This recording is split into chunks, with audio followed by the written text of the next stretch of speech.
Bada bing, bada boo.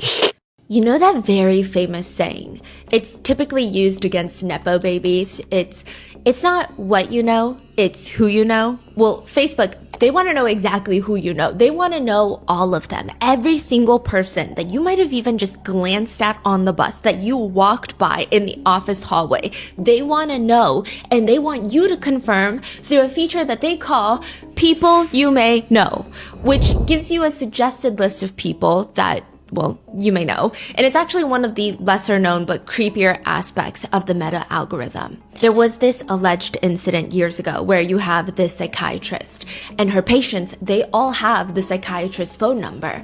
But perhaps because they all have the psychiatrist's phone number, maybe Meta thought that they're all friends or they're all 1 degree apart from one another. So Meta starts suggesting to all of her patients the other patients as people you may know. Like people that you have run into in the therapist waiting room as people you may know. In another alleged incident, people part of an anonymous addiction group who don't share numbers with one another. They don't share phone numbers. They don't even share each other's names. They start getting people you may know suggestions, and it's just other members of this anonymous, not so anonymous group anymore, which the theory to the psychiatrist incident. Well, they have the psychiatrist number. So maybe if Meta has access to the contacts, they cross-reference and then suggest people you may know, and it's only 1 degree apart from each other. However, with the anonymous addiction group, if this really did happen, they don't know each other's names. They don't have each other's phone numbers, which makes netizens theorize, okay, maybe Meta is tracking users' locations. If you go to the same location once a week and you stay there for 45 minutes with the same phone numbers and the same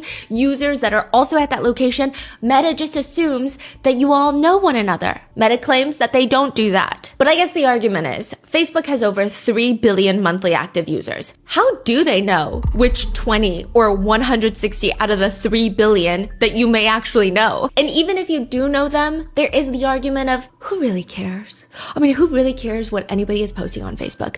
It is not that far-fetched to imagine that nobody cares until something happens to you. And if that's the case, suddenly family, friends, people you may know, even strangers on the internet, they're gonna start dissecting everything that you've ever posted on Facebook, such as the situation in Vietnam. June 10th, 2025. A small personal account on Facebook in Vietnam posts a new status update. From today, I'm logging off this account for good. Okay, it's a little mysterious, perhaps even a little melodramatic, and at the risk of sounding cold, unless you're this man's personal friend and you care deeply about him, it's not fascinating enough to warrant a whole global hunt for what happened to this guy, why he's logging off of Facebook. This post in Vietnamese has been translated into various other languages, including English. This Facebook post goes viral because it'll be discovered that when this man posted this on Facebook, he had already been dead. He had been dead for 6 months. We know this because videos have been circulating of his murder online. There is this widely seen photo of this man's killer holding up his severed head to the mirror and taking a selfie. How do you post on Facebook 6 months after your own video recorded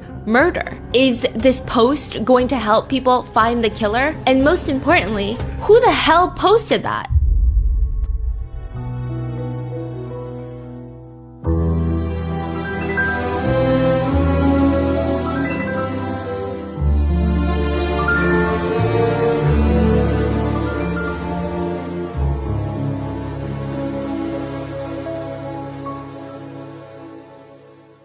We would like to thank today's sponsors who have made it possible for Rotten Mango to support children of Vietnam. They're a nonprofit focused on wraparound services for low-income communities. They've provided over 4 million nutritious meals annually. This episode's partnerships have also made it possible to support Rotten Mango's growing team, and we would also like to thank you guys for your continued support. As always, full show notes are available at rottenmangopodcast.com. Huge disclaimers for this case. I don't know why I always have to do these disclaimers for any other case that is outside of probably the Western nations. It's always the disclaimer of don't get racist. Like, just because there is one incident or one crime taking place in a country does not deem that country to be dangerous, does not deem that country to be off the travel list for tourists. It's one crazy person, a few crazy people. There are crazy people everywhere. Obviously, evidently, there are a lot in the United States. Another huge disclaimer is this episode is so graphic. There's no way around it. Please watch with extreme caution. In the interest of full disclosure, there are just in-depth descriptions of injuries as well as conversations of some very extreme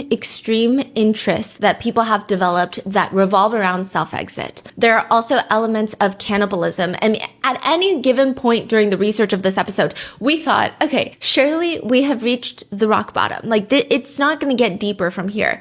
Then it would just progress into more depraved activities, and then it would just progress even more. So I would just be careful. And speaking of research for this case, none of this research would have been possible without a massive online anonymous group of internet detectives. They go by OSINT on Facebook and on Twitter. They have compiled a 100+ page dossier PDF document detailing every aspect of this case. That document was then translated into English, and it is a really well done investigative piece that I think is a pretty exhaustive overview of everything that has transpired thus far. And I would say they may be the only reason that this case got so much attention on a global scale, and perhaps they may be the only reason that there was an arrest made recently. Oh, arrest was made. Yeah. So with that being said, let's get into it. July 2025, a collection of 3 videos goes live, and each one of them is intentionally titled. It's a collection of 3 videos, and the collection seems to have, it appears to have been thought out, prepared, uploaded with the intention of being consumed by an audience. It almost feels like a trilogy. Like, it has some sick form of artistic expression embedded into it.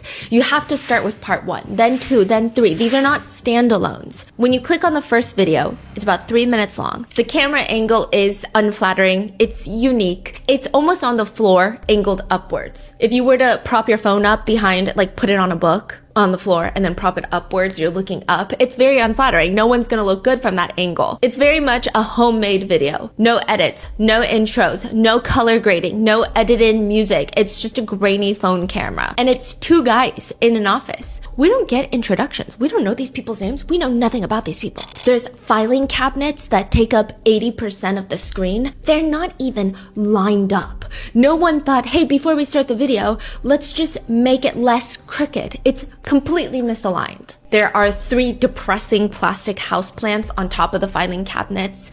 The only thing that's in view other than that is this wooden block just near the phone. So I guess it's on the ground. It's like a chopping block. And there are 2 guys standing on opposite sides of the screen. So you have a man on the left and you have a man on the right. On the left, you have a man wearing a blue-collared dress shirt and a pair of trousers. He looks like he came into work. This looks like an office, and he looks like an office worker.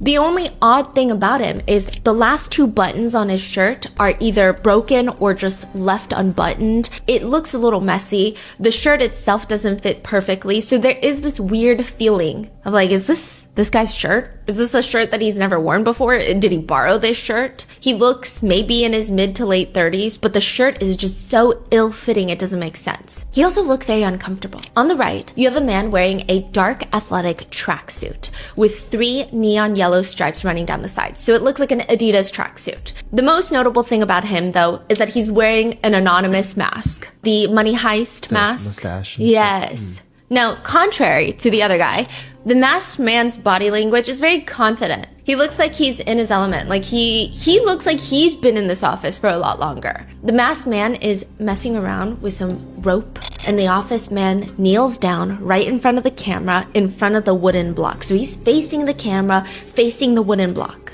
And the masked man walks behind him, fussing with this rope. And it looks like he's tying the rope around the office man's ankles, and the office man is just letting this happen. He's not fighting back. He does look nervous, but he's not saying no, stop. He's not even trying to move away. He's just letting himself get tied up. He doesn't look like this is surprising. Like no communication, no talking? Yeah, I mean, at certain points they do eventually start communicating in Vietnamese. It seems like they're just giving each other instructions. The office man that's getting tied up, he keeps closing his his eyes and he keeps swallowing, and he does rub his Adam's apple a lot. At one point, he's just staring into the depths of our souls, into the camera, rubbing his neck. Now, this hand gesture, I was trying to figure out a way to precisely describe to you the feeling of it. It doesn't look like he's nervous in rubbing his neck. It almost looks like something is bothering him about his neck, or he's thinking about his neck in some way. It's not like the anxious, like, oh, I'm so stressed, I need to rub myself and self-soothe. It's like he keeps looking at his neck, extending his neck, touching his neck. I see. The masked man finally gets up and starts roughly unbuttoning Office Man's dress shirt from the back. The masked man is fumbling a little bit, but it doesn't seem like it's because he's nervous, but more so he's just got big fingers and maybe he's not used to it. He's unbuttoning the dress shirt. Office Man's interactions and reactions are weird. He glances down and he almost like flinches at the sight of his own body. And then he keeps doing this thing where he closes his eyes and looks away, almost like, oh, I don't want to look. It's weird. It's really difficult to read the expression on his face. He doesn't look scared. He doesn't look sad. He doesn't look contemplative. But once he's shirtless, he waits for the masked man to tie his arms up behind him. He looks briefly annoyed that it's taking so long. That's the feeling. He looks annoyed at the masked man. Like, why are you taking so long to tie my arms up? And then he just waits. He's closing his eyes. He's squinting down. He's looking at the camera. And then finally, the masked man slowly, gently pushes Office Man's head onto the wooden block, adjusts his head so his cheek is on the wooden block and he's looking at the camera directly at us. Masked man grabs something off screen and it's a giant meat cleaver. He brings it up into the air right above Office Man's neck and slams it down. And stops right before it makes contact. And then right, left, he starts doing a sawing motion, but just in the air, half an inch above Office Man's neck. Then he lifts it up once more and then he brings it back down, stopping again, right before making contact. I don't know if there is like a viewfinder on the camera where Office Man can see what's going on, but he's looking towards the camera lens, almost looking at whoever is watching. He kind of closes one eye, like he's winking at us and he's like focusing, but the rest of his face, he doesn't seem to be having a good time. He doesn't look like he's enjoying this. He's just watching with this very contemplative look on his face as masked man over and over and over again just brings the meat cleaver up and then slams it down before making contact. He never touches him with the meat cleaver. He just does it again and again and again until finally the Office Man, still shirtless, he gets up, he's still on his knees, he lifts his head up from the chopping block. The masked man is standing right next to him, and he just leans his head against the masked man's stomach. And the masked man starts comforting him, kind of rubs... touching his head? Yeah, kind of rubs his head, almost in like a little hug, and they embrace a little bit. And that's it. This Office Man is embracing the masked man who just 2 milliseconds ago was pretending to chop his head off. And they're kind of caressing each other, but I will say, the way they caress each other does not feel familiar. It doesn't feel like two people who are very knowledgeable about each other's bodies, who have intimately been together. It just feels slightly awkward, which perhaps makes this entire situation even more strange. And then the video ends. That is the very first video in the trilogy. And it is titled Rehearsal. Rehearsal as in when you really want something to be done right, you do a practice beforehand, like a wedding rehearsal. Then what are they practicing for? The second video in the trilogy will be named The Execution. And this time, the meat cleaver will not stop before making contact. There will be no comfort, there will be no caressing because one of the two men will be dead. Which begs the question, this rehearsal video, is the Office Man being forced into filming it? Is this part of some sick murder where the victim has to practice being killed? Like how some people have to dig their own graves before they're killed? Does the masked man get off on this? Or is the victim performing a genuine practice round for his own murder? Have you ever seen something and you thought, okay, that's probably illegal? That's what I thought about most gore websites. I mean, it sure is a lot of things, but apparently illegal is not one of them, unless it crosses into the territories of involving children, terrorism, propaganda, or real life depictions of intentional homicide, like first-degree homicide. Technically, if you have a drunk driver killing someone on the street and you upload that as gore, a lot of that is going to be protected by protected speech. But if you have a knife-wielding man intentionally murdering someone, that is iffy territory. Huh. it falls into protected speech, which is why at one point there was this massive subreddit called r/watch people die, where you don't just watch someone die, you watch someone get mauled, crushed, exploded, disemboweled, and then die. And at least 500,000 people were subscribed to this subreddit. They wanted to, watch people die. They wanted to see criminal organizations skin people's faces off. So that was another weird thing. For some reason, just first-degree homicide, where you are in a room with someone, I guess decapitating them, that is considered typically illegal video. But if you were to film a terrorist organization skinning someone's face off, or like a cartel killing someone, that is typically protected speech. Wait, why is that? Nothing ever gets done about it. I guess you could argue it's political. I guess you could argue it's news. I don't know. Because you do see a lot of murder, but it's not the interpersonal murder that a lot of people think is the only way to kill someone, like a couple killing each other. It's always some sort of organization. Right. People like to see it. I mean, some people like to watch people die in explosions or being slowly crushed by a massive crane, or terrorist attacks from at least 50 different angles are on there. You can see everyone's faces pretty clearly, and it's very graphic. Nothing is censored.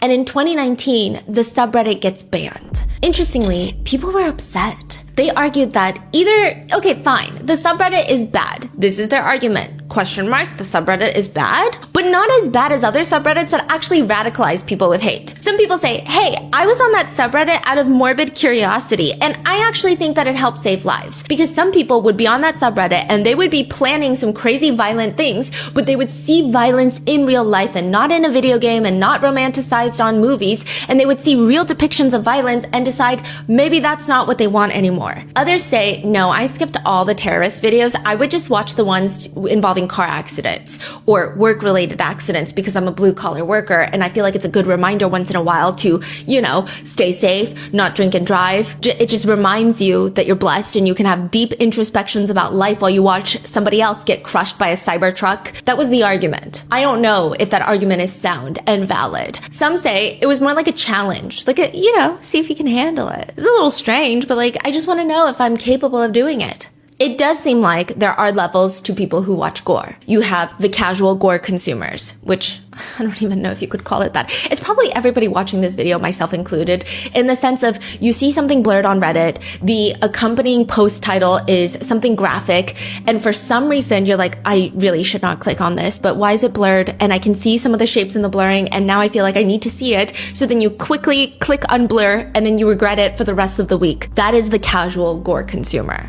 Then you have the more seasoned gore consumer. They're subscribed to subreddits with gore. They will seek out gore. They'll think about it once in a while and they'll go Google it. Then from there, you start getting into very scary waters. People who need gore, who get off on gore, or a lot of the times the gore threshold starts getting elevated. They need more and more to reach whatever point that they're trying to get to, whatever thrilling point of ecstasy that they're trying to reach. These are people that are willing to pay and test the limits of the legal system for their pure consumption of gore. These are the types of people who would willingly join the forensics group. The forensics group is probably the least visually graphic of all of the groups on Telegram. Let me break it down for you. You have the regular group. This is a very famous Chinese Telegram group that Vice News infiltrated. The regular group and the premium access group. The premium access group has been around for 4 to 5 years. So that's the thing with Telegram group chats where you're sharing illegal videos, is that a lot of the times they'll disappear, they'll make a new one, they'll disappear, they'll make a new one.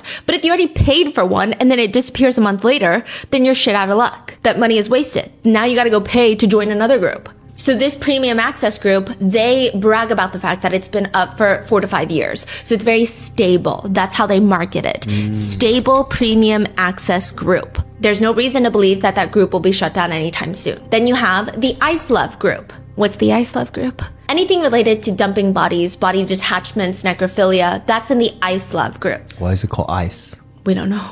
Oh. Yeah. But if you want to skip out on all the blood, if you don't like all the gore and you just like dead bodies, the forensics group is where you want to go. It's, quote, pure, clean bodies, mainly mortuary footage. welcome to an underground snuff film Telegram group in China. This is where the Vietnamese butcher videos start circulating in early 2025. Pay per view in the form of an extensive video package, photo package, 11 separate videos, 98 separate photos that you can either purchase limited access for around $100, or you can get the full package, unlimited access to all 11 videos, 98 photos for $600. So you mentioned 3 videos. They have more videos that they're posting. I see. 11 videos.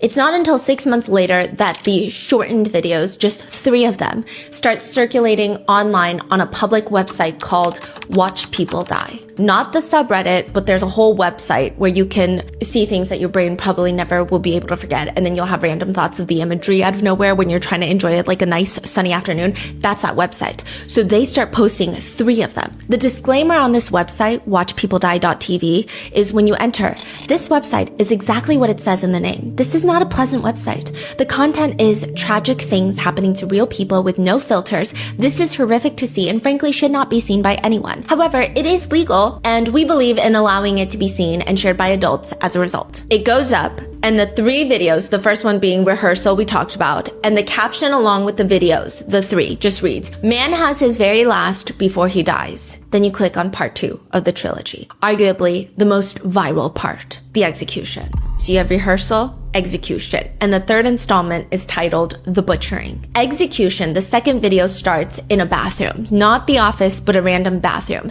You start with the opposite angle as the first video. So instead of the phone camera being placed on the ground looking upwards, you have the camera looking downwards, getting a top-down view of this entire bathroom. The bathroom itself is not particularly a Zillow-worthy room. It's just a toilet on one side, a sink on the other side. There are tiled floors that look like they have not been cleaned in a very long time. There is a sheet of plastic tarp laid out, and the office man, it's the same man because he wasn't wearing a mask. We know this guy's face. He is laying on the plastic tarp and on his back, and the similar looking wooden chopping block is now underneath the back of his head. He's using it almost like a pillow. So this is like a different date? Looks like a different day. Could be later in the day. It's hard to tell because he's completely unclothed. He has not a single piece of clothing on him. We can't cross-reference with the pants or the dress shirt that he was wearing in the office. He's fully naked, flat on his back, laying down in this bathroom. And this time he doesn't look like he's contemplative or touching his neck or stressed or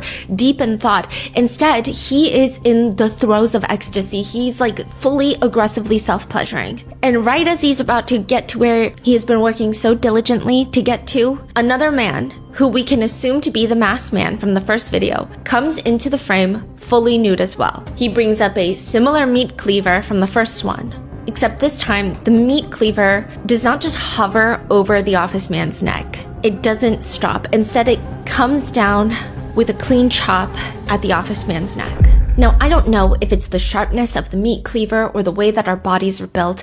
The masked man has to make a few more precise, powerful chops before he then just takes it upon himself to fully drag and rip off, Oh my gosh. All the while, there's just like so much blood under the office man on the plastic tarp. It's incredibly graphic. The only saving grace, if there is any to any of this, is that the camera is further away. It's a top-down view, and if you really try to convince yourself, you may or may not be able to successfully convince your brain that this is just another horror movie. This is like a gory horror movie. This is CGI. This is not real blood. It's something else that's happening. But then the video cuts to another angle, and this time it's like a B cam. It's off in the corner, and it's like you're laying next to Office Man. And he's still alive. And it's a full replay, but from a close side-up angle, very close to the office man's face and neck. And you can see every single bit of it in replay. It almost feels slowed down, even when it's not, because of the graphic nature and just how up close things are. And then the camera goes back to the top angle, where you see the masked man that now people have dubbed the Butcher. And he starts dissecting the office man, cutting straight down the center vertically. And he just starts methodically disassembling a human body bit by bit, piece by piece. I mean, body parts are being taken apart like a Lego, just chunk by chunk. Organs are transferred into buckets that are put into like a water bath. Limbs are placed into pots. You can see pictures of small pale body parts arranged on plates with chopsticks resting on the side. There are other pictures showing full-on cooking. The creation of a human soup finished with healthy superfoods like goji berries, red dates. There's another dish that resembles curry. Part 3 is the butchering.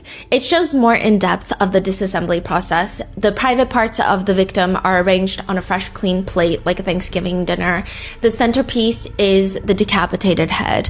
At one point, the victim's private parts are inserted into the victim's head. It's just along with other general depraved acts. There are some people online who state that they saw a video of the butcher placing the victim's head into a boiling pot of water like a giant meatball. However, that video has not been widely circulated, so at this point it's debatable if it exists, but I don't think that it would be surprising if it did. The way that this victim is meticulously taken apart, and the way that even the execution is carried out, it does not feel like someone's first time, which makes people suspect initially that this butcher is a butcher. That turns out not to be true. So who the hell is this butcher? And who's the office man who is self-pleasuring before death? Who's the victim? What's happening? Is this even real, or is this like a fake video? It would not be the first time that a fake snuff film circulated, tricking the initial set of viewers online when it goes public of thinking that this is a real murder, which would make sense. I mean, considering there was a whole rehearsal video, like you have a table read before a movie filming. Maybe that is their acting before the big act. The collection of videos gets heavily studied by the internet, and they come to the conclusion that no matter how cynical, no matter how skeptical,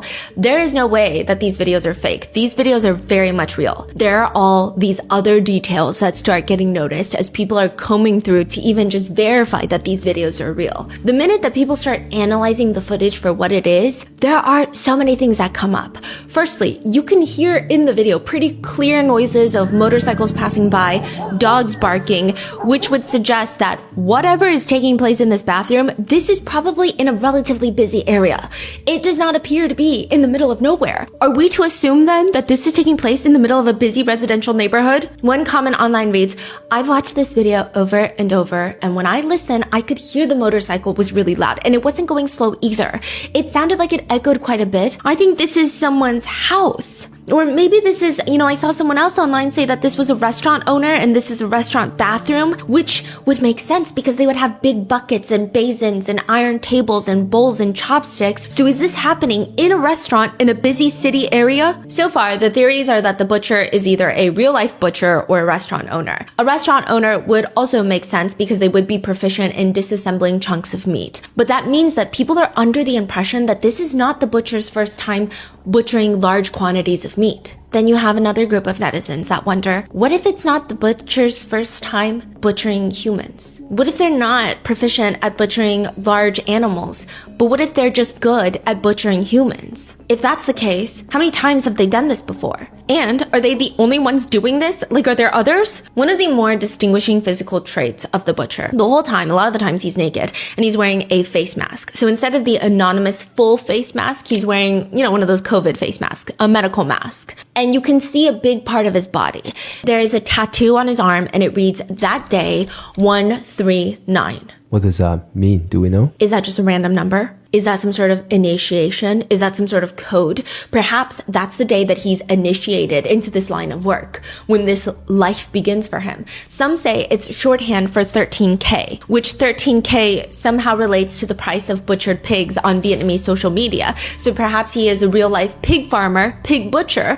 Others say this could be an identifying number for his videos. If this video has been circulating on Telegram group chats and there's an organization of people who kill people and create snuff film video content, how do you know who's the killer in each one? Because they need to get paid. So this tattoo, 139, maybe he's killer 139, 139. Because this could just be a giant snuff film ring that the internet just uncovered.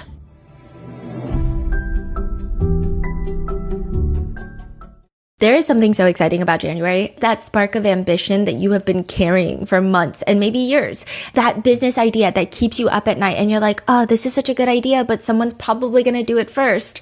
You should just do it now. And the most powerful decision you can make is launching your business with Shopify. Shopify delivers a complete toolkit for selling wherever your customers are, online or face-to-face at markets and pop-ups. You manage everything from one central hub. No switching platforms, no painful migrations, just seamless growth. You're joining millions of entrepreneurs who have already taken this leap, from recognizable brands to people who are exactly where you are just months ago, including us. Our first launch with Shopify was for Grandpa Mango's art studio, and it was basically our first small business experience, and Shopify made it so beginner friendly. So much so that we do have something that's coming out in maybe like a few weeks, hopefully. But we're really excited to share that we're working with Shopify again for it. Your future is waiting. Make 2026 the year that you claim it. In 2026, stop waiting and start selling with Shopify. Sign up for your $1 per month trial and start selling today at shopify.com/rotten. Go to shopify.com/rotten. That's shopify.com/rotten. Hear the sound of your first sale this new year with Shopify by your side.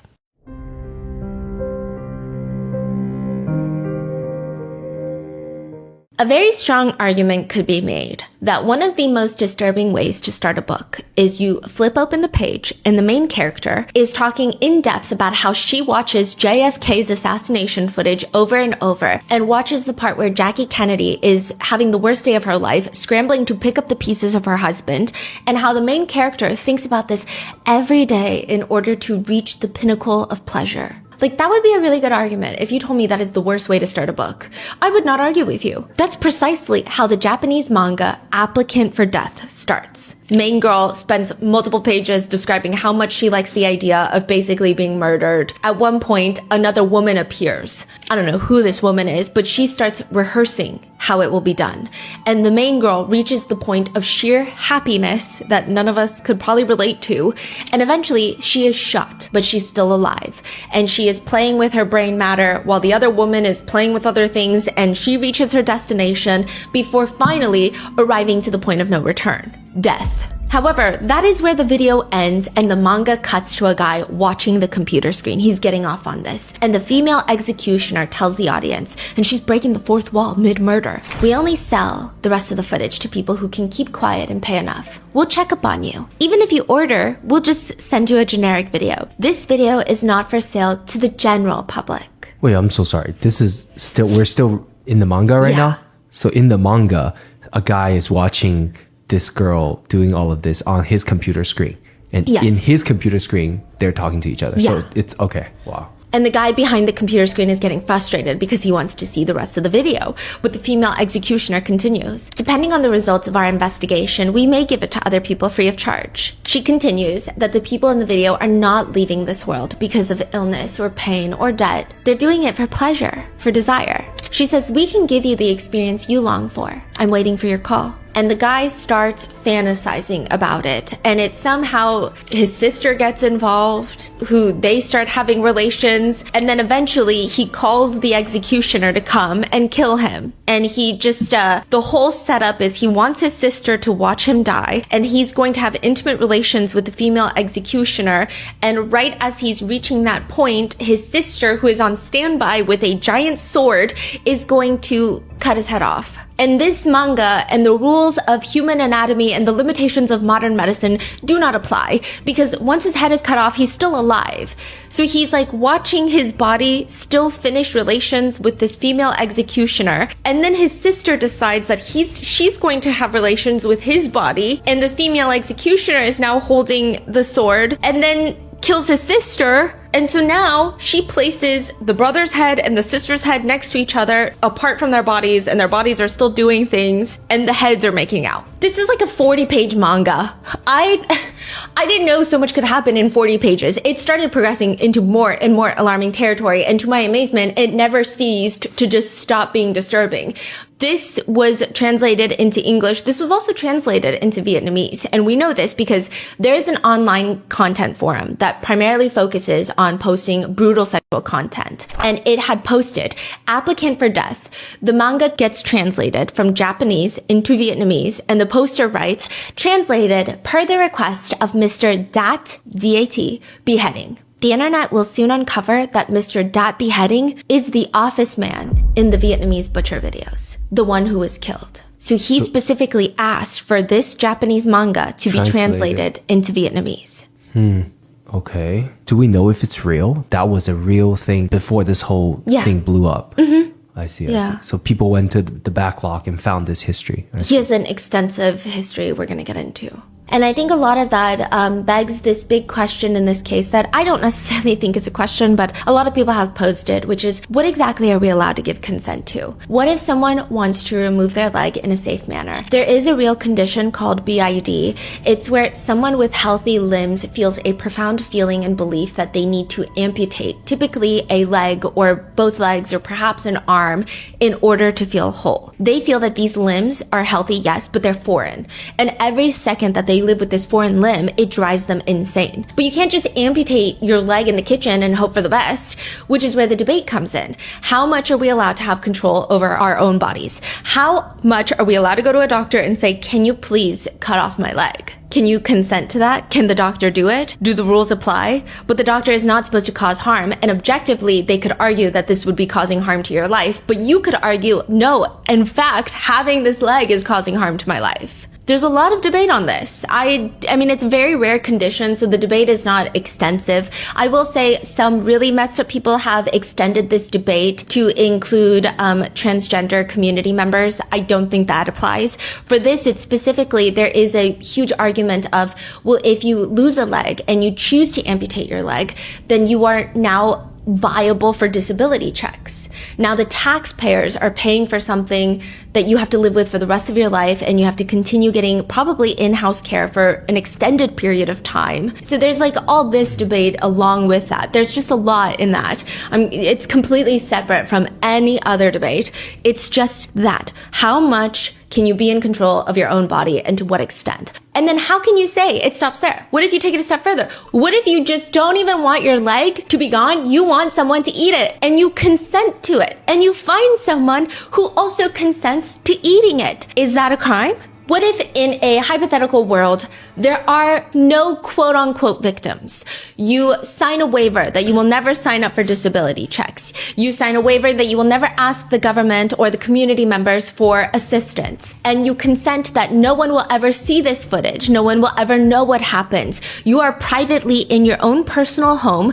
You cut off a piece of your thigh and you give it to your beloved significant other for them to consume for dinner. Is there a crime that is committed? Yes or no? Because is there a victim? Can you have a victimless crime? That is the whole debate, and we can probably go on for the next 24, 48 hours, the next 5 business days, and I don't know if everyone is going to come to an agreement. There is a post on an online forum, though, where you can ask people to solve your life's biggest problems. The post reads, how long does it take to fatten a long pig? Months? Years? I'm interested in fattening a long pig, right now 125 pounds to eat. How much should I fatten her for the best eating? And what do I use to fatten her? I didn't know this, but apparently some Europeans call humans long pigs because we are longer than a pig, but we apparently taste like pork. Humans. That post was on the now defunct Cannibal Cafe forum, which I'm sure if you've been interested in any sort of true crime cases for a while, you know about the very infamous Cannibal Cafe case of the German cannibal who murdered and killed his victim to be eaten. I mean, this is a forum where half the people want to be eaten and the other half are very, very hungry. Another post reads, anyone need a blonde girl for the main course dish to eat? See my email and write. I will show you my delicious meat. Another one rants about how men just aren't cannibals anymore. The post reads, looks like these aren't real cannibals on here. The kind of cannibal that would actually go for a hunt for a female captive to capture and prepare and roast and eventually eat. Probably some male cannibal wannabes on here, but they're held down by the leashes of their wives and kids and girlfriends. The website Cannibal Cafe is now down after, like I said, the very famous German cannibal murdered and cannibalized his victim in 2001. That's where they met. But one would have to assume that, this has to be a very small portion of the population that's interested in this. But it's a lot more than you would think. One post on Reddit reads, I'm a girl with cannibalism fetish. Ask me anything. The top comment is, so is it you eating other humans or being eaten by other humans or both? She responds, good question. It's primarily me eating other people. The idea of other people eating me is pretty unsettling. Or I'll oftentimes fantasize about feeding my boyfriend to other people, and occasionally it'll be me cutting off his limbs and forcing him to eat his own limbs.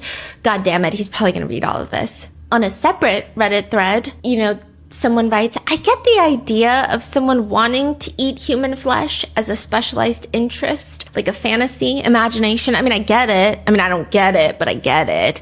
quote, I understand the appeal. Like, I don't like it, but I get where it's coming from, just like any other crazy thing, okay? So anyway, I made a post about cannibalism some time ago. I deleted it, but I got a DM from a really weird guy, and he somehow assumed that I had a cannibalism fetish from the post, which I don't have. And he said to me something like, he's so unlucky because none of the women he meets likes cannibalism, and he would be willing to travel to me to be cooked in an oven and be eaten by me. He even described how he wants to be served and what foods he wants to be paired with. He said that he wants to be a human pig and cooked like a pig. He eventually started sending me pictures. I didn't even want to look at all of them because I was disgusted.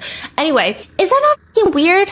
I just don't get what could be the possible motivation or appeal of being eaten. That is a post on Reddit. One response puts it pretty simply. It's just about being predator and prey. That's it. But that doesn't stop people from looking into this Vietnamese butcher case. Like I said, the Facebook group called OSINT in Cyber Investigations in Vietnam, they kickstart this entire investigation.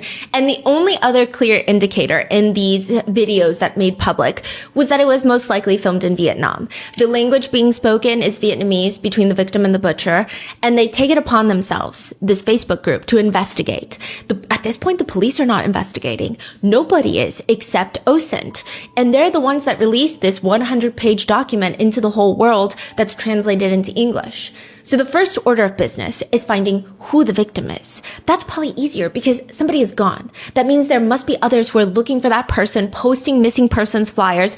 It's harder to find a killer. It's easier to find a missing loved one. His face is out there, right? Yeah, that's the logic. So OSINT starts looking into forums in Vietnam that have to do with wanting to be consumed, wanting to be killed. Yes, they went through the missing persons thing. They didn't find him. No one was actively searching for him. So they start going into these beheading forums with extreme interest. And in one of them, they find someone that looks like the victim. And he gives his phone number. And using that phone number, they're able to find different accounts on different platforms. And one even lists his birthday as March 10th, 1989. Whoa. So now we know that this victim is 36 years old, which tracks with his appearance in the videos. And all of his accounts have some variation of the username DAT, D-A-T, and beheading. And out of all the websites that we've talked about in this episode, Motherless is probably one of the worst ones. You can't even link Motherless on Reddit. It's banned.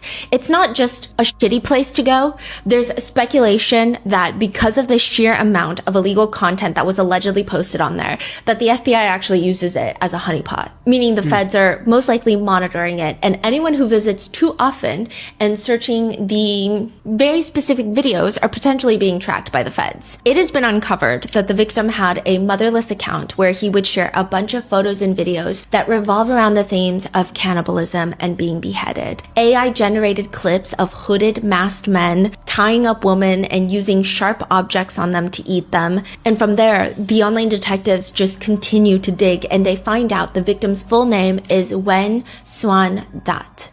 So Dat is D-A-T. So it's not like in English where it's like that beheading, but instead of T-H-A-T, you use D-A-T. It's just part of his name. Wow. But Wen is what we're going to call him.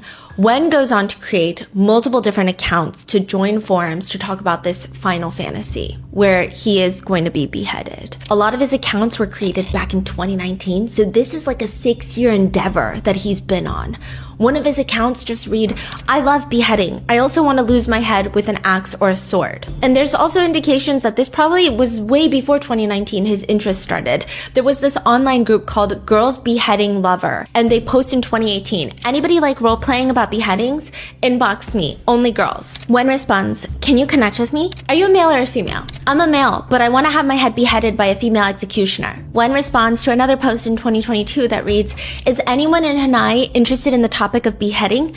Looking to chat with someone about it. If interested, please inbox me. Another person responds to that post, I want to die, seriously. Wen responds, are you for real? If so, please inbox me to discuss. It would not be an over-exaggeration to say that Wen seems obsessed with the idea of being beheaded and killed. He even requested the applicant for death manga to be translated into Vietnamese. I mean, this manga is very interesting because it could more or less, the fantasy that the victim ultimately settles on feels very reminiscent of this manga. Even having the head pulled and then placed to watch the rest of the body kind of mirrors the manga. By the way, you say one of the person online posted say, I wanted to die, and he responded, oh, please email me. Yeah. So he's interested in... No, he's only interested in being the victim, but he likes to connect with people with like minds so that they can talk about their fantasy together. And a lot of the reason that this case gained traction in uncovering details was friends of Wen, online friends who had similar interest, would share messages that they had with Wen. Like one from 2023, his post reads, offering my head, but no one is taking it. And then the next year in 2024, he posts again, offering my head, waiting for someone to take it. So for years, since at least 2019, he has been begging for someone to partake in this final fantasy of his.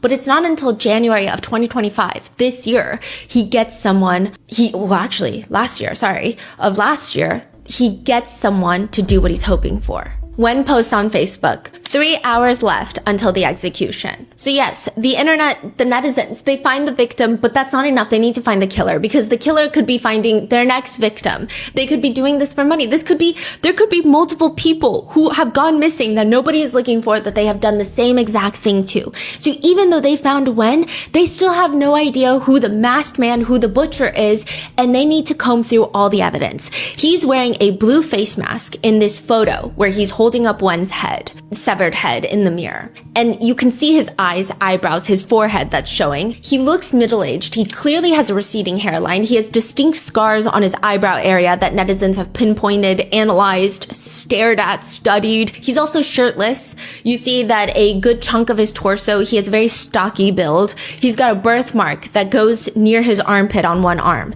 Then on the other arm, you have that tattoo, the distinctive, that day 139. That's it. How are they going to find the butcher with just that? And they need to find him quick because it seems like the butcher has taken over Wen's account on Facebook and is looking for new victims, is now messaging Wen's friends who have shared interests, asking them questions about their fantasies. Oh, so now he's active. He's active. On Wen's account. Yes.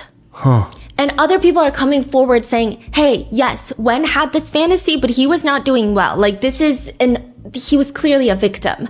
One alleged friend of Wen's, we're going to call them friend number 1, posts a screenshot of messages that they had with Wen before his passing. And Wen is messaging, not only am I ugly, but I'm also full of diseases. I can't afford to live freely like a normal person. I have to depend on my parents for the rest of my life. I mean, I'm completely useless. What other choice do I have? I truly am a prisoner of my own fate.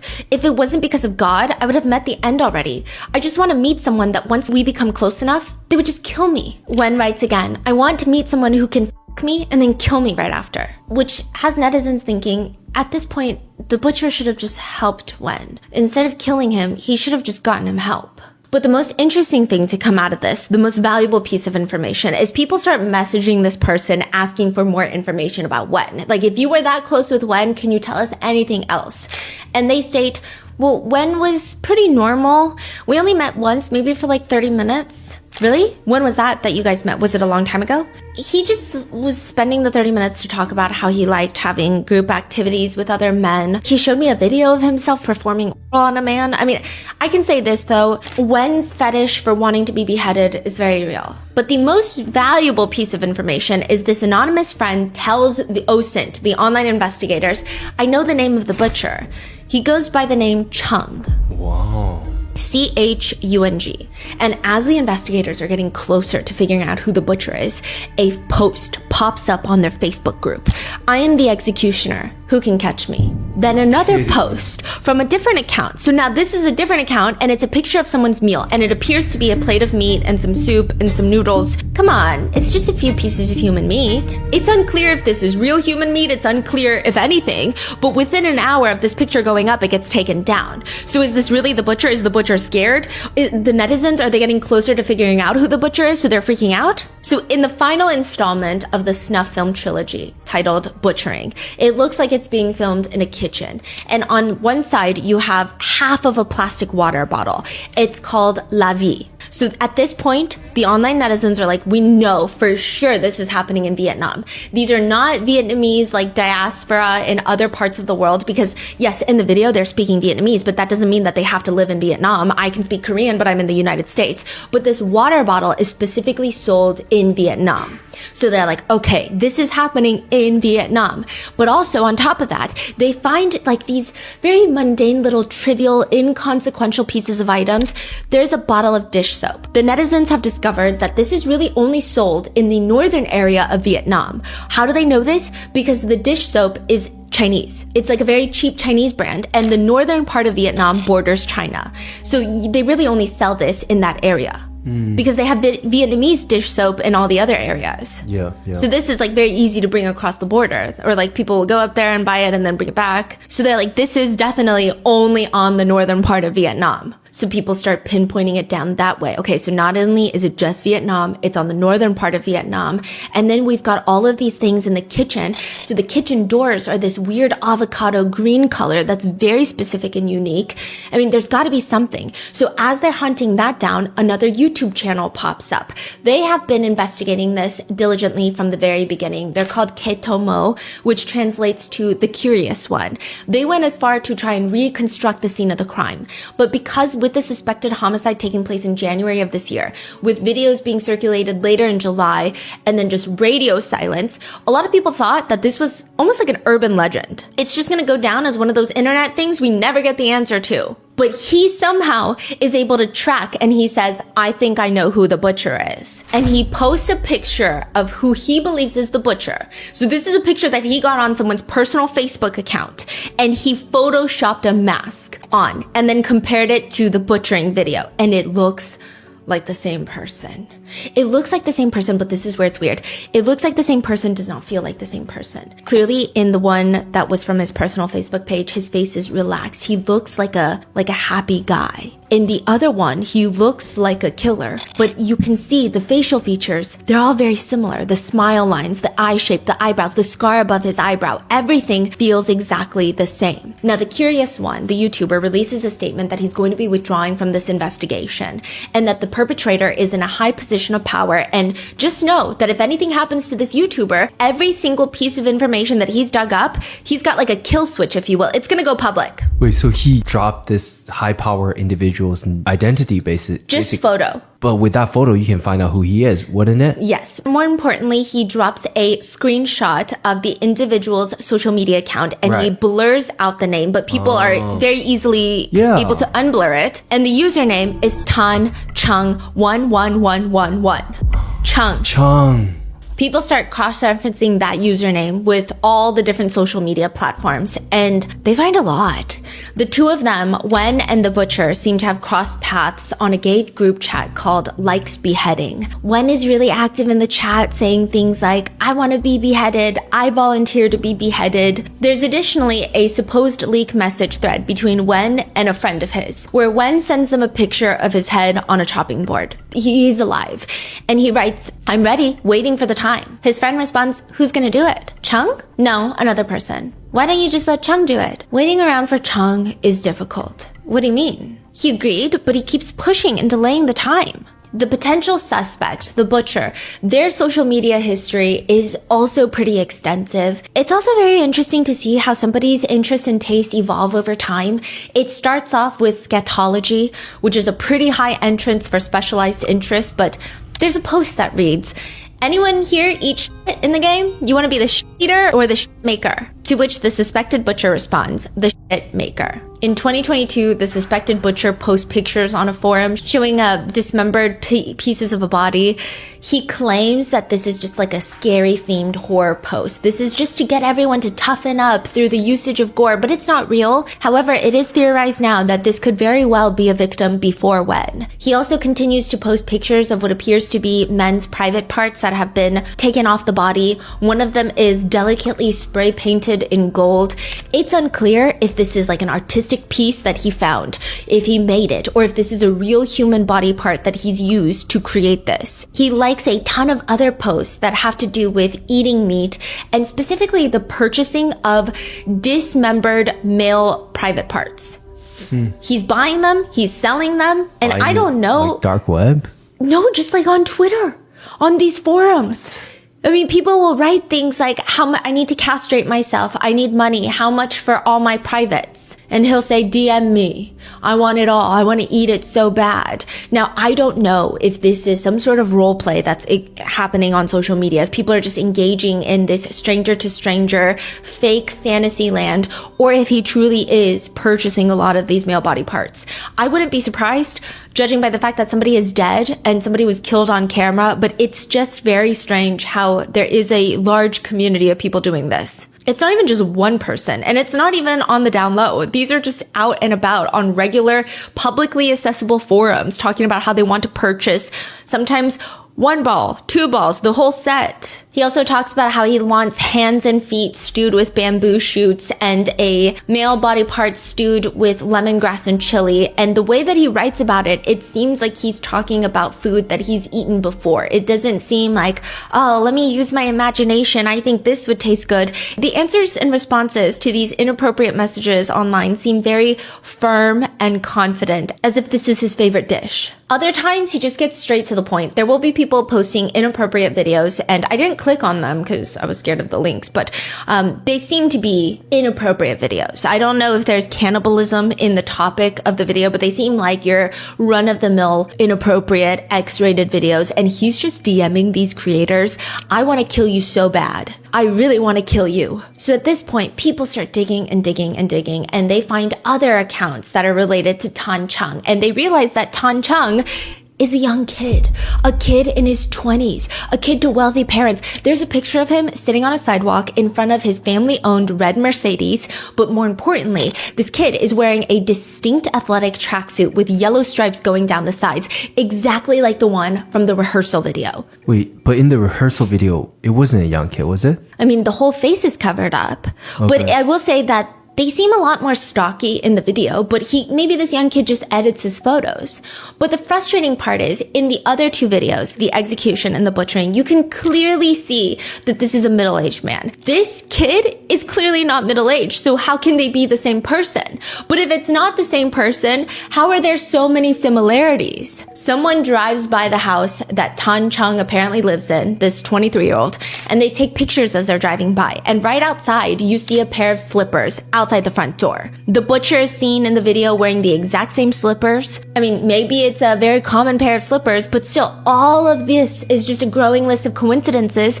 But still, it doesn't answer the fact that there's no way that a 20-something-year-old is also a middle-aged man at the same time. OSINT does more digging, and they notice that with every platform that Tan Chung is on, there is another account that is always closely associated. And it's not like they're always interacting, but they're always following each other on every platform. Doan Seng. They go to Doan Seng's account. This is a middle-aged man with a scar above his eyebrow and a big birthmark on his arm. Doan Seng resembles the butcher, at least to the best of netizen knowledge. So how is it that everyone originally thought that Tan Chung was the butcher? Are there 2 butchers? Is this like a whole operation with multiple people involved? If you go to Tan Chung's profile, you'll see that he was born September 13th, 2002. Everywhere else in the world, they do day, month, year. That's his dad. Yes. 13th of September would be 139. The tattoo on the butcher is that day. 23-year-old Tan Chung is not the butcher. His dad is. And his dad has been using his son's name to create online profiles to join these group chats where they fantasize about killing and eating people. It's the dad. Wow. So, but is the son a part of it? Does he... The son does not appear to be a part of it in any way. It seems like he found out after the fact. And after the fact, it seems he's on his dad's side. Whether Really? he believes that his dad is innocent, whether he believes, well, the victim asked for it and my dad was just doing what he asked for. Why is that such a big deal? I don't know what his mentality is, but it does seem from very limited evidence on social media of him reposting like memes that he is in some support of his dad. So the dad's wearing his son's clothes? It seems like they As share well? clothes. Huh. And the dad is not just a random person. He is the former deputy head of Market Management Department number 4, which sounds like he works at a supermarket, but it's not. This is basically a huge government entity that enforces and inspects all of the commercial activities in a local area. It's a business department of an entire community. This man has a wife. He has 2 sons. I wouldn't go as far to say that he's a great dad, even if I didn't know of this crime. If he has a cup in his kitchen that reads best dad in the world, that cup is a liar. He seems normal, but he's just like on his personal account, he posts a picture of abalone porridge. But the piece of abalone, which if you guys know abalone, it's like a shellfish where it's really good for you. It has a lot of health benefits, but it's like maybe 2 fingers and it's slimy. It's like a giant mussel, like a clam, like a giant clam, a giant mussel, but definitely thicker and chewier in texture, but just look-wise if you haven't seen what abalone looks like. However, like a mussel, all the sides are flat. They're smooth, they're flat, and then the edges, they have like the mussel texture with like the ridges that come up and get a little chewy. But this one, the side is not flat. It has an opening that is very reminiscent of a female body part. Now, some people have mentioned that abalone in general does resemble female body parts, but this, when you see it, this doesn't resemble an abalone. Perhaps abalone looks different in different parts of the world. Perhaps this is a faulty abalone or someone who messed with an abalone to make it resemble a detached female body part. I don't know. I saw the picture of it. So he posted on Facebook. Yeah. And he titled it abalone porridge, or he just posted that photo? Just posted the photo. And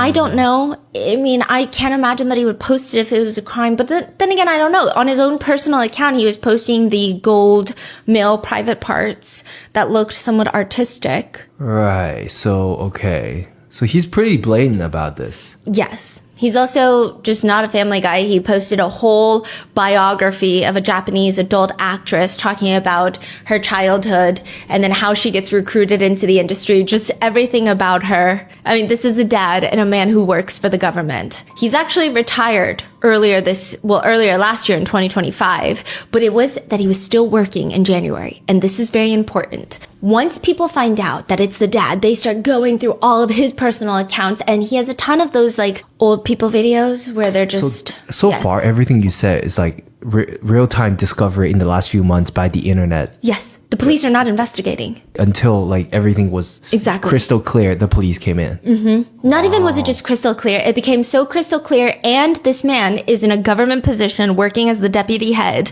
of market management. There was outrage. I feel like the arrest only happened because people were able to figure out this is a government official, and people were super pissed about it. Had it not been, I don't know if an arrest would have been made. Because you were saying like when this came out, there was a lot of suppressing, right? Like nobody can even talk about it publicly. Yeah. Wow. And then I think that some people, I will say that there were a lot of ignorant non-Vietnamese people who probably added to it, which I think a lot of people were suppressed and could not talk about it. And then I think the people that did want to talk about it, a lot of Westerners would be like, this is why you can't go to Vietnam. Because, I don't know, we're dumb over here. I see. Then it just made it all worse. It's like, I don't know. Have you ever read the news in America? We're not doing so hot. Maybe we should worry about our own problems before saying stuff like that. But you get the idea. Now, the rehearsal video, it was filmed in some sort of office. And this is very important because all of this, people were able to cross-check, and they realized that all the butchering videos happened inside of government buildings, the offices in which he was working, the rehearsal video, even the misalignment of the cabinets. It's in the background of one of his own personal photos that he was filming outside of the office. The kitchen is part of a government building. The green avocado shutter doors, the kitchen tiles with the white and the blue little clover designs, that is all a government building. The bathroom is a government building. How does he have no fear of, he posts these on Facebook and then he's doing this whole operation inside? I guess he thought that these photos and videos would only circulate on Telegram, which at that point, if your coworker is on Telegram purchasing these videos, then maybe you just find a friend in the game. You don't find someone who's going to rat you out. It's impossible for him to be this ballsy if this is his first time doing something like this. What makes it even worse is it was timed to perfection. It seems that Wen is murdered near the end of January 25th, 2025 to be exact. That would be the perfect window of opportunity because Lunar New Year is January 26, 2025. There is a 7 to 10 day holiday in Vietnam and a lot of Asia where nobody goes into the office. The office would have been completely deserted. Wow. So with that, November 28th, an arrest is finally made. The believed butcher Do-an Sang is arrested. Authorities allegedly find bone fragments in pipes and drains, 3 teeth found under the sink. But more importantly, he just confesses. He ends up admitting to what he's done. He manages to be a victim blamer the entire way through. He states that he met Wen online, and Wen is the one that gets him wrapped up in all this dark stuff. That Wen repeatedly gets him introduced into beheadings and all of this dark interest of extreme groups, which he naturally did not want. He said he was repulsed by it, but Wen kept asking him, and finally it's Wen that convinces him to commit these atrocious acts against Wen. But after Wen, he does the very normal, common sense thing of separating the body into bones, flesh, and organs. He boils the parts to help with decomposition and odor. For the bones, he smashes them, pulverizes them, and for the flesh, he places them into 10 plastic bags and then feeds them to wild dogs, stray dogs. As for the meat cleavers that he used, he got rid of them. And he still tries to play this all off as if this is his first time and he was just convinced into doing this by Wen. Wow. And as for Wen, netizens were able to find which village he was from, and they called the village head. They do confirm that there was a guy with the same name, same age. A few years ago, his dad passed away and he ran away from the village. His mom has really severe mental health struggles, and that seems to be why no one has been looking for him. And it seems like that is where we are with the Vietnamese butcher case. I think it's crazy that none of this would have been discovered without netizens. I think the fact that this was just posted on not even like the dark web is so unsettling. But what are your thoughts? Have you guys heard of this case before? Let me know in the comments. I don't know. Do you think they're going to find out more histories of him, or this is probably the only case they're going to be? I would not doubt that there are more victims. I don't think they're going to look. What are your thoughts? Let me know in the comments, and I'll see you in the next one.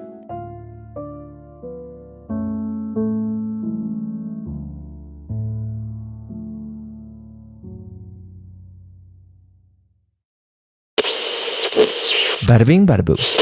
SJ is going to be the next to die. That is the most likely, reasonable conclusion that everybody in his life is coming to. He's going to be next. He's going to be the next one to die. Especially right now because he's just wandering around this empty, strong, disinfectant, chemical-scented hallways of the morgue.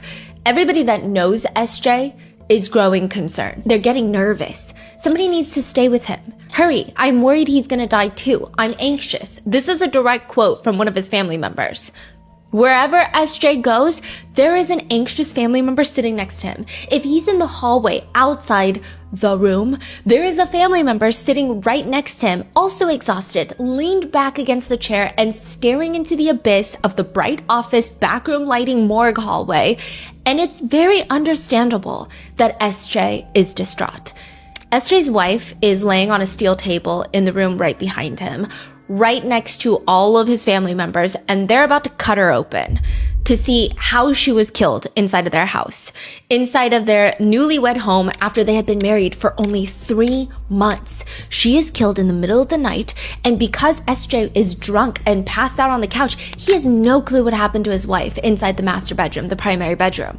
It could have been an intruder. It could have been a medical anomaly. I mean, that's highly unlikely, but we don't know. SJ is sitting next to his wife's sister. So this is his sister-in-law.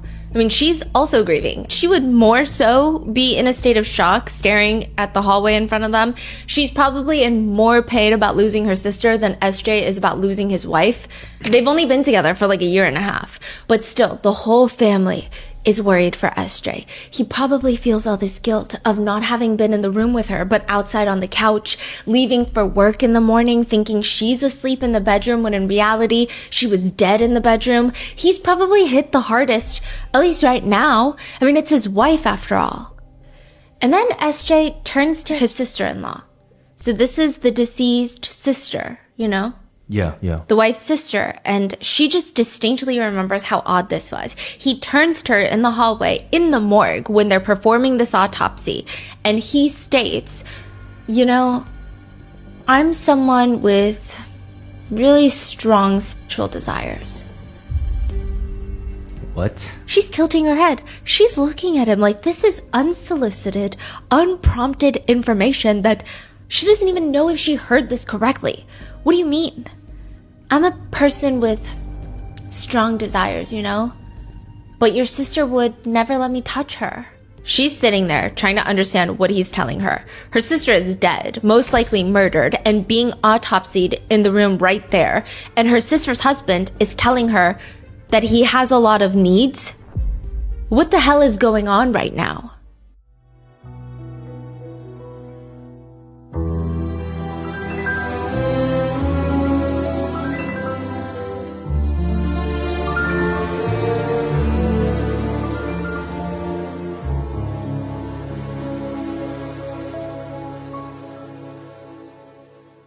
We would like to thank today's sponsors who have made it possible for Rotten Mango to support the National Network to End Domestic Violence, a nonprofit organization whose mission is to eradicate all partner relationship, workplace, and stalking violence. This episode's partnerships have also made it possible to support Rotten Mango's growing team. We'd also like to thank you guys for your continued support. As always, full show notes are available at rottenmangopodcast.com.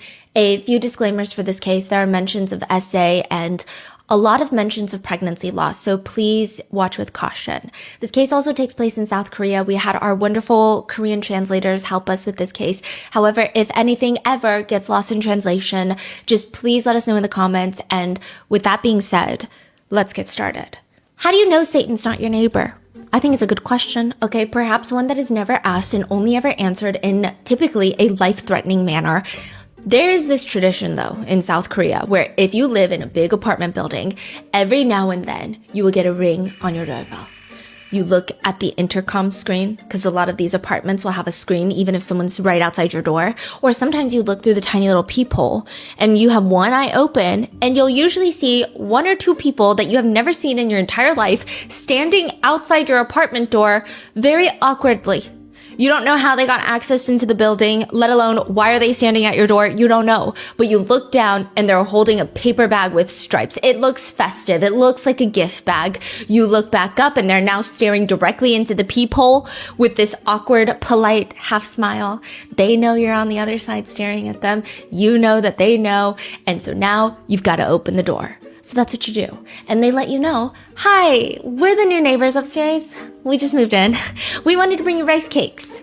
The tradition lives on. It's not as big as it used to be, I will say. The apartment buildings in Korea have gotten much larger. It would just not be fiscally responsible to buy rice cakes for all 132 neighbors of the building.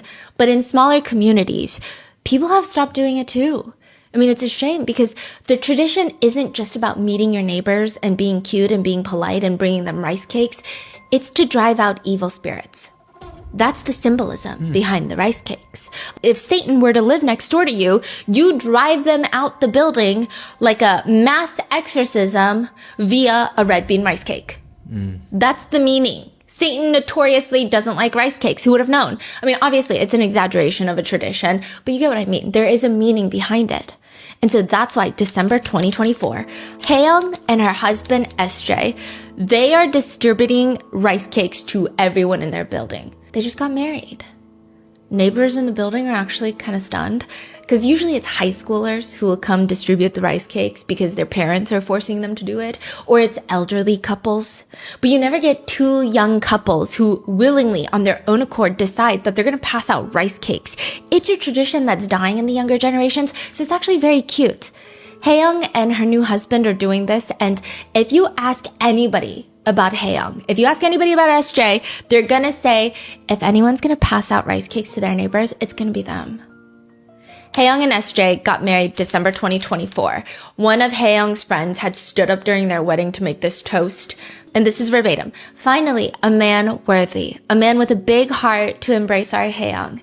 Seeing the way you look at Haeyoung, the way you talk to her, your tone of voice, the way you take care of her so attentively, I think as friends we realized maybe it's okay to let Haeyoung get married now.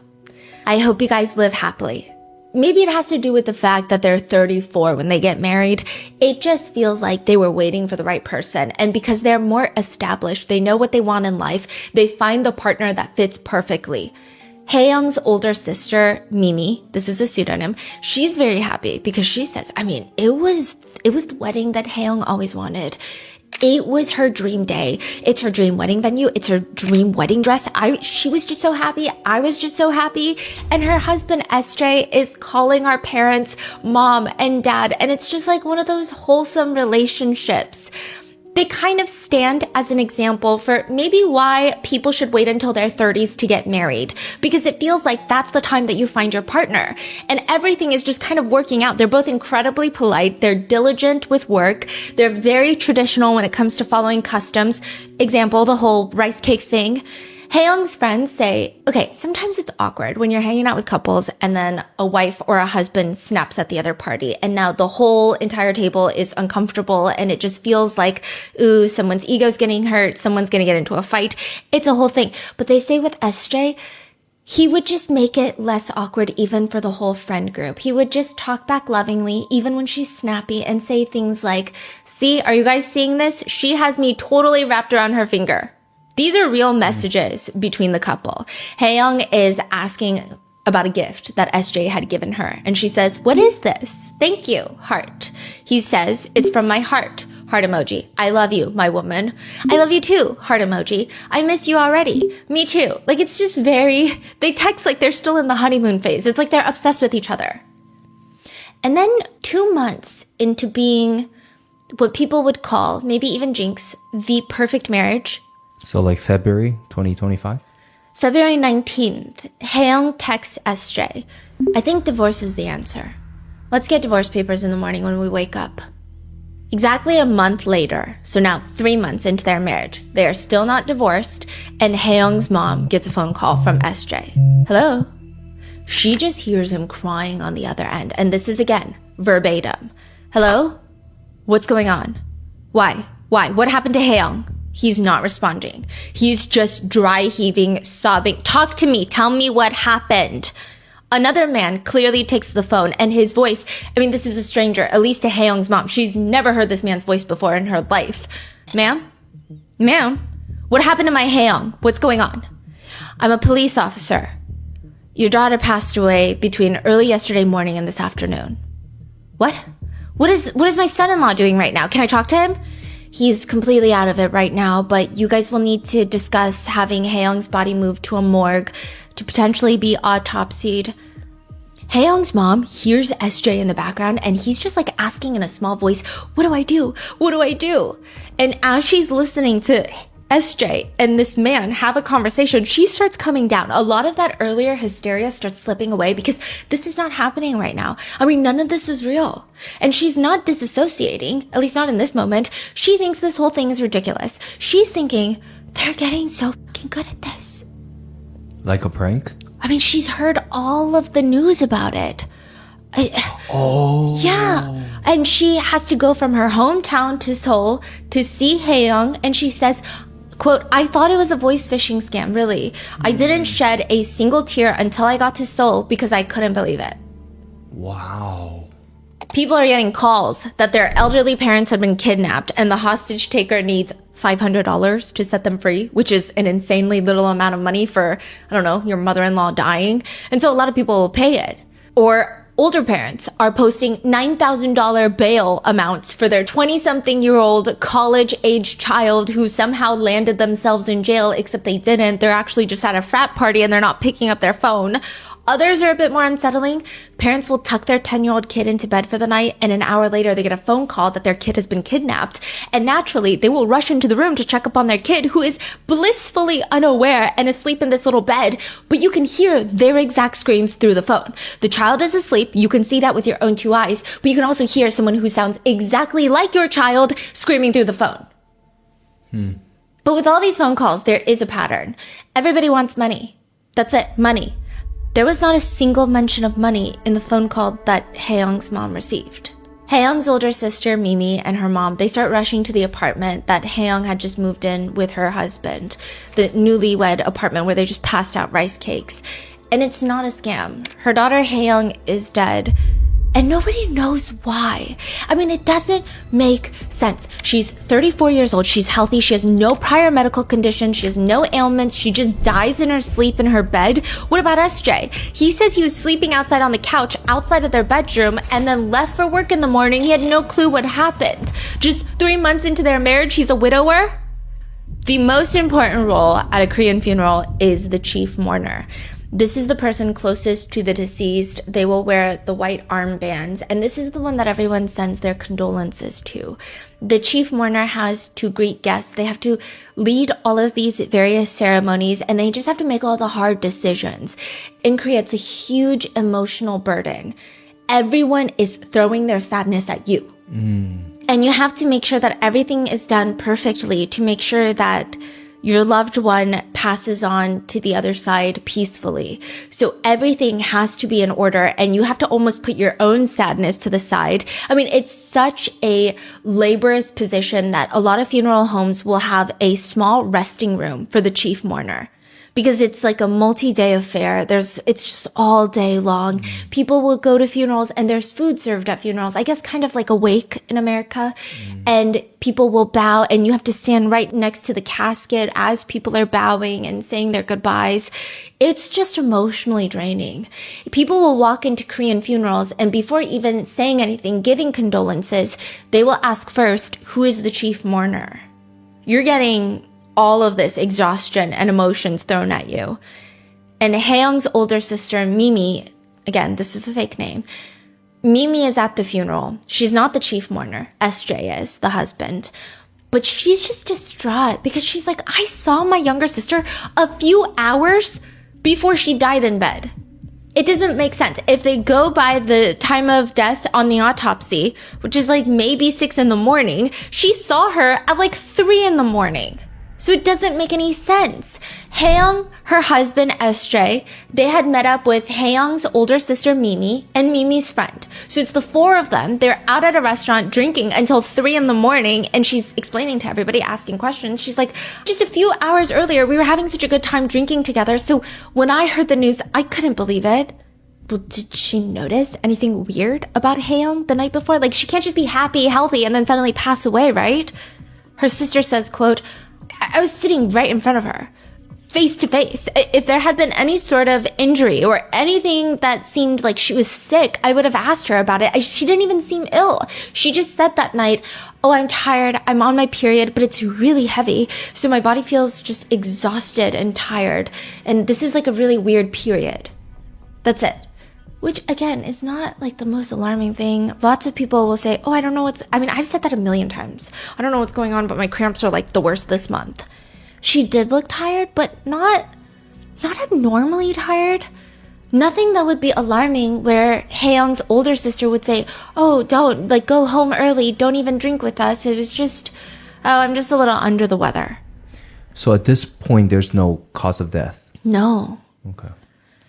And SJ, I guess, is trying to lighten the mood that night and make his wife feel better because he's like, okay, well, everyone, let's eat, let's drink. Interestingly, he's not particularly a big drinker or someone who likes to stay out and get drunk, so it's rather surprising. But they did stay out for 3 rounds of drinks. They don't get back home. So Mimi and her friend actually drop off Hae-young and SJ. Because Mimi's friend was the DD. She's the designated driver. Okay. Hae-young and her husband, they get home at 3:10 a.m. Hae-young's sister says, I was too drunk to even remember getting home. My friend was the DD. We dropped off Hae-young and SJ first. And then around 4 a.m., I know this, because the next day, Hae-young had sent me a bunch of text messages. So Hae-young is joking, kind of joking. Okay, it's like very sibling. But she's texting her a picture of Mimi, the older sister, passed out on the street. And with a message, you're so annoying! Exclamation, exclamation. Ugh, get some sleep and just get to work safely tomorrow. Still, you're so annoying. It's likely that people asked Mimi about SJ too, who is obviously the chief mourner at the funeral. But how was he? How is SJ handling all of this? Well, when I went to my sister's apartment, he was just sitting in the living room staring blankly. I kept asking him what happened. And he wasn't in a state to talk. He just kept crying and saying, I don't know. In the midst of the funeral, a group of men walk in. and they take SJ, the chief mourner, to the corner, which is kind of odd. Okay, usually you say your condolences just like where the chief mourner is standing, which is typically right next to all the flowers and the casket. But they take him to the side, and someone out of the like 5 guys surrounding the chief mourner, someone out of that group reaches into their pocket and takes out handcuffs and handcuffs SJ in front of his wife's family, his friends, his wife's casket. I mean, the minute it registers, everybody jumps up and they're just staring. They're not really sure what to do, because also this is reminiscent of a very famous K-drama, Marry My Husband, where after the wife is deceased, the husband gets arrested at her funeral. Right. Before she's reincarnated. So, I mean, I don't know, but everyone is just, I mean, this is a thing that is said in hindsight by a lot of people. So everybody is jumping up. They're staring. They don't really know what to do, but they're panicked. These are detectives. You're being arrested on suspicion of murdering your wife, Hae-young. The people interviewed at Hae-young's funeral would say, it felt unreal. It felt disconnected from reality. It almost felt theatrical in a weird way, because SJ instantly, as he's being dragged out of the funeral home, he's screaming, "It's not me! Mother-in-law, like, 어머니, you have to believe me, it's not me!" And then with his hands cuffed behind his back, he does a 90-degree bow to Hae-young's father. And he's like, I'll be back, it's not me. And then his eyes are wide open. He looks hysterical. He looks bug-eyed. And then Hae-young's sister, Mimi, and her friends notice the corner of his lips lift up. Like he can't help but smile. What? There is a website that talks about how to have the perfect marriage, how to satisfy both partners in the union. And it reads, a wife cannot flatly refuse her husband. She may only ask for a rain check, and then she needs to make good on that rain check as quickly as possible. A husband has the right to confront his wife's sexual refusal as a sin, not only against him, but also against God. A husband ought not to feel guilty for having sex with his wife when she is not in the mood if she yields, even grudgingly. A husband needs to use prayerful discernment to discover if her reasons for, quote, not being in the mood are for legitimate physical or mental health reasons, or if the problem is wrong thinking and wrong attitude on the part of his wife. Listen, I'm not a religious person, nor do I think the blog author of this website is a religious person either. However, with an appropriate amount of common sense, I can easily tell you that if you have to ask God why your wife doesn't want to sleep with you, the problem is within. But because this man knows how to write words and string together somewhat grammatically correct sentences, he wants the world to see and applaud his very mediocre grasp of the English language. He continues, if her reasons are legitimate, then she needs to seek medical or psychological help as soon as possible. Most people think of sexual immorality as only someone having sex outside of marriage. But remember that when something is immoral, that means it is a sin. And we know that sexual denial in marriage is a sin. Therefore, it is accurate to call willful sexual denial in marriage an act of sexual immorality. Intelligence is not a requirement to have access to a working keyboard, to clickety-clack. And unfortunately, stupidity is something that some people, like this author, can work towards being the best at, truly excel at. After all, it is a man's prerogative, right? He continues, biblically speaking, the husband is the spiritual authority in his home, and he has the biblical obligation to first attempt to discipline his wife, as she is his responsibility. Only when he has exhausted all forms of discipline and she remains defiant and divorce is looming should he approach a counselor to act as a witness to her sin. It goes on to say the forms of discipline a husband should use if the wife does not want to have intimate relations with the husband is not to take a shower, to take a self-help class, not to get your own ducks in order because something's probably wrong with you. They say, stop taking her on dates or trips. Another step includes, those dinners that you cook or the vacuuming you do? Just like basic chores of someone who lives in a place of shelter and they should be doing. Those things that really she should be doing, but you have simply been trying to be nice and doing for her? Stop doing them. Stop giving her those nice back and shoulder massages she loves so much. And then it says, if she is financially dependent on you, remove all funding for her aside from food and shelter. And if she still doesn't listen, the last few steps are rebuke her before witnesses and bring her before the church. They end it with a good old, why buy the cow when you can get the milk for free? Well, once you bought the cow, you are supposed to get the milk for free.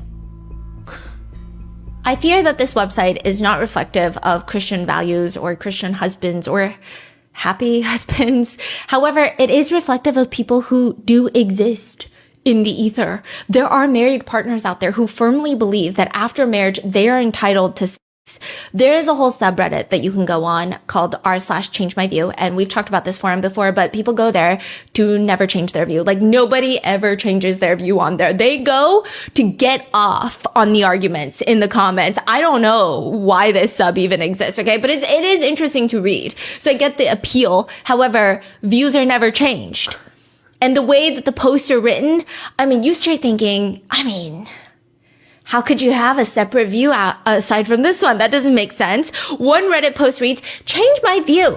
Marriage does not entitle anyone to sex. In the old days, men were legally allowed to R-word women within marriage. It was not considered R-word at all. It goes on to continue and argue that in order for R-word culture to be undone, we are going to have to reconceive marriage utterly in such a way that nobody will ever be under pressure to give up their rights to their body and let their bodies be taken in marriage, which I don't really think is a hot take. There were some arguments for semantic interpretation of the post, but one person, probably a guy, responds, how far does your view extend? Does it say extend to marriage doesn't guarantee you access to a man's wealth or resources? I love when people just have imaginary money that they're hoarding from potential gold diggers. What are we talking about right now? Just make-believe stuff? But they go on, or is it just your view that sex is the only place you get a choice? Another person has a less polarizing yet differing viewpoint, writing, depends on what you consider entitled to. Everyone is entitled to be in a relationship that meets their emotional and physical needs. This includes sex. If the relationship doesn't meet said needs, whatever they may be, then a person has the right to complain, to discuss it, to work it out, or to leave if the needs cannot be met. So while you are correct that marriage does not give you the right to R-word someone by forcing them to have sex, you are entitled to have your emotional and physical needs for intimacy and sex met by your spouse and to be disgruntled if they're not doing so. Another one responds very weirdly. I agree, but I must ask, why the hell would you marry or stay married to someone who doesn't want to have sex with you? Another person writes, I would say sex is basically part of the marital contract. You're basically just friends or roommates otherwise, which you wouldn't need all the legal complications of marriage for that. So yeah, you are entitled to sex from your partner.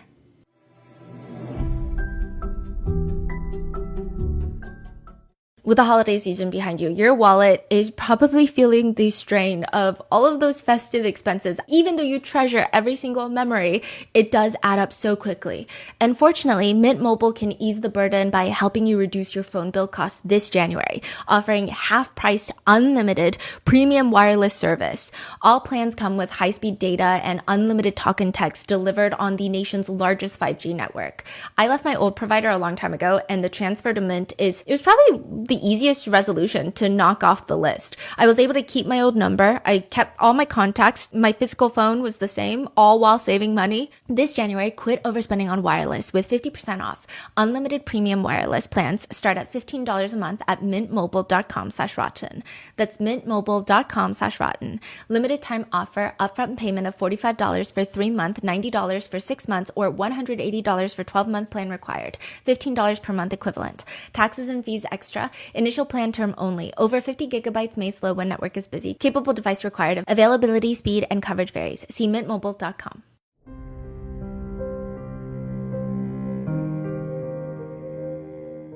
And then you click on a suggested change my view. A woman who expects her husband to completely devote himself sexually to her, yet refuses to have sex sex with him is both selfish and cruel. If a woman refuses to have intimate relations with her husband, the husband then has every moral right to check out women, flirt, view videos, and even in certain cases, cheat. A woman has every right to refuse sex if she doesn't want it, but freedom to choose also means a prohibition on a man from having any sexual outlet whatsoever is very wrong. Cheating is a violation of exclusive sexual intimacy, but in a sexless marriage, there is no sexual intimacy had. I will say that aside from people having medical conditions or some sort of psychological reasoning of not wanting to be intimate with their partner, typically your partner not wanting to be intimate with you is usually something wrong with you, if that makes sense.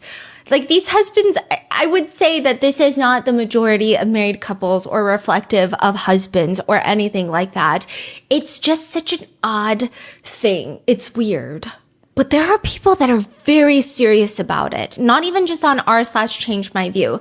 There are people that will write things on Reddit like, if you get married, you are essentially signing away your sexual consent in exchange for financial and emotional and relationship stability. If neither party is ready to give up on their autonomy, then they shouldn't get married because breaking those technically voids the marriage contract. Saying no to a husband simply isn't an option unless you're physically incapable, which might be the case after an argument or if you're sick or whatever.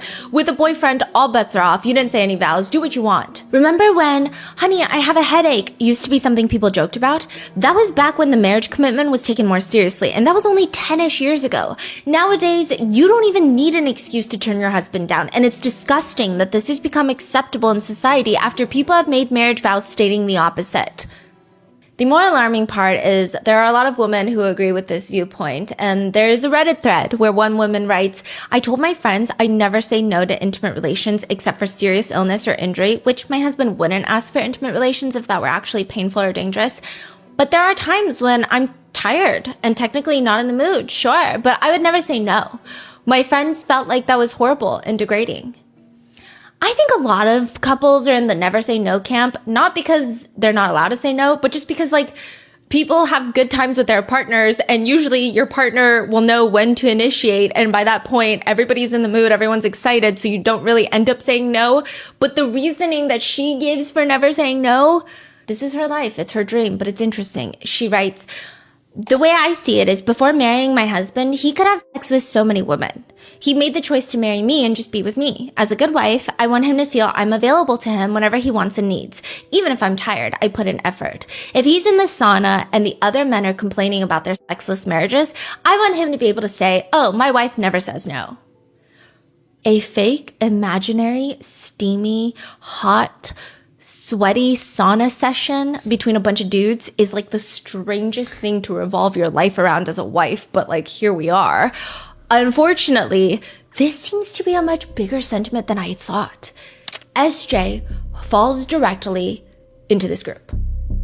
His friends say, SJ had some unique outlooks on marriage, relationships. He would say to us all the time, if I can't have sex with my wife, where am I supposed to get it? Should I go pay for it?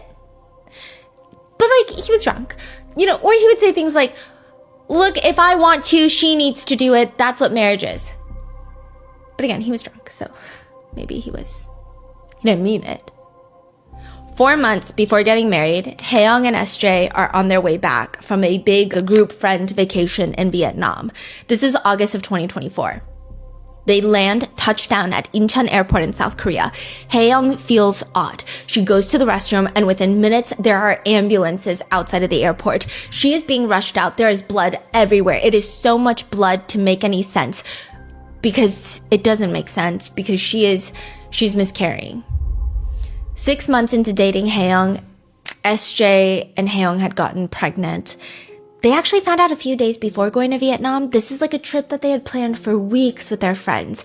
But Haeyoung, who has always wanted to start a family, she's so happy about being pregnant. She even immediately asked, so in Korea, you get like the pregnant woman badge and you can use it at subway stations or like on the train or in public transport because a lot of women don't show immediately or during winter, you don't see it. And it's in Korea, it's a big deal. You do not sit in the pregnant woman section if you're not pregnant. So that's why they hand hand out these badges. Wow. She even got that. She got all these pamphlets about her pregnancy. And she keeps asking her doctor, like, are you sure I'm safe to travel? Just to give you some context, I think she found out a week before, like a few days before she's set to go to Vietnam. The doctor is like, you're going to be fine. I mean, everybody is different. However, you're going to be fine. You're cleared for travel. This should not be alarming. You're very early into your pregnancy. You're going to be okay. It's not even that long of a flight. Haeyoung dots all of her I's. She crosses all of her T's. And then when she touches back in Seoul, the baby that she had wanted so badly, she ends up miscarrying. But this is the part where it's just like odd. There is a text message from SJ to Haeyoung the day after she miscarries. And it reads, it's fine as long as you and I are healthy. We can make another baby. I feel so inadequate and foolish. I'm so sorry. Why would he need to apologize? Is he just apologizing because she's going through something so traumatic? Right.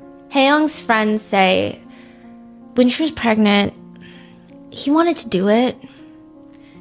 They did it once after she found out she was pregnant and there was a little bit of blood. And so she was really worried for the baby. So she kept refusing to have intimate relations after that.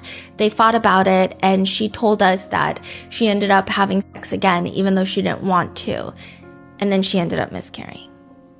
Nurses see a lot. That's an understatement. Nurses have probably seen more of me than my own husband, which sounds crazy, but my husband has never pried my mouth open, shoved a flashlight down my throat to see if there's like a foreign body lodged in my throat after a particularly intense meal. Okay. So these nurses, they see a lot, and they see a lot about people's personalities, especially couples. One Reddit thread from a nurse writes, husbands in the delivery room often do more harm than good. In my view, the husband in the delivery room often can't provide meaningful support and may even create more stress. Many people frame fathers being in the delivery room as a romantic or heroic act, as if witnessing every moment is required to be a good dad. In reality, the practical benefit to the mother is often minimal. A husband who stays outside, handling logistics, communicating with family members can actually provide more meaningful support. Which you have a lot of people disagreeing. I would also disagree, stating that women are the most safe in medical situations, especially childbirth, when they're relaxed and comfortable and feel supported. However, there are a lot of nurses fighting back saying, yeah, in a perfect world, but most husbands, they're on their phones the entire time while their wife is in labor. Or sometimes they're causing more distress, making their wives feel more pressure, or they're not being helpful with other family members that are hounding, giving their 10 cents to the wife about how they should approach childbirth. One woman writes, my husband went downstairs to charge his phone and call his mom from the car. When I called him an hour later because I was 9 centimeters dilated, he said that he was at Sam's buying Tupperware. What? Tupperware. Another wife writes, my husband asked if he could borrow one of my pillows because his back hurt and I had too many. The nurses see it all. And for Haeyoung, it's not just a miscarriage, which is already very traumatizing. Haeyoung actually suffers from a very rare condition that only 1 in 30,000 women have, where she has a miscarriage, which a miscarriage is when you have a fertilized egg in the uterus. And the pregnancy is not going to come full term, so you miscarry, right? She also has an ectopic pregnancy at the same time. So Haeyoung's ectopic pregnancy goes unnoticed for a while because this is really rare. So if you don't know, an ectopic pregnancy is when you have a fertilized egg, but it doesn't end in the uterus. It's outside the uterus. A lot of the times it's in the fallopian tube. And this is very dangerous. You can die. You can very easily die if you have an ectopic pregnancy because that fertilized egg is going to start growing. And a fallopian tube is not like a uterus where it's meant to bear a child. It's not going to stretch. So what it'll do is it'll burst and then you will be heavily internally bleeding until probably you die unless you get emergency help. It's very dangerous. So she has an ectopic pregnancy outside of the uterus and she had a miscarriage inside the uterus. So with all of that, a lot of the symptoms of the ectopic pregnancy, she thought that it was from the miscarriage. So it goes for a very long time that she doesn't realize that she has this life-threatening condition, and eventually, once it is realized, there has been so much damage done that the doctors tell her that they need to have emergency surgery and remove that fallopian tube. When was that surgery? Or this is before the wedding, so this is like a month after, so around September. there's so much happening. Like they came back from Vietnam, she miscarried, and then the surgery, and then the wedding. Yeah. And then 3 months later, this is just like... In 6 months. So Hae-young is texting her sister about what's going on. I had surgery with 1 fallopian tube removed. There were also 2 uterine cysts when they opened it up, and they were black and about to burst. So in Korea, it's not as common in the United States. I think in the US, they'll probably charge you $5 billion for it, but a lot of the times, the nurse's duty to feed patients who cannot eat by themselves. In South Korea, unless you're in very specific, like, intensive care units, a lot of the times, it's up to the family members to feed the patient. So the nurses, they will bring all the nutritious hospital meals that have all of the requirements, and they'll make sure that you're eating, and they'll check up on you. But a lot of the times, unless you're in like the ICU, a lot of the nurses depend on the family members to provide care. So family members will do shifts. If you've got work, then someone's doing like a breakfast shift. If someone's doing a lunch shift, someone's doing a dinner shift. It's just a thing that happens in Korea. I don't know if it's embedded in the healthcare system or if it's just like a societal thing that is built into the communities and the families. I don't know, but it's a thing. So every time Hae-young is recovering from the surgery, she's laying there. Every time the nurses bring food, Hae-young doesn't want to eat. She has no appetite. She doesn't want to do this. She's exhausted. And it's up to the family member to airplane that spoon, to beg, to plead, to negotiate that your loved one eat the hospital food. SJ's supposed to be spoon feeding her, but because she doesn't want to eat, he is sitting there eating every single meal that gets delivered, and every single nurse that walks by is judging the shit out of him. Hae-young has no appetite. She feels too weak to eat, and eventually she's getting annoyed by him. She's sick of seeing his face, and she tells him, you know what, go home and just feed the dogs. He ends up going home. She checks the home camera, and he's not just feeding the dogs. He ordered himself a pizza, plopped on the couch, and is watching TV and munching while she's recovering from this ectopic pregnancy, which he got her pregnant. And he's just at home eating pizza. So understandably, with all of this like trauma and pain and the emotions, Hae-young tells her friends she just feels really disappointed in him. Like, she just doesn't like this. But worse is that 1 month after this, so this is again still before the marriage, 1 month after, there are text messages between the two where Hae-young is telling him, ever since the pregnancy and the miscarriage, my body has been so weak. Everything changed suddenly. It's been hard to adjust. I'm just exhausted. He responds, when we're tired, we should support and lean on each other. Yeah, what you're saying is right, but you only want one form of affection expression, and I only have one body. So he's saying, you and I are both tired, and when couples are tired, we need to depend on each other. And she's like, the only way that you think you can depend on me is for sex, and I can't have sex right now. That's crazy. So he's asking for sex. Yes. Basically. 1 month after the surgery, she texts him, if we tried it once and it hurts, shouldn't you think that maybe my body hasn't recovered yet? It hasn't even been a month yet. The scar on the outside of my body hasn't healed. How could the wound inside my uterus be healed? SJ responds, well, the doctor said we should return to daily life in a month. That is crazy. Which, by the way, that is a suggestion. Doctors are all over the place. Some doctors, I was on Reddit of women who were recovering from similar surgeries. They say their doctor said 2 weeks you can return to normal life. Some people said a month, 6 weeks. And these are guidelines. Usually the rule of thumb is when you want to return to normal life, especially when it comes to sex, because it's not like, oh, my arm broke, I can't have sex for a month. It's like you're talking about the exact same body parts. Hae-young feels like this is happening because of an act we did together, but alone I have to suffer, and yet my body is still an object of desire for you. Like, it doesn't make sense. She's texting her friends in frustration. After the miscarriage and the fallopian tube removal, it hasn't even been a month, but the doctor said it was okay to have intercourse after a month, so he keeps whining, and we did it, and I didn't say anything, but it just really hurts my feelings. Her friends are upset. Why didn't you say anything? Someone else is responding, God, this must be really hard for you. Hae-young texts SJ, stop whining. And like this, I will say,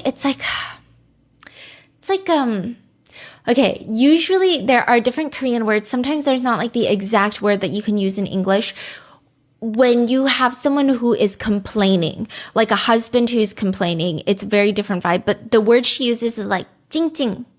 찡찡거려 is like very much like like when kids are like 찡찡, like like I want to do this, I want to do like that was his energy. That's the word she uses. Otherwise, you could use stop complaining, stop nagging. Like there's other words you could use, but 찡찡거려ing is very infantile. It's like what kids do. Yeah. Like you really only use it. I would say that my parents treat me like a giant child still, but they still don't tell me don't 찡찡거려 because it's such a specific thing. Like, yes, stop being a baby. Yeah, it's very like, it's not just whining. It's like very, yeah, that's so weird. It's like that rhythmic tantrum usually. Because 찡찡, it's almost like an onomatopoeia. It's like a sound. And he responds, if I don't initiate skinship first, we never have skinship. Skinship, by the way, is like the Korean term for touch and sexual activities. They call it skinship. I'm just asking you to love me as much as I love you, or even just a little. There's a famous Pilates studio in South Korea called Diana Pilates. It's a 6,000 square foot. It uses the entire 9th floor of a glass down building. I mean, you see the whole view of the other buildings, the mountains in the back. It's beautiful. A lot of good K-dramas were filmed inside of this studio. I feel like it was really popular during the Pilates hype during COVID. And then they started doing some reinvention. Once the reformer Pilates started slowing down, they went into flying Pilates, which is when you put on the bungee cord and you just... Oh, yeah, the one that you hop around? Yeah, right? I mean, I don't know. I think it was really popular in Korea. I think that it's probably not a tried and true tested form of working out. In the sense of, I'm sure you get a lot of results, but it becomes like a thing where people don't know about it or they have to find out about it. It almost feels like a trend. You know how there's always trends for workouts? Yeah. So they switched to this, a lot of the flying Pilates, and eventually the membership does take a dive with Diana Pilates. And then this definitely makes it worse. There's a new notice on the front door that reads, following the traffic accident, the director, SJ. His spouse has passed away, and SJ remains in critical condition in the ICU. The current owner of the building, who knows of the director's sincerity, has arranged it so that the members can continue using the facilities without any inconvenience or charge. Members may rest assured and continue using the premises as usual. We will continue to repay you with a better environment and service. We ask for your attention and your support. Wait, is he the owner? Or he's the... Yes, SJ is the owner of this Pilates branch. Interesting. Yeah, and this notice goes up after Haeyoung dies, but there was no car accident. Right. Haeyoung did not die in a car accident. SJ is not in the ICU. In fact, he's getting arrested as the main suspect for Haeyoung's murder. Oh, so they're trying to hide it. Hide the fact. I see. SJ is defensive. He's asking the officer, what are you saying? That I did this? We didn't say that. But was Haeyoung sick? And these are direct quotes. Why are you asking me? What did I do wrong? SJ tells the police, I have no idea what happened that night. He explains they came home after drinking, and even with drinking, Haeyoung has really intense insomnia. So the typical routine is that he sleeps outside on the couch until she can fall asleep inside the bedroom, and then he'll quietly go into the bedroom and sleep. She has trouble falling asleep, but once she's asleep, she's not a light sleeper. He goes into the room a few hours later, and he knows for certain she's knocked out. He's like, which by the way, I'm not like awake for all of this. I fell asleep with the TV on outside in the sofa. I woke up early in the morning to go use the restroom, and that's when I was like, oh, she's definitely asleep. Let me go sleep in the bedroom. I moved back into the bedroom. I laid down next to Haeyoung, and then I wake back up to go to work, and she's still asleep, so I'm letting her sleep in. He explains that when he gets to work, however, normally Haeyoung will wake up a little bit after that, even if she had been drinking the night before, but she doesn't text. He calls her 4 times around 2 p.m. She doesn't pick up. How are you still asleep till 2 p.m.? He's like, this is weird. He runs home. She's dead on the bed. He calls emergency services, and that's all he knows. He doesn't know anything else. I mean, to some degree, this is all very trackable. There is CCTV footage of him leaving the apartment to go to work at around 10 in the morning. His body language looks nonchalant. 10 a.m. in the morning, he goes to work? Yeah. But she was... she has passed since 6. Yeah. Right? Okay. And he looks really relaxed. He starts walking in the direction that work is. But when the police ask his employees if he got there as he normally does, they say, well, no, March 13th was weird. He didn't come in. He usually comes into the studio by 11, but he wasn't there. He did text me though. So one of the Pilates instructors is like, he texted me around like 1:30 asking me about my paycheck. It was just like a normal conversation about the pay stub. That was it. Then he calls his wife 4 times. She doesn't pick up. He rushes home and then calls emergency services. Hae-young's friends have problems with this because it's very nonsensical. What do you mean? A completely healthy 30-year-old woman who, by the way, she has been very health conscious. She's not the type to notice something wrong with her body and hope for the best. She's getting a checkup. What do you mean she just passes away in her sleep? She didn't drink heavily the night before. And when it's not like she threw up. There's no evidence of throw up. There's no evidence that she was so drunk she couldn't get up and she choked on her vomit, which is a very real concern. She just passes away peacefully. There's just no way. Looking at the autopsy results, she has a bruise on her upper lip on the left side, a faint, very faint bite on her lower lip. So again, these are all things that she could have self-inflicted as maybe she's choking or asphyxiating. But one thing you can't explain is this very faint red line around her neck. Are we supposed to believe that she was wearing a scarf when she went to sleep? Or that there was a random string on the bed that she laid in, rolled over, somehow tied it around her neck to asphyxiate on by herself? It doesn't make sense. One of the neighbors in the building, the one right below Hae-young and SJ, they say that night they did hear something weird. So much so that they even reached out to Hae-young the next day to make sure everything was okay. What did you hear? We're light sleepers, pretty sensitive. So we normally actually just block out normal life sounds. So if we hear someone thumping or it sounds like someone dropped their phone or stomping, you kind of learn to disregard it living in an apartment. But that night, it was a strange and unfamiliar sound. It felt like something dragging, like heavy, like if you were to drag furniture, but it doesn't make like you know how furniture legs will make like the squeaky sounds? Yeah. It's not that. It's like if you were to drag a mattress. It's like fabric or like just something heavy and soft. What? And then we heard this really weird flapping sound. It was kind of like 파다거리는 소리, like 파다거리는 like a bird. Okay, so the word is like the bird wings trying to flap, but you're holding onto the bird. That's kind of the feeling. It's like a flapping noise. It's not like a thumping noise. It's like a flapping noise. It's like a very specific noise. And like that you just don't expect that to hear from a neighbor in the middle of Seoul. And then a strange like, noise. Like, almost as if someone is like breathing out. Like, ugh. That's really like clear. They can hear very clearly. And it sounded like a woman. It didn't sound like a man. And that lasted maybe about like 30 seconds.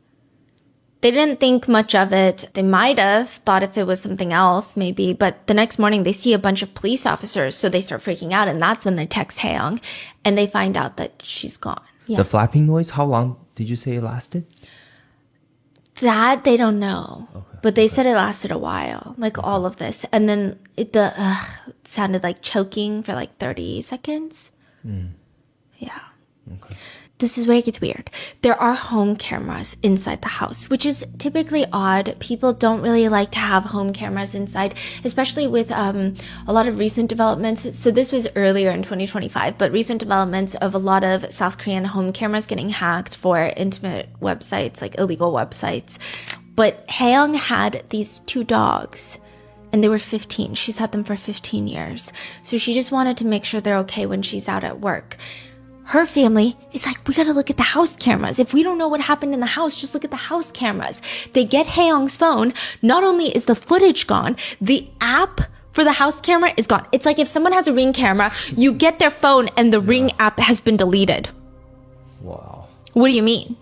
So eventually, SJ changes his story because none of this is adding up. The asphyxiation, the way that she died, the evidence, there's no evidence that an intruder had entered the home. The home cameras had been deleted. He is the only one that could have done something. He changes his story and he says, fine, I killed my wife, but it was an accident.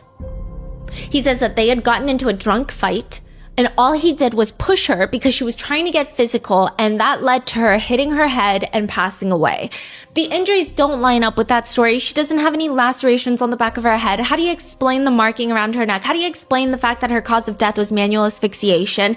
And what's crazy is he starts blaming Hae-young. He says that she was looking down on his family. So he actually got upset, not because he is a volatile, violent man, but because he had to defend his family. This is like family honor. He had to stand up for them. SJ will later try to claim that he had read messages on Hae-young's phone where she is talking to her girlfriends about his disabled mother, and that because of his disabled mother, Hae-young did not want to have kids with him because she was concerned this is a condition that could be passed down to their child. Authorities go through their chat logs. This is what they find. Hae-young texts her friend. So he's saying she's like a filthy person. She's evil. She was shit-talking my disabled mother. She texts her friends. My mother-in-law can hardly speak or walk. When I go there, I just end up sitting with her for a while before coming back. But SJ says he's happy that I talk to her and I make her smile. Then later in the group chat, Hae-young texts her friends, why did I marry this piece of shit? So it's like no one really responds. And then she texts this. Yeah. He's trying to argue it's because of his disabled mother. She's texting that. But just listen to the rest of the messages. Why? What happened? I'm not getting pregnant by this motherfucker. I'm not going to have his baby. Huh? Actually, I would rather get pregnant and not have to have sex with him for a whole year. He actually argued with me, saying, you promised twice a week. Why aren't you keeping your word? Wait, but it's not like you guys aren't doing it. Exactly. That's what I'm saying. It's not like I refused for a whole month or anything. We did it. And then the next day, the shithead just keeps starting again. He's just completely obsessed with sex. I feel like he's lost his mind. Why did you even marry him then? Another friend chimes in. I mean, you must have married him because there was something good about him, right? I thought he would be a good husband. I didn't know he was sex obsessed. Clearly, she still wants to have children with him, though, because later she writes, the doctor said it would be better to remove my other fallopian tube too, but they told me that they could go ahead in the surgery and get rid of both, but I told them I would discuss it with my husband first and then get discharged. Either way, I think I'm going to try IVF. But as the police go further down into their text logs, they find more messages from Hae-young to SJ because, I mean, none of these motives make any sense. It's clear that he did not accidentally kill her in a drunken fight, which, not that that would absolve anything, but it just doesn't make any sense. Hae-young's messages to SJ read, but we always end up fighting because of physical contact. He responds, I want to be close to you because I love you. If two people love each other and feel good together, isn't it natural to have sex? I don't want to right now. If this keeps happening, we really can't keep seeing each other. Okay, I won't push you anymore. Then right before they get married, SJ texts Hae-young, why do it if I'm the only one who enjoys it? It should be something that we both want. Fine, from now on, we're not going to fight about sex anymore. Hae-young is upset by this. She's like, we already had this conversation before about the same exact thing. Then another from SJ to Hae-young. Don't say that you want to break up. There's nothing wrong between us. Hae-young is agitated. You know, this is the first time I've ever told you that I want to break up, right? It's because I don't respond to your physical affection the way you want, and I can't match the level of affection that you expect. Let's just stop here. Honestly, it would be better for you to meet someone who fits your needs because I can't do it anymore. The police investigate and they find that in the toxicology reports, there were sleeping drugs in Hae-young's system when she died. She would never take these drugs, these sleeping medications after drinking. She was really big on that. She thought that any sort of medication mixed with alcohol was like a surefire way to die. She would tell her sister, like, if you drink and take anything, like any sort of medication, you will die. The prosecutors believe that SJ approached Hae-young in the morning, asked for intimate relations. She is having a very heavy period. So it's kind of complicated in the sense of she was not actively miscarrying when she passes away, but it seems like there are lots of complications that were occurring after the miscarriage, after the ectopic pregnancy, after the surgery. And this period, it wasn't just like I'm just having a rough menstrual cycle this month. It seems like this is the after effects of everything that's happened. She's having really heavy bleeding. She's feeling unwell. He approaches her in the morning, asks for intimate relations. She denies it. And then he decides that he is going to impulsively kill her. That's how he describes it. But that impulsion lasts 12 hours later. So that's in the morning. She denies having intimate relations. Oh, that's after the night out. No. Oh, wait. So earlier, before the night out, he asks for intimate relations. Yeah. She says no. Yeah. So then they go out, they have a good time, and then he's very upset. He ends up killing her that night. She come back, fell asleep. Oh, that night. Yeah. This is premeditated. Yeah. So is that what they... That's what the police come to, and there is a whole, like a behavioral psychologist that works for the police. They stated, I don't think this is a matter of sexual desire. So a lot of people are saying, okay, is this like a sex addict that is mixed with someone who has murderous tendencies? Not that we're finding excuses, but we're just trying to understand the concept of this, because how does a husband murder his wife because she doesn't want to have intimate relations? Usually you hear of husbands who are having affairs. You hear of husbands for A, B, C, and D, E reasons. This feels a little out of the norm. The behavioral psychologist says, I don't think this was a matter of sexual desire. If it's just really high sexual desire, he could have been sexually obsessed with other women as well. But that doesn't seem to be the case. This seems to be about control. Always. Yeah, they found other messages where he would text Hae-young like, don't ever think about cheating on me because I will track you down and I will kill you. Now, I know a lot of people love to victim blame and they're going to be like, oh, well, she should have left and not gotten married if he threatened to kill her. But I will also say that even in English, I think that there's miscommunication of like, I'll kill you, like, I'll kill you if you do something. Like, I guess some people could think it as cute, but in Korean, it's even more so because, like the term. Is it like 죽을래? Yeah. Or like, die? 죽여버려. It's like, people say that a lot. Like, if someone is late for something, it's very common for family members to be like, 죽여버려. It's like, I'm gonna kill them. Like, I'm gonna kill them. It's very like, it's very, Yeah. So it was probably texted in that format. But I mean, there were some alarming things about him. And again, this is not me saying like, oh, she should have left. He's the problem, clearly. But there is one time where Hae-young's friends said they were in the car driving, and this is in Seoul. They get into a fight. He just stops the car in the middle of the road. There's cars honking behind him. And if you've ever driven in Seoul, if you've taken a taxi in Seoul, I mean, it's like New York City. People don't play. Yeah. They're honking and he will not stop. He just stopped and will not stop fighting. The psychiatrist comments, from the perspective of someone like the perpetrator, the victim leaving and becoming another man's wife was unimaginable. So it seems like she had brought up divorce in February. They don't end up getting the divorce, but things are progressing worse and worse. She rejects his advances. He decides, okay, she's definitely going to leave me then. And then decides, with the lack of control, the anger, and his bizarre feelings towards having intimate relations with his wife, he kills his wife. And they write, in other words, if I can't have her, I will destroy her. The case goes to trial. He's sentenced to 25 years in prison because it's Korea. A lot of people think that there could be more to the case in terms of he was alone with his deceased wife's body for hours. People are suspicious of what he could have done. Yeah. And what are those sounds? Him choking her. And I don't know where the dragging noise is, though, if she was fighting and then she ended up on the ground and they're dragging in a tussle. I don't know if maybe he choked her somewhere else and then dragged her to the bed. But Hae-young's mom still keeps photos from the wedding day in her house, but she has cut out SJ out of all of them.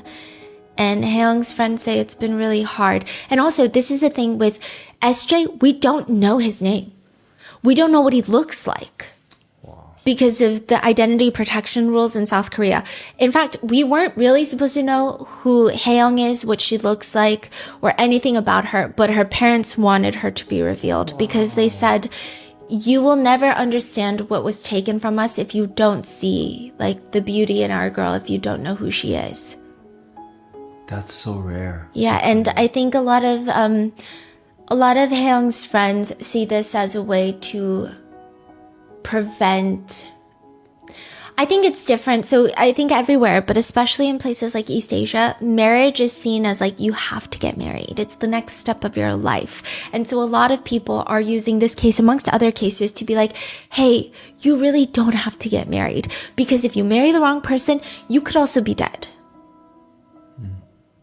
Haeyoung's friends say, whenever I'm struggling or I'm frustrated or I'm happy, I want to call Haeyoung and I can't call her. And I think about her every single day of my life. And that is the case that recently went viral on Instagram, where it was just like a headline of like, husband in South Korea kills wife because she said no to sex during her period. But it's just there's so much going on aside from that. What are your thoughts in this case? Let me know in the comments. Be safe, and I will see you in the next one.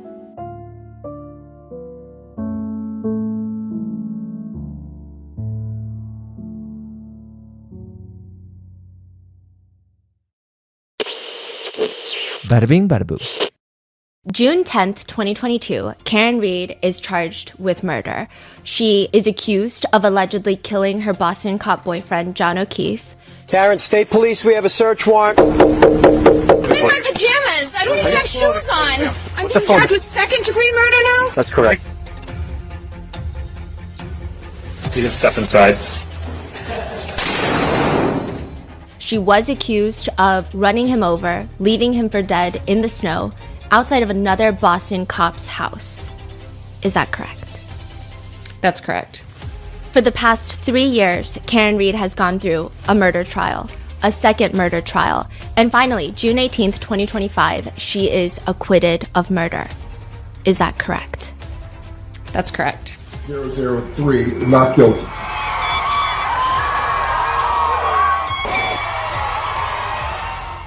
And this is her first formal sit-down interview since the acquittal.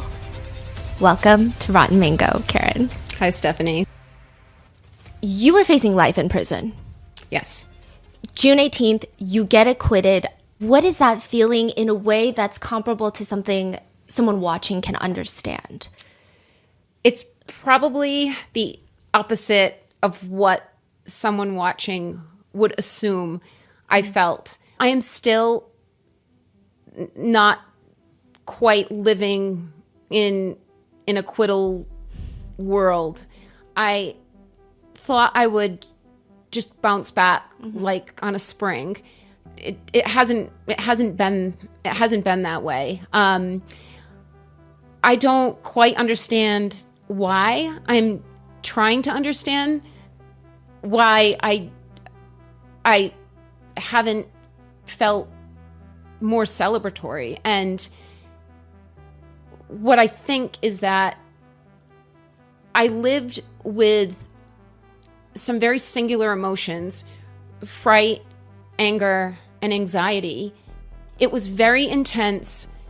Every waking hour, every hour, I thought about my freedom and if I could lose it. And those feelings just don't disappear when a jury foreman says not guilty. I mean, there is, of course, relief, but I don't just wake up the next day and I'm living the life I lived 5 years ago. I felt my grief was being replaced with anger that was then driving this adrenaline. And I woke up every day with a real purpose, and I was appreciative that I was free to pursue this purpose. Yeah. And then all of a sudden, the purpose is gone, thankfully, but I don't have a routine to go back to. It's not there anymore. I don't have a job. I don't have a home anymore. And I'm just kind of in no man's land. And I still have moments every day, very brief, like a nanosecond, where I think of something. I need to tell lies a little this for this witness, or if God forbid I'm ever convicted, I need to make sure I tell my mother this, or it's over the feeling as soon as it starts, but there's definitely some synapses in my head that are still thinking trial hasn't happened yet. It's like when you get ready for the holidays and then you think, wait a minute, did Christmas already happen? It was all this anticipation, and then it's over in a couple hours and you unwrap presents, and it feels like that. Like I have to ask myself, wait a minute, it's over, right? It happened. I don't need to worry about this anymore. But there's this big void in my body and in my mind that, and physically, and what I was doing every day that I don't quite know how to fill. I just feel like a fish out of water. It's weird. I mean, that was something I was going to ask. It's been like 6+ months since the acquittal. Obviously, you don't want to go back to trial, but every day you have to get dressed. You have a mission. There's urgency. Was there like a wave of emotions that hit you after the acquittal that maybe you were suppressing during the trial? The acquittal feels like 3 years ago. When you say 6 months, it's like, oh my God, has it only been 6 months? I already feel like it's been many seasons and many things since then. I've had such an amazing network of support, more than anyone could ever ask for in this circumstance. Emotionally, when I needed to let things out, I had people around me that I could lean on. It was more physically that I didn't have an physical appetite. I didn't have the physical energy I had during trial. I've felt just kind of lackluster and just relaxed, but not this drive. Like I feel like I've lost some of this drive, and it feels like it was just a prolonged response to what the government did to me, that I've had these endorphins pushing me, getting me out of bed, keeping me up, working on witness prep during trial and motions in between trials. And then it just shuts off. It was like this supply I had that never ended for 4 years. And now it's gone. So I feel physically, I'm paying for it now. Like I've got to relearn how to get a regimen and how to source energy and drive every day. Yeah. Maybe, hopefully not ever like it needed to be before June 18th, but some kind of even keel. I haven't found that yet. Do you like wake up in the morning ever like, oh my God, I'm late to court? And then it's like, okay, I don't have trial. Like I'm free. I think I would if I were I live with my parents most of the time. So I'm not in the environs that I was in during court. But if I stayed at the Marriott in the Seaport, the Residence Inn, I may feel that way. I do get those moments of something that I want to tell one of the lawyers, or I want to remember, like, oh, these two dots connect. And then I realize, no, we don't need to know those dots connect anymore. We already addressed it. Thank God I don't wake up thinking I've got to get to court. I wake up feeling very fortunate that I'm not court ordered to be anywhere anymore. It's very frightening to know you are court ordered. This is not a job or school where you should be there. It's best that you're there, but no one's going to come arrest you if you don't go. And this is 2 trials plus 100 pretrial hearings that I am court ordered. It doesn't matter how I feel physically or mentally. I have to be there, and I have to be there sharp because I'm a member of this team.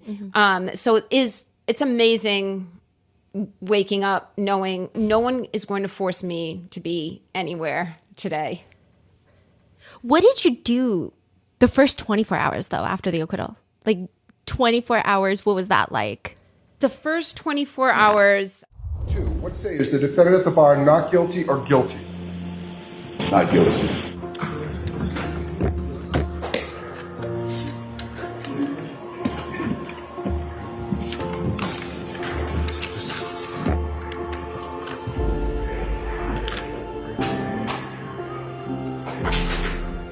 Offense of operating under the influence, 1 year probation.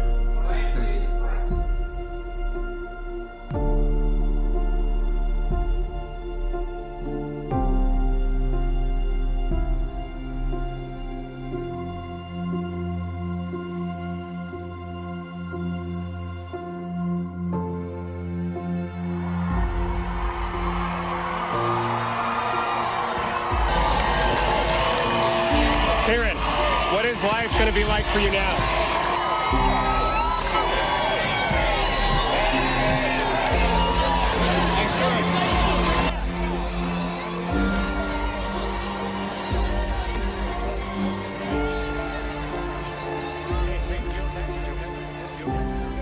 I spent the whole ride back to the hotel. We were hearing from people at the hotel that the press and the neighborhood were already starting to gather in the parking lot. The hotel we stayed at was like a boutique style residence inn in a very lovely neighborhood in Seaport of Boston called Fort Point. And the local businesses, the restaurants, there was a residential building just across the street from us. It was almost the size of an alley, a very narrow street. And coincidentally, when I was in my 20s, I lived in that building. When we came back from the hotel, we tried to lose the press a few times, and I think we ended up going in a side alley door to the hotel. But I went to my room. David's room was below me, and I looked across the alley, and there were residents in the apartment building next door that had put congratulatory signs in their windows. Somebody put something with Yannetti's name. They must have known David's, because it was only, well, I guess Alan was up in the corner as well, but it was a window directly. David was below me. It was right adjacent to David's room, but FKR or congrats Yannetti. So there were people that we had met in the neighborhood that were congregating. A restaurant nearby, I had orchestrated with them. I didn't make any plans until I was acquitted, because there was no way I was gonna set up any kind of dinner before I actually knew I was gonna need that dinner. So I called a restaurant in the Seaport. They gave us a private room. We had been there a few times during trial, and they were amazing. No one knew we were there.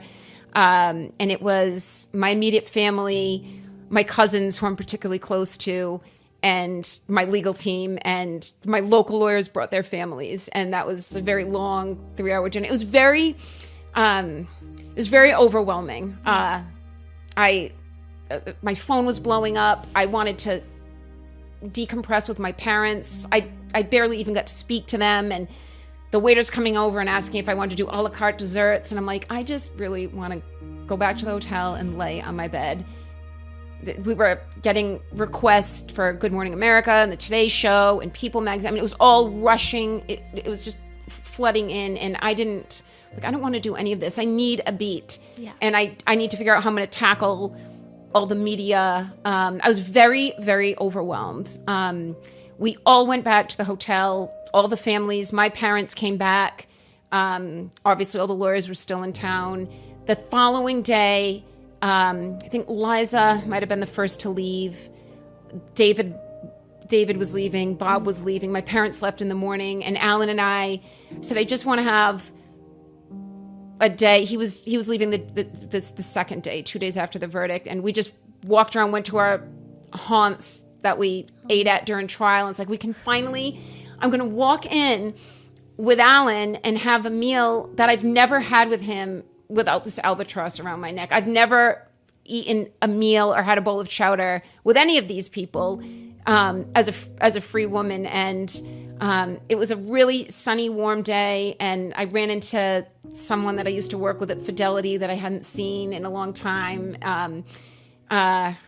It was just, I felt like I was in a dream, though. Mm-hmm. I wouldn't say it was like the happiest day of my life. It still hadn't like hit me yet. It just felt surreal, and I felt sad. Like, so I'm gonna go back to the hotel, pack up my things, and then where do I go? And everyone else is going. My friends are gonna travel back and go back to work, and the lawyers are gonna go to other projects, and even my parents will go back to their routine, and my siblings. And it's just, where do I go? I was not planning with 100% certainty I would be here today. It's weird to live a day that you never planned on. I never made a plan for June 19th or 20th or the 21st, because I didn't want to jinx anything, and I didn't know that I'd be there. I didn't even book a dentist appointment. So it's all of a sudden now I've got nothing. And just very surreal is the best word I can think to describe it. Is it like someone just comes and like shakes your snow globe and then leaves? Yeah. And then everything just settles and it just gets like eerily quiet, like it does after a snowstorm. Yeah. Before the plows come through, it's just dark and silent, and it's still like feels like that. It's getting. I'm starting to feel my way around, like defining what my life is going to be, but it's getting easier. But I do feel I've had this delayed reaction to the persecution, not delayed reaction to the acquittal. I'm finally like reacting to this horrible thing that happened to me, and I had to swallow and roll with it, and now I'm digesting it. Like I swallowed something horrible, and it's just sat in my body, and now I'm finally breaking it down. I feel like I'm having to address things that I swept under the carpet, like emotionally. Yeah. It's you just, your body kicks into this fight or flight, and my body is very good. My mind is very good at kicking into fight. I work very well under stress and pressure, and it got even better. That characteristic got refined during the last 4 years. But you can't do that to your body and to your mind without paying the piper eventually. Yeah. And I feel like I've had to do that. Have you ever dealt with depression during the trial, even now? No, I've never really dealt with it ever. I don't know if it's depression or if it's like PTSD. But no, I didn't feel, I was angry most of the time, angry, and I felt very lucky that it's a disservice to the people around me who are the most amazing people anyone could ask for. And I'm not inclined to depression, so I'm not surprised. I went through a normal grieving process, but I didn't feel down that I had to sell my house and everything in it that I curated myself. I felt, and I had a conversation with Alan that don't look at it as, the government is robbing you of this. Like they're using your taxes to prosecute you, and you're having to go through every asset and liquidate it. Look at it as an investment you made before you ever knew you'd be in this situation, and now it's paying off when you need it. And you're going to use this house to save your life. And, I get a lot of words of wisdom, but they don't all resonate, and that did. But I think I really just feel that I've been running on endorphins that are now, the spigot just shut off, and I've got to inspire myself in ways like everybody else wakes up. And I look at everyone around me like, get up and live lives and find inspiration, or physically and mentally, and I just have to do that like a normal person now, like retrain it. Yeah. There's actually some people, perhaps a lot of people out there, that think you are sitting on a beach, you are cashing in on a book deal, a documentary deal. Like, they think that you are good, you're set, you're enjoying your life. Is that what it really is like?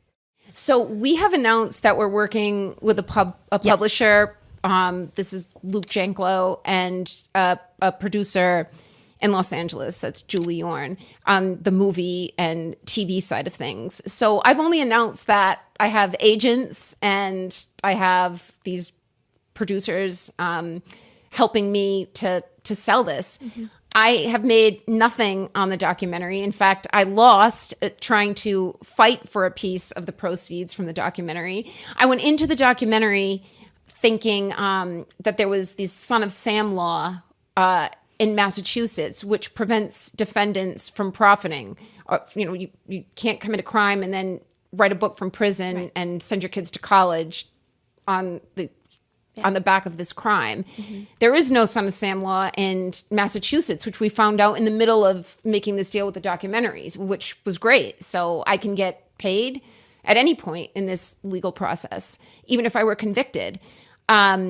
We were not paid. I was not paid. No member of my team was paid anything from the documentary. It was very legally involved. I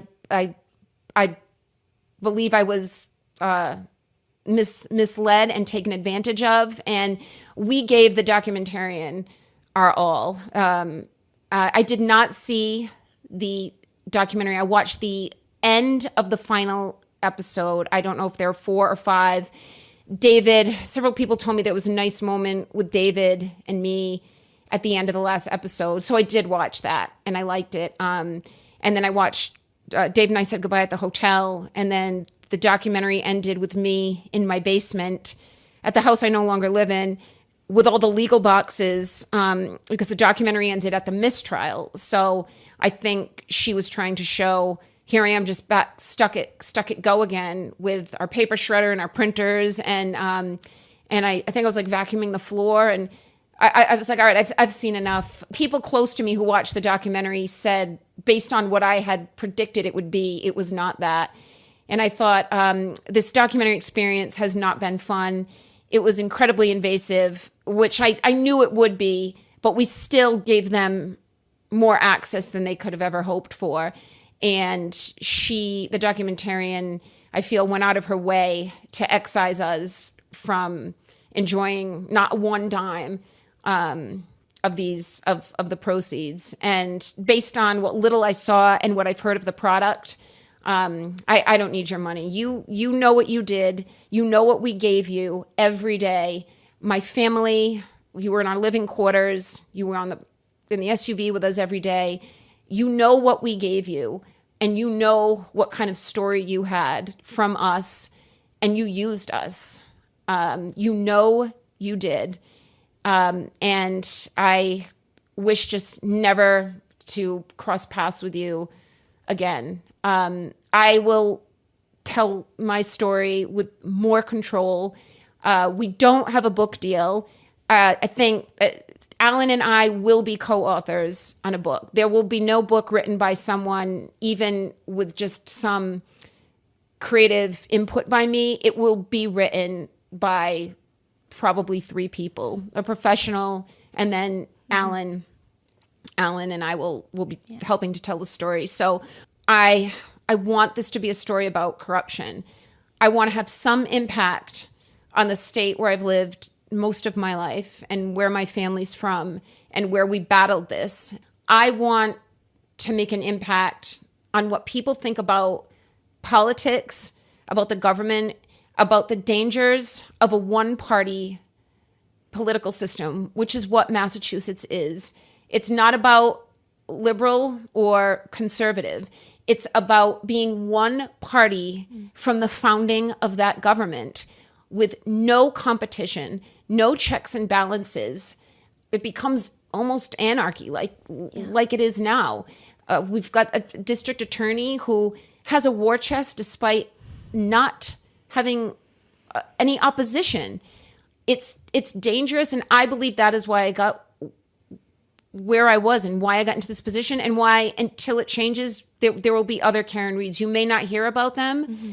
These stories, Sandra Birchmore, it's getting exposed. Other people are exposing it as well. That's what this story will be. Okay. And if I have to write it myself, then I'll write it myself. Even on that note, I do feel like I've heard a lot about you. I've heard a lot of clips of you. I've watched the whole documentary series, Body in the Snow, and I feel like you're very different from that. You know, the way that you're presented in the documentary and then versus like when you walked in.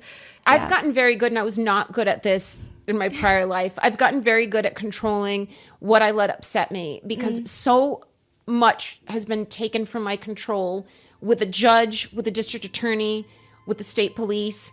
I've been arrested. I've had my home 2 years later searched for electronics. Once someone comes in your home, you have no safe place anywhere. They've been in my parents' home. They've been in my house 3 times.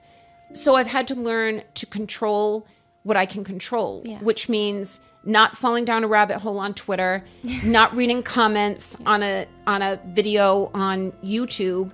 And I knew I had an idea where this documentary was going before it came out. We ended the relationship with Terry, the documentarian, on a very bad note, over money, of course. I had former students from Bentley. I had former colleagues. I had friends that traveled on their dime to interview for this documentary. These are people who knew me in all sorts of facets of life that I was then told those interviews didn't make it in. They didn't make it in, yeah. But John's sister-in-law, who, to the best of my knowledge and to everyone's knowledge, I would guess, knows they didn't have the tightest relationship. Or a friend of his, there's been 2 friends of his I have never met. I was with John nearly every day for 2 years. I had dated him 20 years before that. And there's some guy and an old girlfriend who I never met. This is the closest you could find to John, people who never saw John and me interact. And yet I gave you friends, I gave you people from my parish, students, colleagues, and none of it made it in. So when the documentary came out, and I can't even remember when that was, I made a concerted effort. I will not watch that. What is the point to get upset? Because I know what didn't make it in. And people come up to me all the time that I saw the documentary. It was, wow, what a story it told. And I can't believe what you went through. But my family and friends that saw it, no one's raved about it because they don't feel it portrayed me. But I'm not surprised I was cast in a light that is not realistic. Yeah.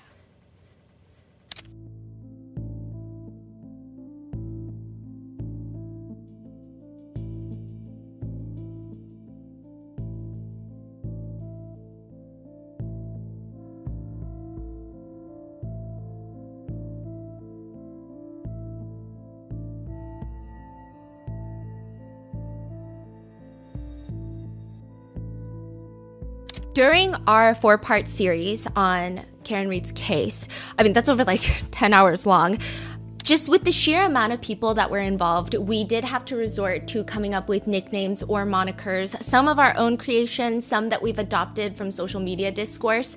And out of just pure habit and pure personal style, I might still be referring to some of these people with that nickname.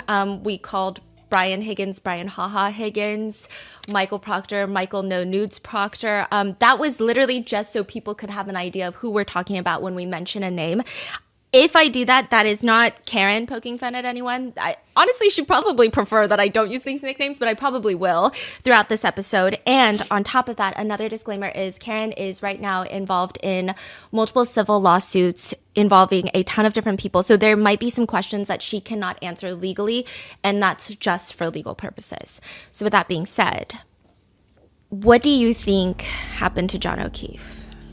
John O'Keefe entered the garage or the house at 34 Fairview and much sooner than later, met his demise.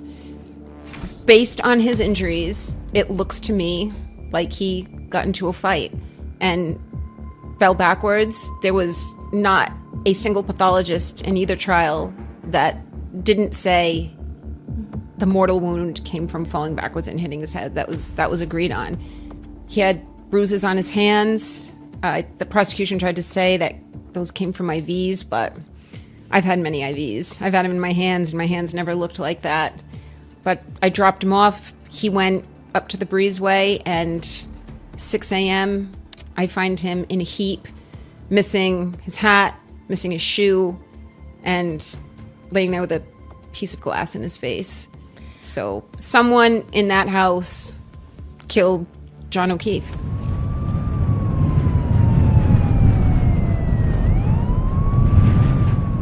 The Alberts have stated that they were asleep. And there's footage of you. There's body cam footage of you, like, screaming, dash cam footage. How loud were you screaming? Because there's all these comments about, oh, the wind, the blizzard. I've done research, and my understanding is that the snow can muffle sounds. I don't need to wonder if Brian Albert and Nicole Albert were awake. According to the Commonwealth's own witness, mine as well, but theirs as well, Ian Whiffen, Nicole Albert at 5 a.m. has an answered phone call from Jen McCabe. Answered and deleted. Furthermore, Nicole Albert at 6:07 a.m. and 6:08 a.m. has 2 more phone calls, each lasting about 7 seconds, from Jen McCabe, answered and deleted. This is not conjecture. This is not my theory. This is in the data.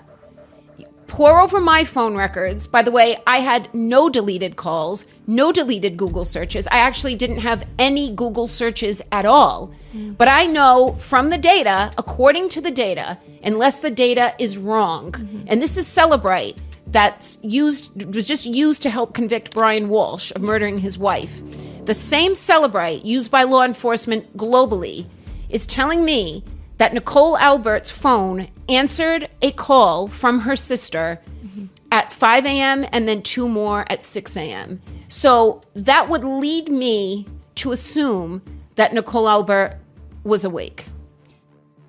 Have you guys ever tried to recreate the quote-unquote butt dials?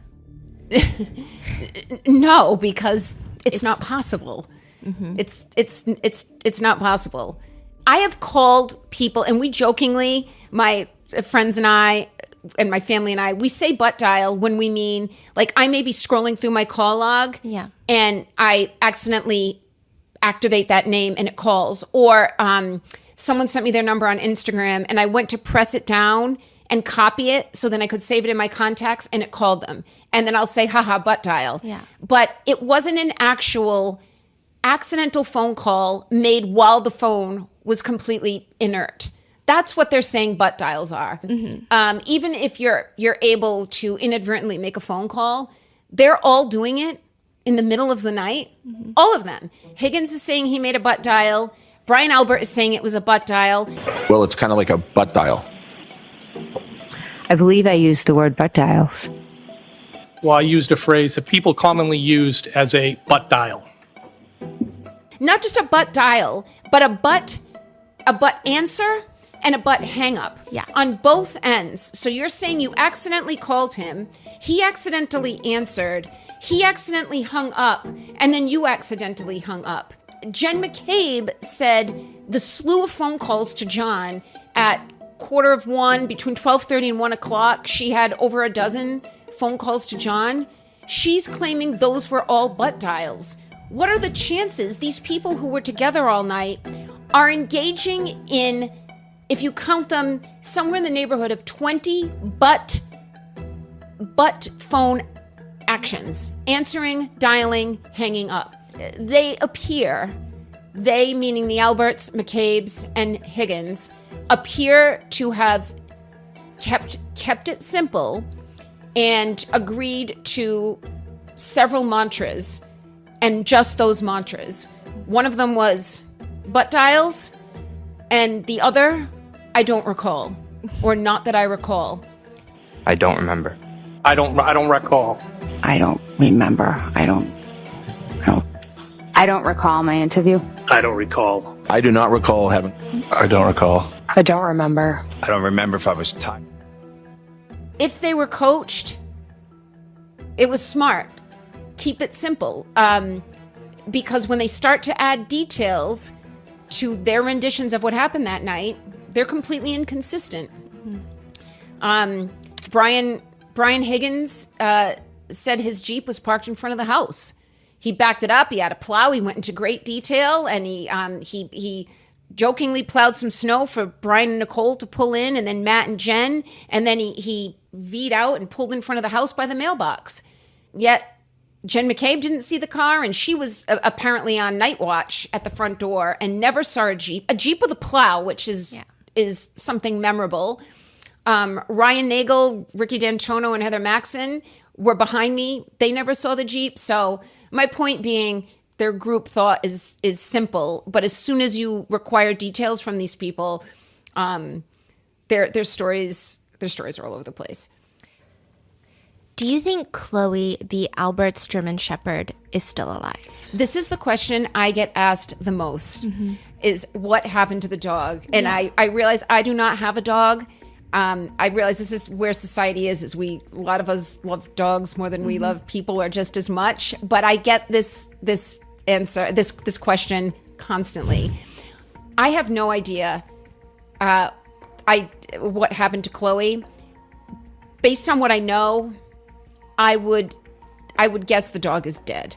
I don't believe it's the dog they claim it is up in New Hampshire. We asked for proof, and all they gave was animal control vaccination records that I can literally go to animal control and get a copy of the vaccination records. And this woman in New Hampshire, who we have no address, no phone number for, she's claiming this is the dog, this was his birthday, and this is his vaccination. Well, anybody can get that. At what point in the investigation did you feel like, okay, this is not an investigation into a tragic accident? I'm being framed. Like, what is there a specific moment it hits you? So they had my phone in my car within a half hour of coming to my parents' house. So they left my parents at 4:15 on January 29th. They took my phone and they took the car. I was hoping desperately, this is a case of they've got the wrong guy. Yeah. I'm arrested on February 1st.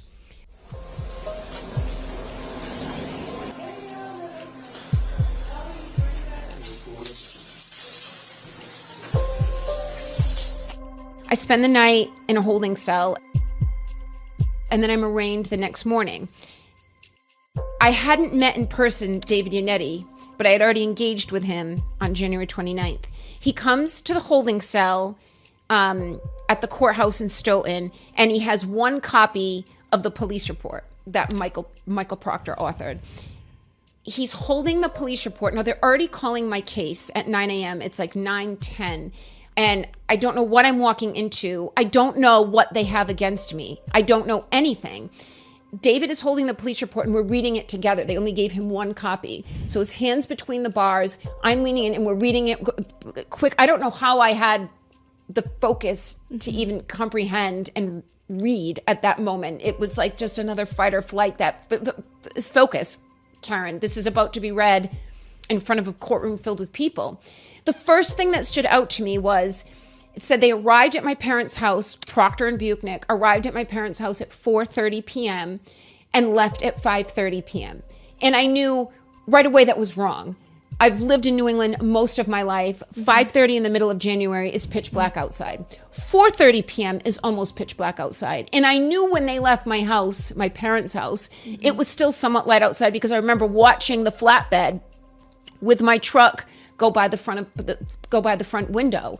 I knew they had gotten to the house around 3:00, and I knew they weren't there for 2.5 hours. So I thought, well, maybe this is how police reports are written initially in a cursory fashion, that they're approximate times, and then we can tighten timelines later. But that always bothered me. And then every affidavit that was accompanying every seizure of evidence after that kept saying the same thing, that on January 29th, we went to the house in Dighton at 4:30, we left at 5:30. So that was the first time I thought, all right, we're dealing with very sloppy, imprecise police. That was my first inkling that this isn't completely ticked and tied. After I was released from the arraignment on February 2nd, that evening, David called me. David Yannetti called me and said he had gotten an anonymous phone call from someone saying, you need to pay attention to who lives in the house. I had not even thought about the Alberts. I not one way or the other, just that I knew that was their house and they had been with us the night before, and I had met them for the first time a week before that. So it was very early on. I've been lucky that very early on and at regular intervals since, I have been given gifts of information that helped buoy me. Yeah. I can't tell you, hearing that information from David, so of course, as soon as David says, this anonymous caller says, look at the owner of the house, I start Googling Brian Albert. And it's within seconds, I find a Google video of him in a boxing ring beating people up. And he looks, I've met him, but I haven't paid much attention to him, but he sounds gruff, and he's walking into some drug bust with some kind of shield and weapons, and he looked like a tough, mean guy.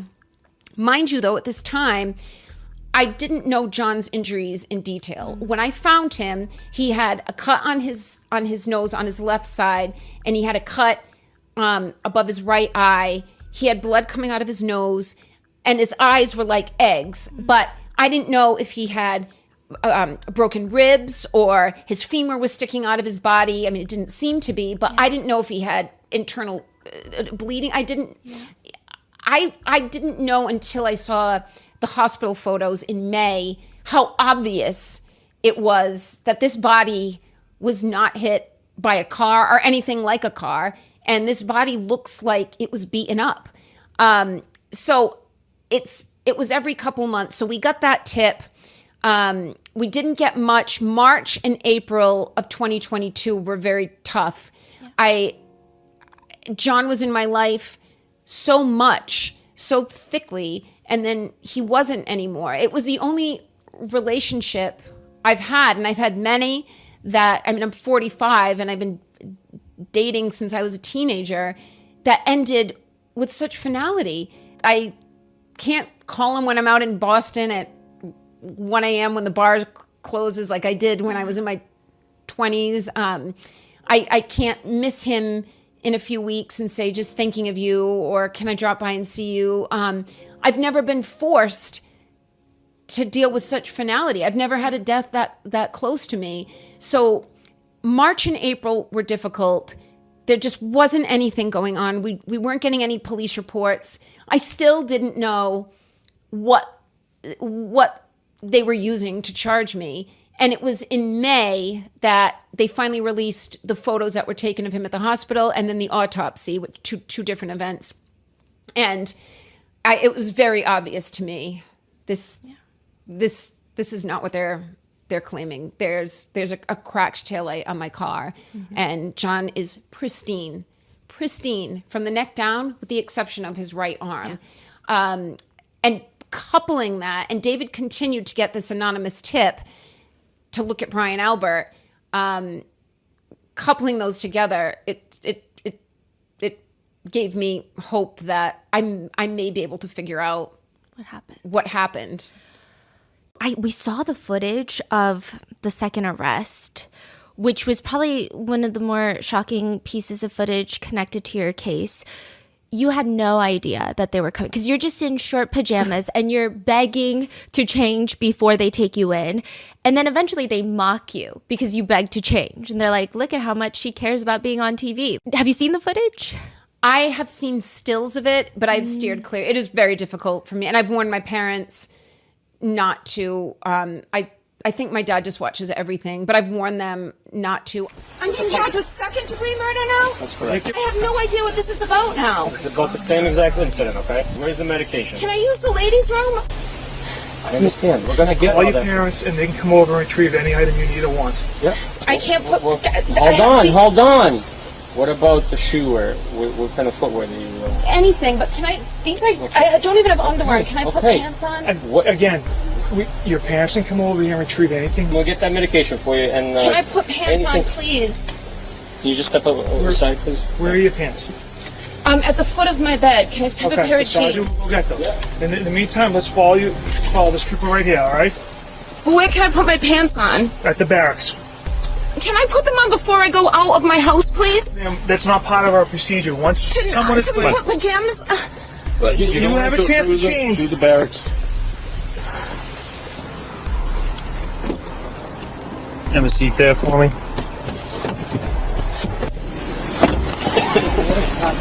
Then you gotta put that in the floor, though, double lock. It's just like... See how crazy she is? Give me cameras on her. She's more concerned when she looks like on TV. Yeah. I'm still recording, just to let you know. Okay. I have seen the footage from my own backyard camera after I was arrested the first time.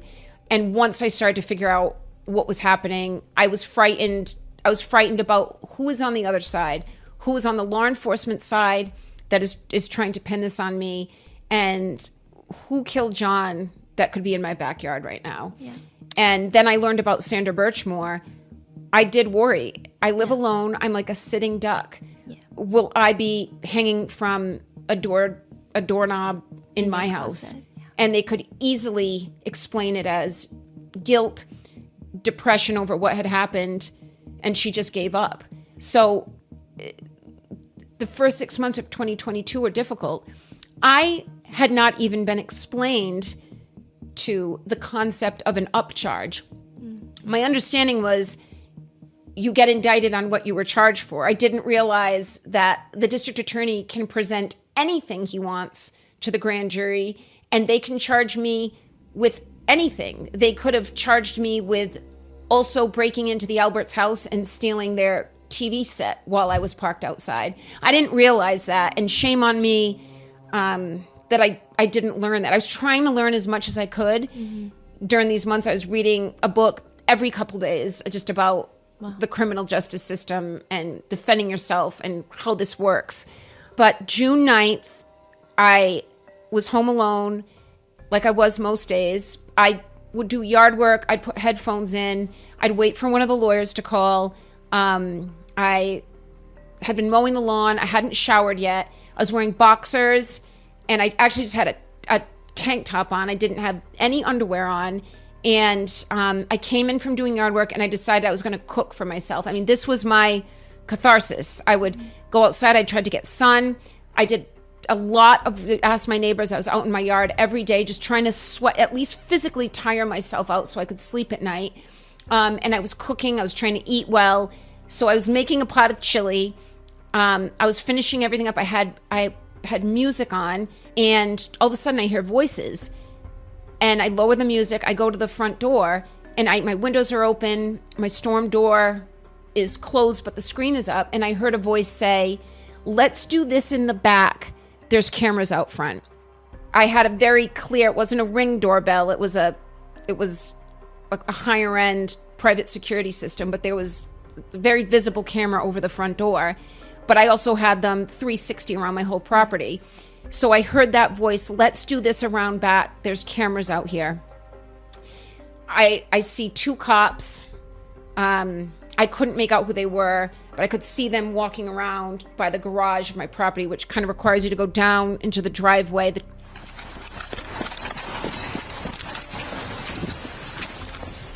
garage sits under the house, and then up a hill into my backyard. So I start shaking. I look out a window. I see there's a Mansfield, the town I lived in, Mansfield, Massachusetts, cruiser, and then I think two unmarked cars. Maybe there was a third. And I thought that something's happening. The first person I see, now I'm looking out the back window. I'm reaching for my cell phone. I see Michael Proctor in plain clothes walking by himself. Now he's soon to be followed by Buchnick and another state trooper, I believe, and a Mansfield cop. I think the state police have to call in local assist whenever they're in a different jurisdiction. Oh, she's out back. Outside? Yeah. There's somebody in the house. Yeah. For a split second, I thought Michael Proctor was there to hurt me. I had no idea. Why is he here? Why is he in plain clothes? Why is he at my back door? which is almost in the woods. There's no inviting path to my back door. You'd have no reason to go looking for my back door. I called David Yannetti, and it's just like a dream where you just can't dial the number, or you're trying to text and you can't get the text right. And it's like that in real life. Like, your hands are shaking, and I think I dialed his number like 3 or 4 times before I finally was able to dial it correctly. And I said, David, Proctor's here, there's police here. I don't know what they're doing. And I can't remember if David told me that he had just gotten a phone call that I was indicted, or if he guessed they may have just indicted you. I knew that they were close to, I was hearing through the grapevine that people were testifying. So I can't remember exactly what David said to me. I think I either called my dad. I think I called my dad. And I said, Dad, I think I'm getting arrested again. And my poor dad, I know that was one of the worst moments of this whole thing, because we were just completely bewildered. Yeah. What now? So I take the phone. It's still dialed in. I'm connected to David. I'm in my pajamas. I don't even have shoes on. I'm being charged with second-degree murder now? That's correct. Vehicular homicide and leaving the scene causing death and bodily injury. I walk outside. One of the first things that happens, Proctor is reading me. He's reading me my rights, and he's telling me that I've been charged with murder. And Buchnick, in the middle of all this, I'm on sensory overload, but I'm trying to absorb what's going on. Buchnick takes my cell phone and goes, I'll be taking that. And he puts the cell phone, still connected to David Yannetti, in his pocket. There is no search warrant for that phone. That is not the phone I had on January 29th. They already have that phone. So they did, for some period of time, have my replacement cell phone, and who knows what they did with it. I know when they took it, there was an active line open to David Yannetti. So I know when Buchnick took the phone, there was at least an open line.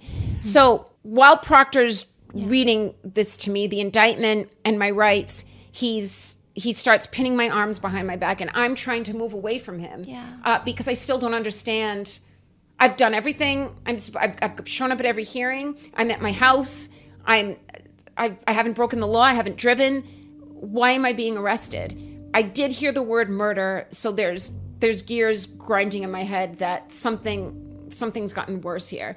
So he's trying to pin my arms and cuff me, and I'm trying to move away from him. And at the same time, I'm saying to him, now I haven't heard the tape, but my recollection is I'm saying to him, can I please have some clothes? I'm not even wearing underwear. Yeah. I've had a colostomy bag at 4 different periods in my life. So leaving anywhere without pants or underwear or certain materials that I need is of the utmost embarrassment. And Proctor knows this.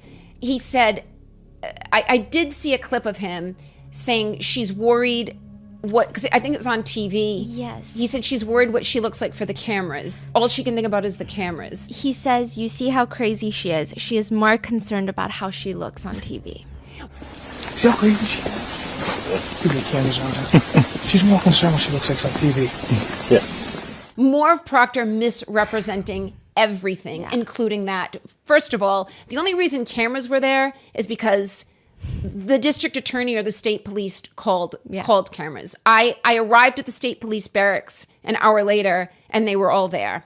I was escorted from the barracks the next morning for my arraignment, and they were all there, and they were all at the courthouse. So the only reason cameras are involved is because you're parading me and trying to make a case out of this. You're trying to show me looking this way like a criminal, and that's why you called the cameras in. But I should be allowed to put pants on or shoes. So Buchnick goes into my house. I see him on my own home surveillance system. He's in my house for about 10 minutes. I told him where my closet was, where the room was. I have a bunch of suits. I was a professional wearing suits and professional attire my whole career. I have a closet filled with these clothes, and I directed him to that closet. He instead goes to the barracks with a pair of flip-flops. I don't know where he found them from. My Havaianas that I wear to the beach.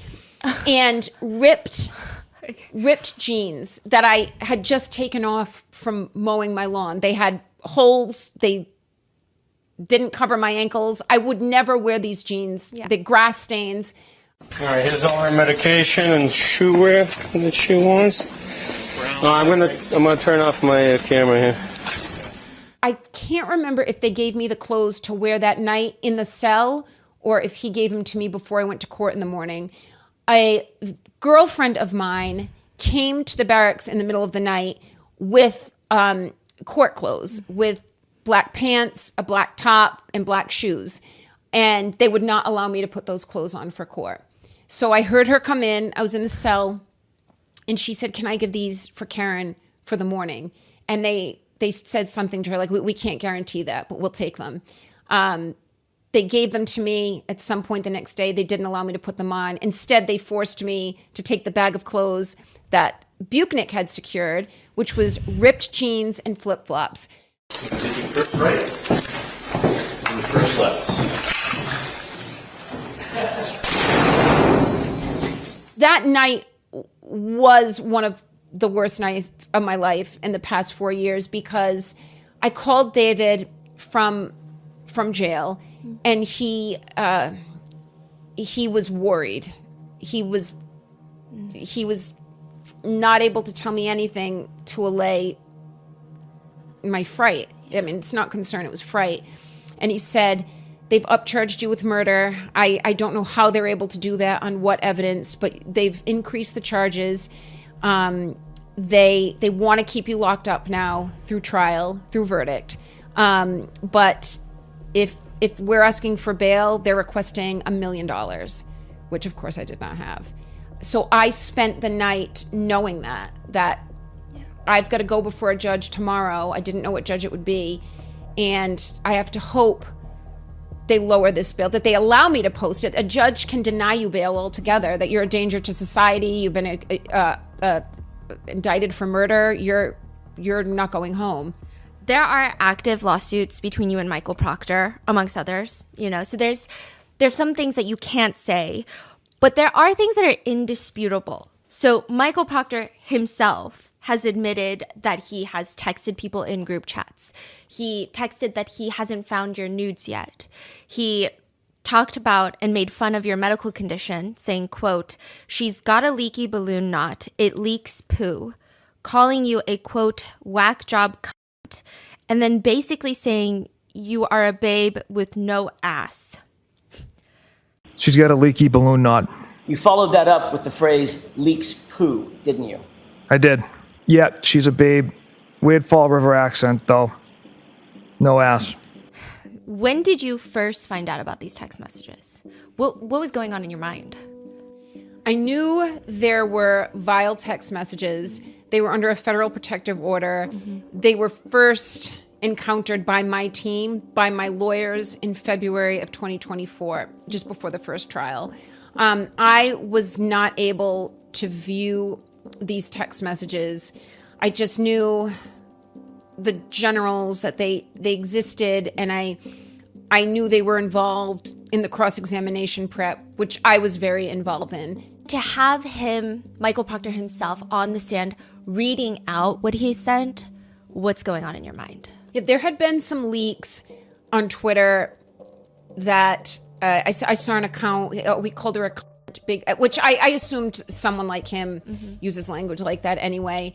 I knew in general that they were vile, but when he read them, I was actually annoyed that Adam Lally preempted us bringing these messages out in cross-examination. That should have been our moment.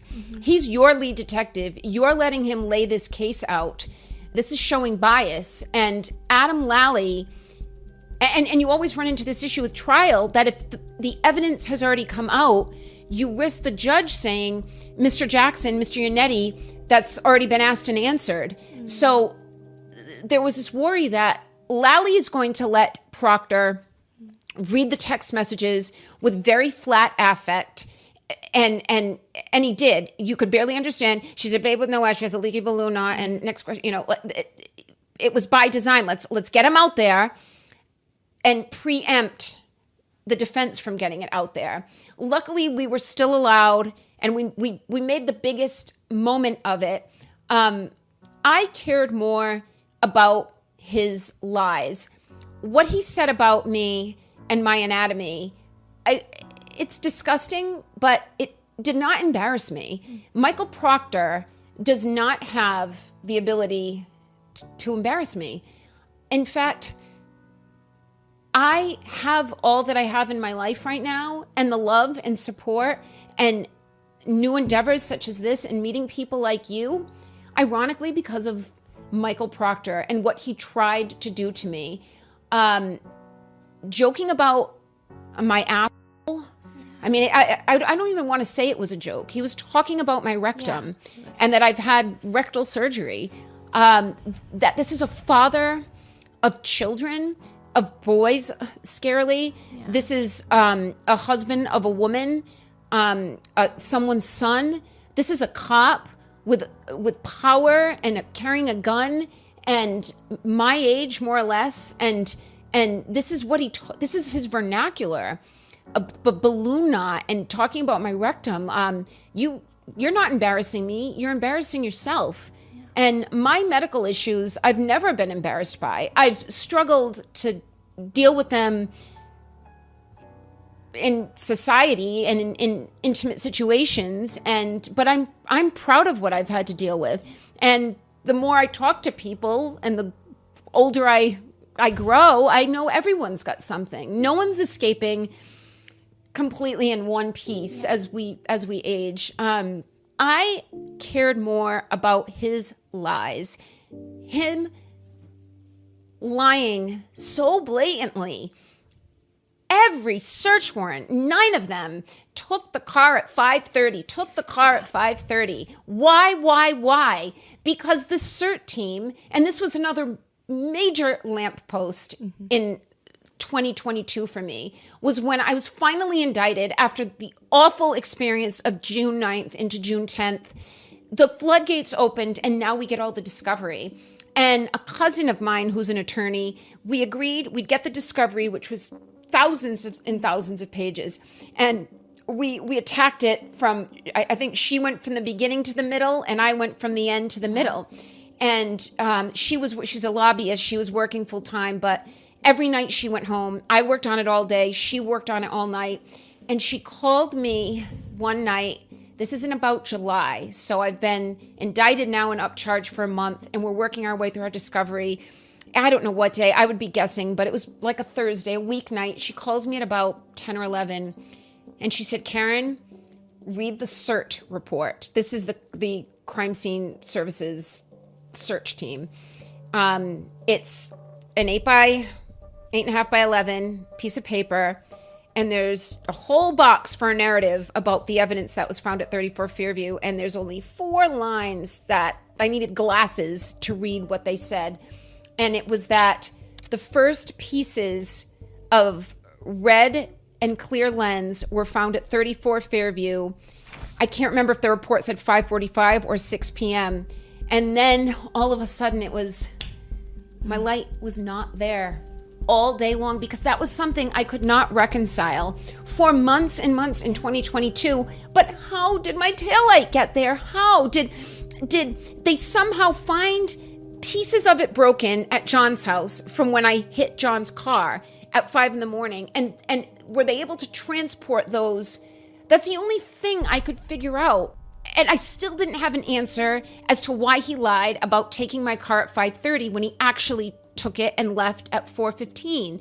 And it was that night in July. The CERT team did not find taillight until after Proctor had the taillight. And he had to get himself out of Canton at 5:45. If he's in Dighton at 5:30 in a blizzard, 35 miles from Canton, there's no way he can be in Canton with the Lexus and the Lexus's red taillight at 5:45. And it was just the biggest eureka of, more than the text messages, more than the butt dials, more than the phone and the SIM card cut up at the Air Force Base. To me, it was the cornerstone, because it just bothered me.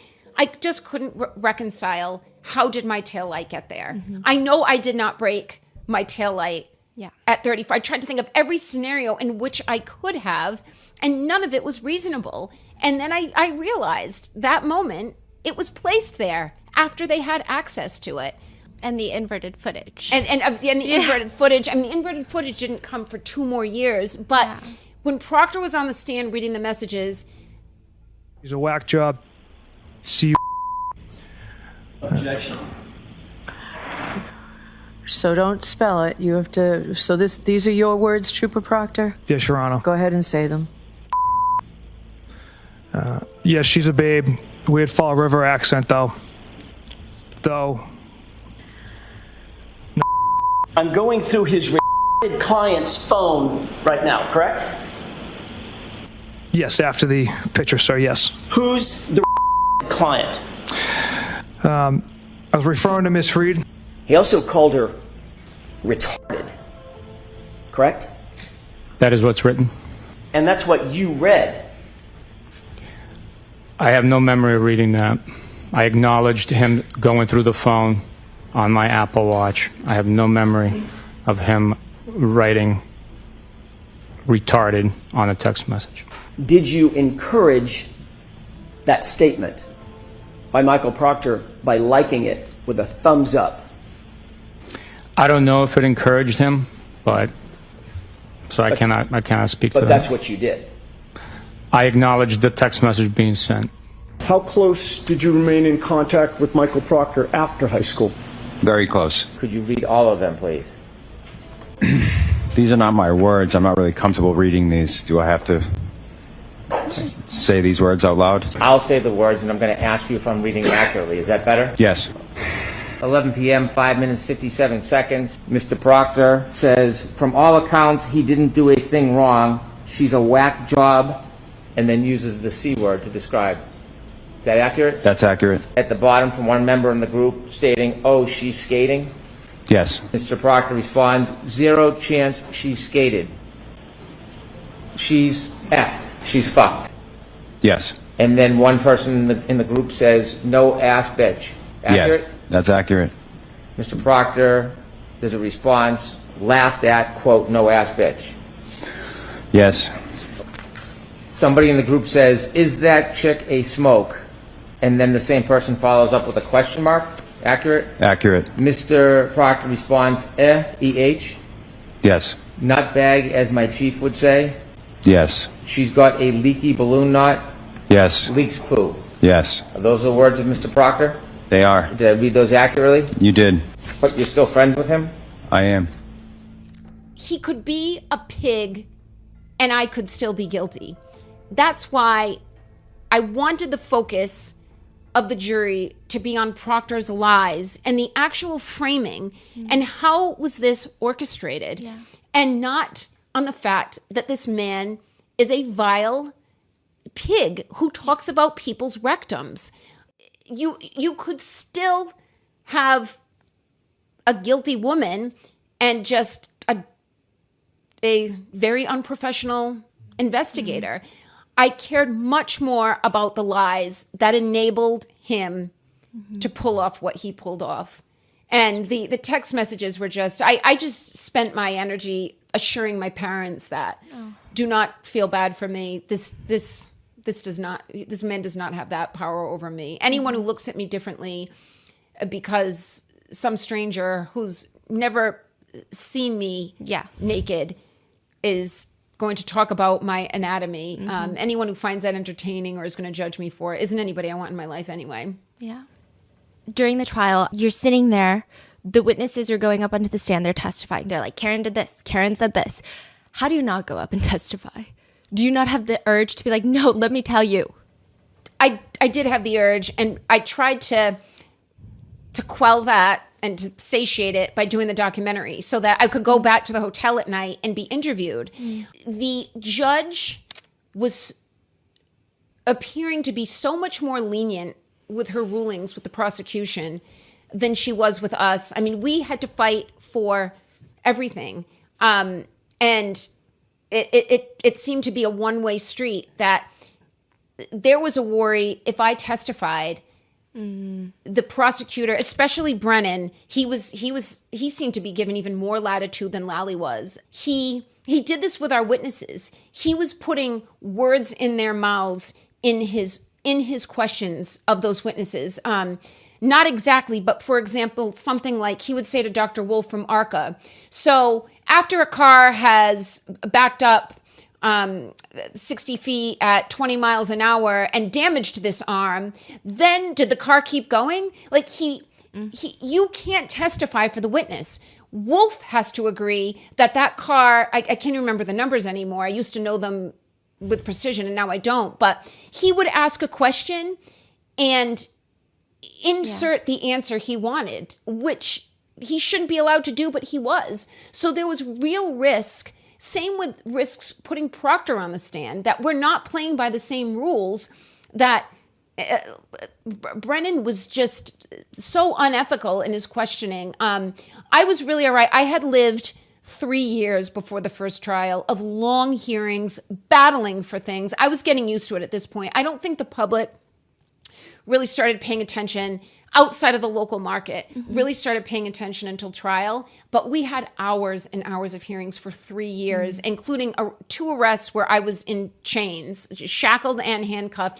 So I had gotten very good at venting to the people that were there to be vented to. And I knew if I can escape this hell, I will be able to get my side out. So it wasn't as bad as people think. Like, how did you watch this person and not scream? I felt very close to God. I felt my parents' presence behind me. I had my lawyers who became like family, all of them to me. And I knew they were frustrated on my behalf. And I knew the public, especially by the second trial, the public knew what was happening, that Karen, this isn't your scourge. This is not your cross alone. Everybody behind you and around you is carrying it. Do not let it eat at you. Yeah. Do not let that person control you. They were all so repetitive and so like one another. Like, I don't recall, and it was the defendant. And I wish I'd known. I wish I had gone outside. And it wasn't laughable. It was very serious, but it was very predictable. And I hope it was transparent to the jury. And apparently it was to both juries, because I was acquitted both times. Yeah. Did you get a vibe that Auntie Bev did not like you? Yeah. Judge Cannoni. Yes. I felt that Judge Cannoni did not. I felt that she had a personal animus towards me. Absolutely. I felt it very early on. In our early hearings in 2022, we wouldn't be called right away because there were other cases. They started prioritizing us, and we were drawing such crowds that when we would have a hearing, they would get it started very promptly to help clear the courthouse, get us all in and get us all out, get the media out, and then hear other cases. But early on, when it wasn't attracting a big crowd, we would wait our turn, and there'd be other cases and other defendants called. And I was sitting at a hearing, I want to say it was September of 2022. It was like the first hearing that Alan was on the team for, and we were sitting in the back row, if you're looking at the courtroom on the left side, waiting, and there were maybe 4 other cases that she called, and every defendant, it was all 4 men, maybe 1 woman. Thank you for being here. Thank you for dressing professionally for court. She said this. It was on repeat for every. Thank you for being here. Thank you for dressing professionally to court. This happened multiple hearings. She never said it to me. There were moments that I felt she was ruling unfairly, but as far as not liking me, that was the first indication I felt she may not like me personally for some reason. And then there was a moment with the verdict form in trial 1 where, I mean, your viewers need to see the verdict form if they haven't, that they then tried to present in the second trial. Again, this verdict form, it had, just by setup, it had the word guilty 8 times and the word not guilty 3 times. It's visually confusing. It's visually confusing, and it's prejudicing the jurors to think I'm guilty because they just see the word guilty so many times. So Alan is arguing with the court and with the clerk that we want to revise this verdict form. And she's arguing this is how it's always done, Mr. Jackson. This is how it's done in Massachusetts. I mean, that was the topic of what was happening at the time. And she just kind of dismissed it. And we're done here. And I went, just like that. And she said, is this funny, Ms. Reed? Okay, I disagree with you. All right, excuse me. This is funny, Ms. Reed? All right, we're done. All rise for the court, please. I think it was prejudicial towards me, the defendant, that she chose to characterize my exasperation as making a joke of the proceeding. Is this funny, Ms. Reed? My jurors and the media heard that, and that was a gross mischaracterization. Judge Cannoni knows exactly what my reaction was. It was one of disbelief and exasperation and frustration. And she addressed me. I have lawyers here who speak on my behalf. You can address my lawyers who can address me. But you addressing me directly is baiting me to then respond to the court, which will not end well for me. But those, and the list goes on, but her calling me out, like, she knows what I'm going through right now. Yeah. She knows how difficult this is for any defendant to stand trial. When the verdict was read, we were prepared for a sentencing hearing. So my legal team in the days of the verdict watch was split up into two groups. At the hotel, Alan had a suite at one end of the top floor, and Bob Alessi had a suite at the other. And we had two teams. Liza, Evan, Alan, and I were working on the closing argument. David, Yannetti, Bob, and Sophie and Sydney, two of our interns, were in Bob's room working on a sentencing hearing. So if, God forbid, I was convicted of anything, which we thought there was a likelihood I could be convicted of the OUI based on how the first trial ended, hung up looking, jurors were telling us they were looking for an OUI, not a manslaughter OUI, but just garden variety OUI that was not there. They were working on sentencing that if I was convicted of OUI, we fully expected, I did anyway, my lawyers were split, that Brennan would ask for the maximum 2 years. So it was such a difficult decision to put the OUI on the slip because I felt I was almost guaranteeing I was going to go to jail.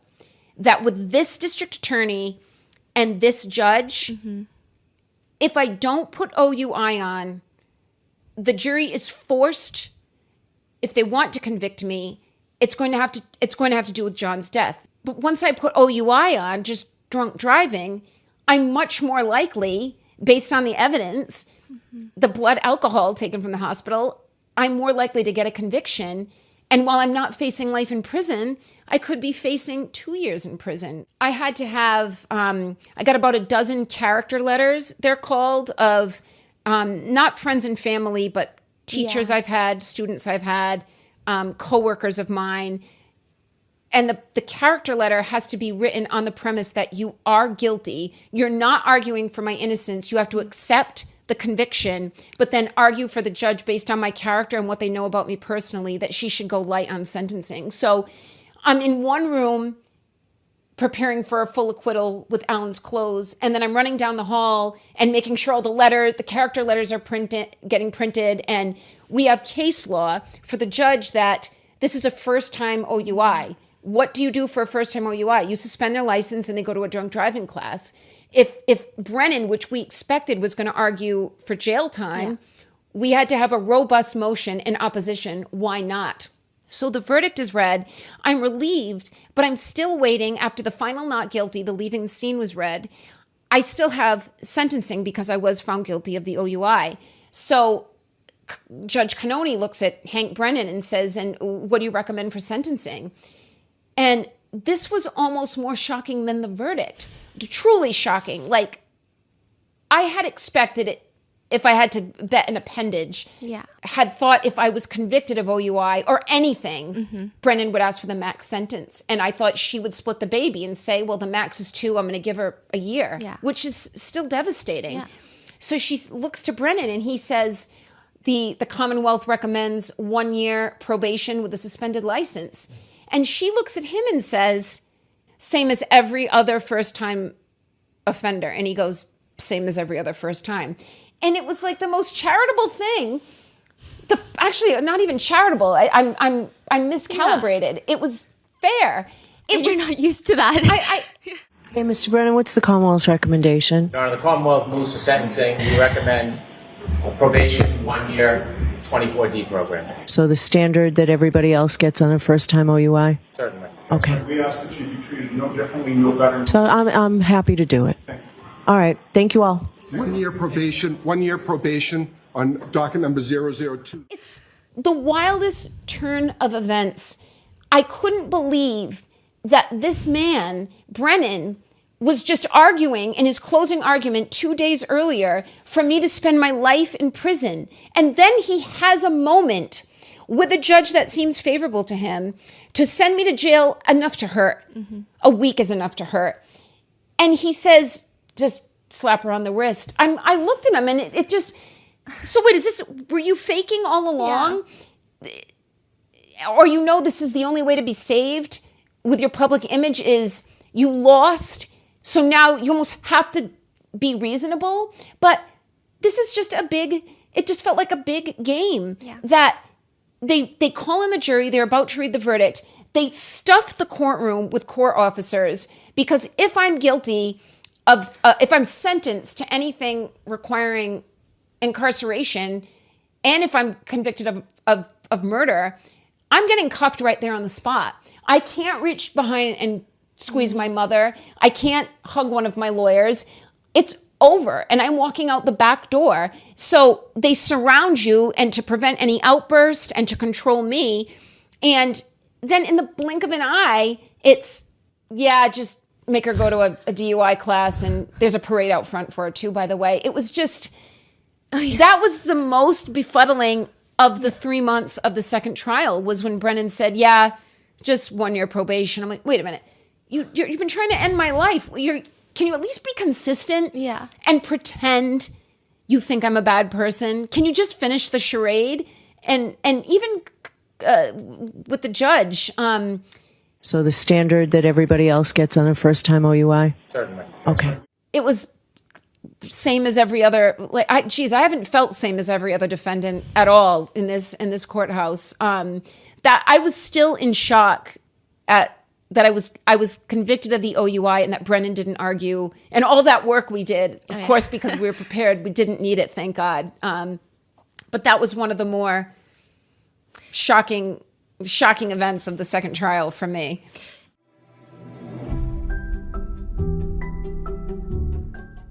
It is entirely a brand new year, which means I wake up every new year and I think of all the crazy things that I'm going to do, all of just like the most insane plot lines. And then I have all these fresh goals, but sometimes I do feel like these New Year's resolutions, they sound and look better in your head. We're already a few weeks in, and when you actually start getting around to these goals, starting something completely new can feel very risky. As we dive into the year ahead, I think that staying safe out there matters more than ever. But if you do happen to end up in a bad situation, that's where Morgan & Morgan comes in. Morgan & Morgan is America's largest law firm with over $30 billion recovered for their clients. They've been fighting for the people for over 35 years, and they don't back down when it matters most. One client received $29 million after being offered just $500,000. Another was offered $20 million after getting a $0 offer. With over 1,000 attorneys nationwide to help you get back on your feet, Morgan & Morgan is America's largest injury law firm. Hiring the wrong firm can be disastrous. Hiring the right firm could substantially increase your settlement.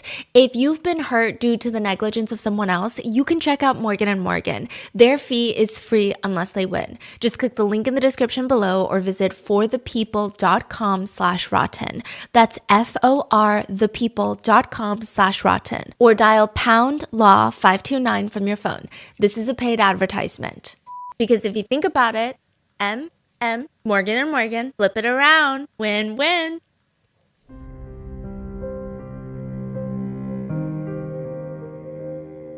Speaking of her Auntie Bev characterizing you as thinking something is funny, I feel like during your trial, there was so much emphasis on your demeanor, your expressions. There are some crazy headlines that I think maybe you can clear the air on. If you want to pass me Exhibit A. So I'm going to read you the headline and the accompanying photo that they put with this headline. Okay. And then some comments. And I feel like probably what happened is nothing like the headline. I'm sure. Thank you. This is the first headline by the New York Post. Of course. Who does not like you for some reason. And the headline is, Karen Reed flashed sinister smirk as gory photos of her dead cop boyfriend are shown in court. I mean, I'm imagining that was not... No. First of all, I'm talking. My eyes are wide open. I'm looking that looks to my right. That's Alan or Liza sitting there. And I'm going... something. Yeah. I mean, I can reproduce that face very, very easily, but I'm not smirking. I'm actually just speaking, and I don't think I spoke or turned at all when the photos were shown. I looked. I mean, I remember this very clearly, but I would look. I've seen those photos. Yeah. They're on my phone. Yeah. I've poured through them to his pores. I know his photos. I've watched his autopsy. Those photos as shown in court, I have had for years, and I have analyzed. It took us. There's a burn mark on his sternum that we couldn't figure out for months what it was, and finally realized. I think I Googled or described it to Google. It was he was burned with the defibrillator pads. I'm just giving an example of. They were horrifying to see. For several weeks, I told David not to upload them to the Dropbox that lived on my cell phone because I didn't want there to be any chance I'd be scrolling through Dropbox and there it was. The autopsy took me like a year. It's quite gruesome. I can't believe people do this for a living, but I had to know everything so I could piece everything together. But I don't believe I spoke ever or turned to speak to a lawyer. Well, the photos of his body were up on the projection. That's what we assumed. But I do look like that when I talk sometimes, unfortunately. This one is also wild. Karen Reed rolls eyes, snaps at defense team as she stands trial in murder of Boston cop boyfriend John O'Keefe. Oh, I'm sure I rolled my eyes. I know I have rolled my eyes many times. I speak very emphatically to the defense team. I'm very animated and emotional, but I have never snapped at them. I imagine. Even if I wanted to, which I've never wanted to, I would never do that. But I there were many times in trial that I looked at a lawyer. It was easiest to look to David because my back would be to the camera, but I can't help it. Yeah. I definitely rolled my eyes during trial many times. And honestly, it's crazy that they're doing this. And like the people's comments is even crazier because I don't know what people want from you. Like, do they want you to be stoic? Do they want you to... You can't win for losing. Yeah. If you're crying, then I am out of tears. I am out of tears about the tragedy of January 29th. I have mourned for months and years before the public ever knew me. But that's why lawyers advise you've got to look at the way the jury's looking at it, that they're seeing those photos for the first time. You have to pretend like you're looking. It's hard for me to pretend much. I can't fake things. Then I feel like I look like a faker. So I try to be stoic. I could not cry. I would not allow myself to cry. I would not cry in front of the O'Keefes. I would not cry in front of the prosecution. I felt both of those groups were looking at this completely backwards. They were refusing to see the truth or willingly not looking at the truth. And I needed to stay strong. I couldn't break down. I did one day going into court. It was just, I had a really tough time getting out of the SUV. It was just a rough morning. I couldn't go up and down emotionally like that. I had to go in strong. I had to go in tough, and I had to maintain it. I had to control myself the best I could, and I wasn't about to strap myself in to an emotional roller coaster. I would never survive. I had to do this twice. So I understand. I do understand the public saying, that's horrible what I just heard or what I just saw. First of all, things that may have seemed emotional and upsetting to the public, I may have found to be insincere. But a lot of the gruesome images I have dealt with and seen nearly daily. I understand the reaction of the public, expecting more emotion, but I have evolved to a different place. You were just damned if you do, damned if you Yeah. don't. Yeah. Yep. If you had to go to lunch with either Lally or Brennan, who would you go to lunch with? I would go with Brennan. Oh, really? Okay. I would go with Brennan. I feel that I make him very uncomfortable. Your Honor, my brief review of the lab paperwork and looking at the hoodie, it appears that I made a mistake. We've had some stare-offs in the courtroom. Lally, I don't have pleasant thoughts about either one of them. I don't think they're honorable. I don't think they have integrity. I don't think they're honest. I wouldn't want to eat or watch either of them eat. Yeah. But I think I'd have better stories to tell eating with Hank Brennan. I saw online everyone calls Lally Lullaby, and 116. You have 1 minute, Mr. Lally. Wrap it up. Yes, Your Honor. All consistent with the pieces of taillight that are found within his clothing.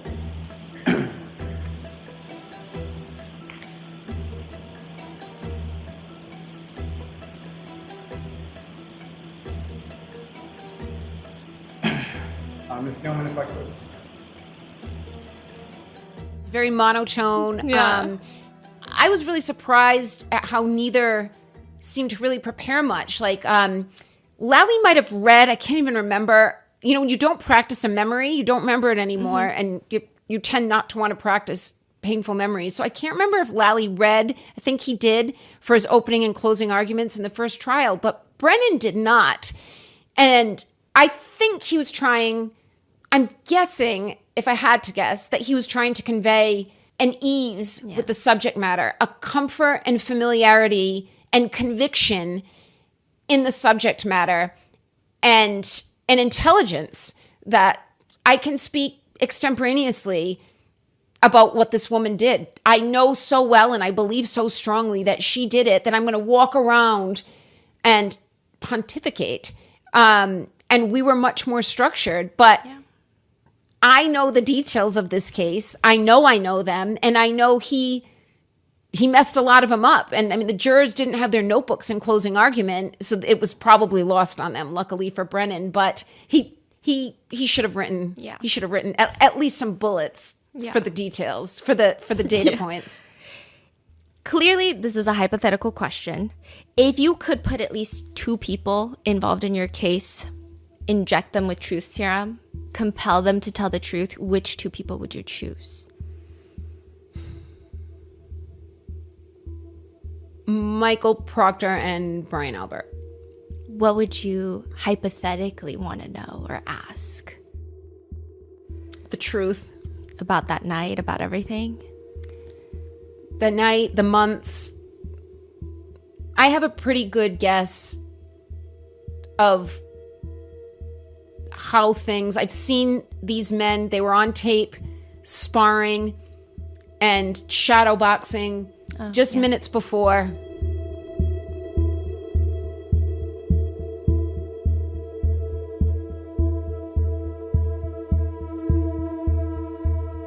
Just minutes before.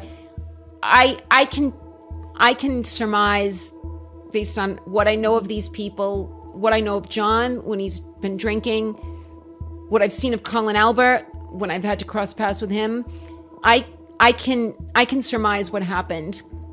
I'm more curious about whom they had to enlist in other events that unfolded over the following months as we made headway, probably much to their disbelief. Mm-hmm. Have you run into them since the trial? Any of them? Like in public? What would you do if you did?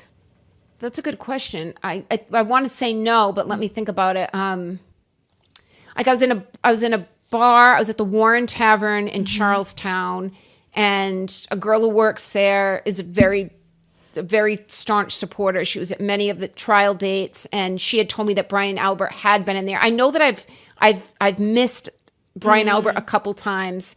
My guess is he is not embraced in Boston establishments the way I am. But no, I don't think I've run into. Thankfully, I don't care to see. I don't fantasize about it. I don't need to see any of these people. What about like people who think you're guilty? Like, have you run into them in public? And how could you tell? Because is that what they say? How they act? Yeah, I had one person out of, at this point, over several thousand, come up to me on Hanover Street. I was leaving a restaurant, Saraceno's, where the owners have been incredibly hospitable to me and my legal team throughout trial. We'd pop in there all the time. And some woman, very haggard, older woman, came up to me and asked me right outside the restaurant. We had just left. And she came up to me on the steps of Saraceno's and said, how can you smile? You, Karen Reed, how can you smile? And before I could even, I'd not had an interaction like this at all. This was in November of 2024, between the two trials. I had not had an encounter like this. And the owners of Saraceno's, they also own like a coffee shop right next door. So they take up some real estate on that sidewalk. Several of them came out and all but chased her down the street with pitchforks. Shut up! You're ignorant. And she didn't seem to be of all her. Yeah, she didn't seem to be of all her wits. That is the only time that has happened. We've spent most of our time in the Seaport. We've just in our downtime. Nearly every Friday, I can't think of a Friday that eventually we didn't make our way to a restaurant. You had to decompress no matter how exhausted, which we all were every Friday. You had to blow off some steam.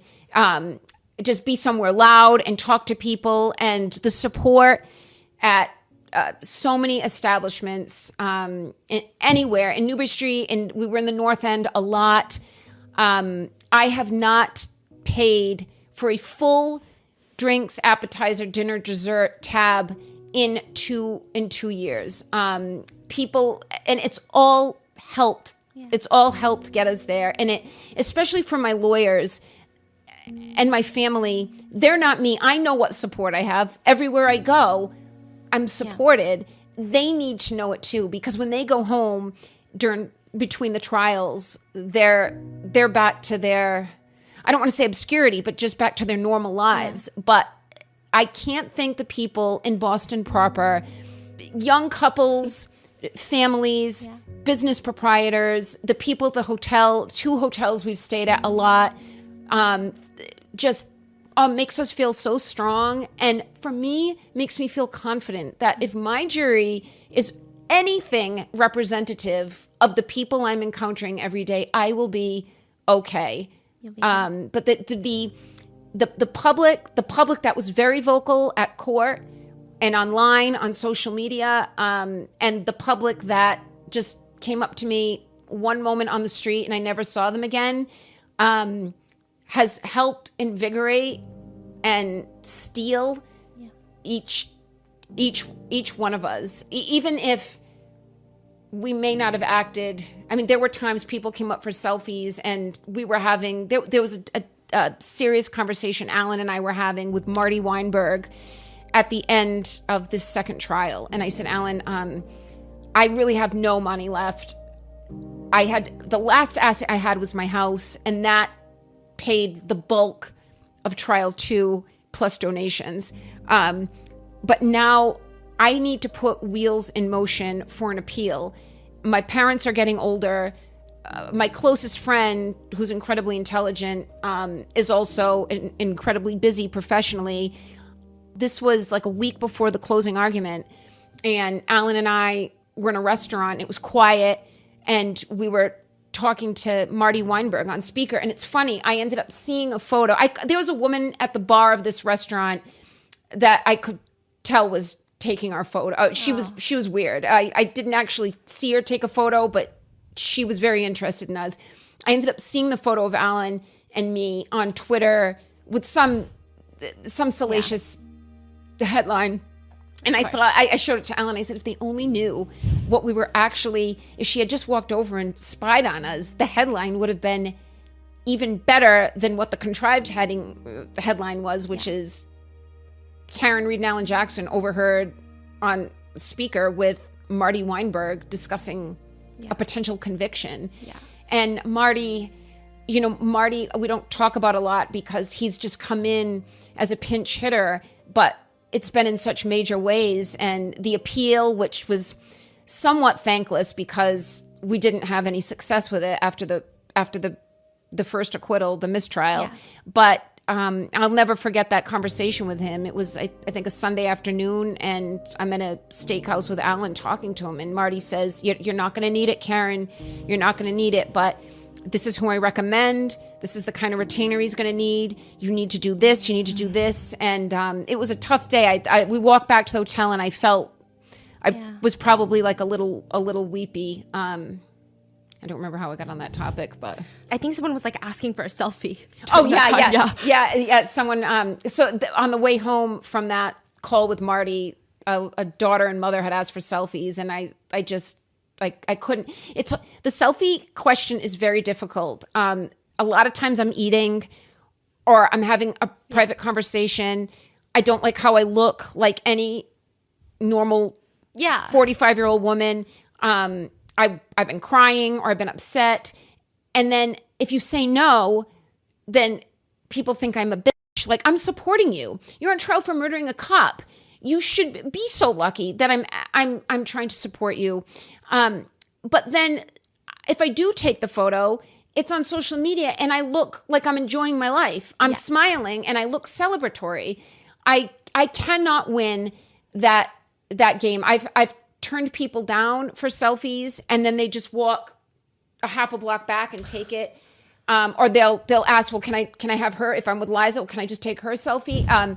There's definitely, I'm smart enough about Gen Z, millennials, and my Gen X that I cannot interpret every selfie as staunch support for my innocence. Yeah. There are people that ask for selfies that maybe don't even believe I'm innocent or don't know anything about the case, but know that I've had people come up to me in the seaport and say, are you famous? Because they just saw it, and then ask for a selfie and they don't even know who I am. They're going to post it and then and then start collecting the likes. Yeah, it's always been a guy too, like a Gen Z guy. Yeah. Who are you? Like, who are you? I'm like, you don't need to worry. If you don't know, then you don't need to worry about it. They're like, are you on TV? Yeah, that too. Yeah, it's weird. Have you been on the Karen Reed Reddit pages?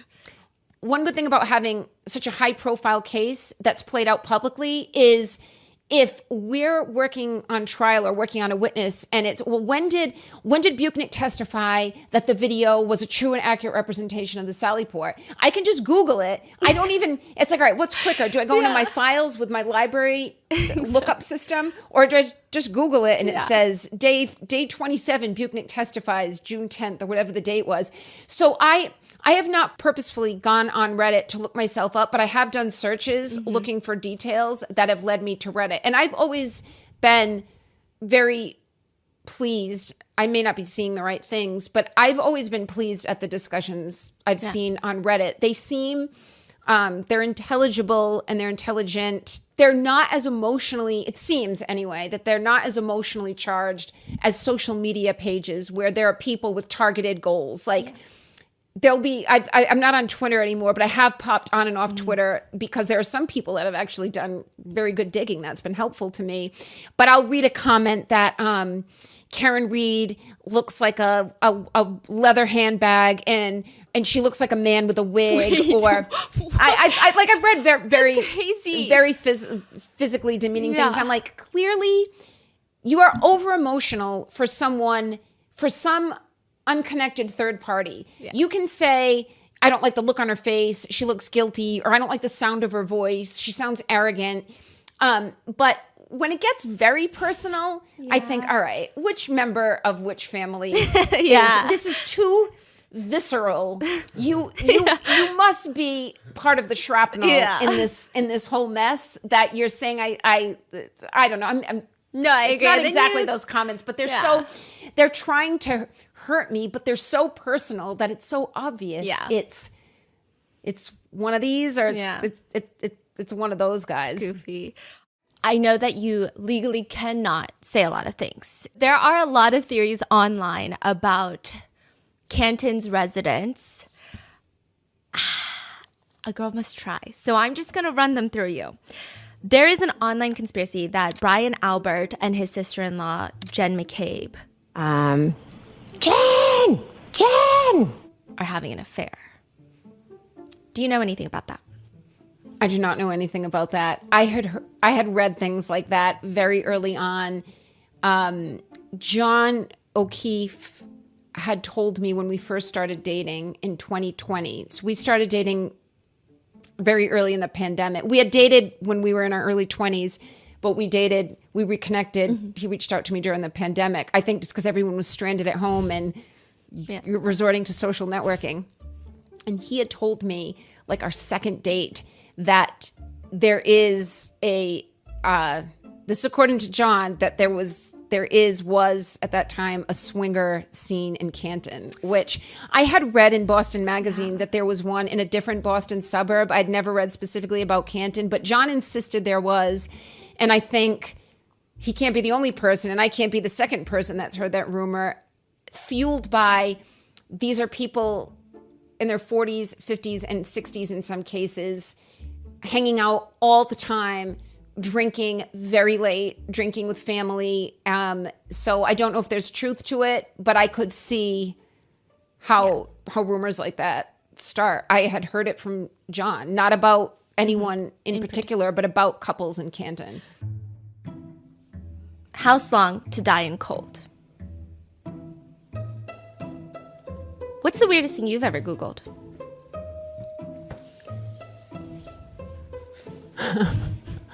What's the weirdest thing I've ever Googled? At like 2 a.m. Oh, God.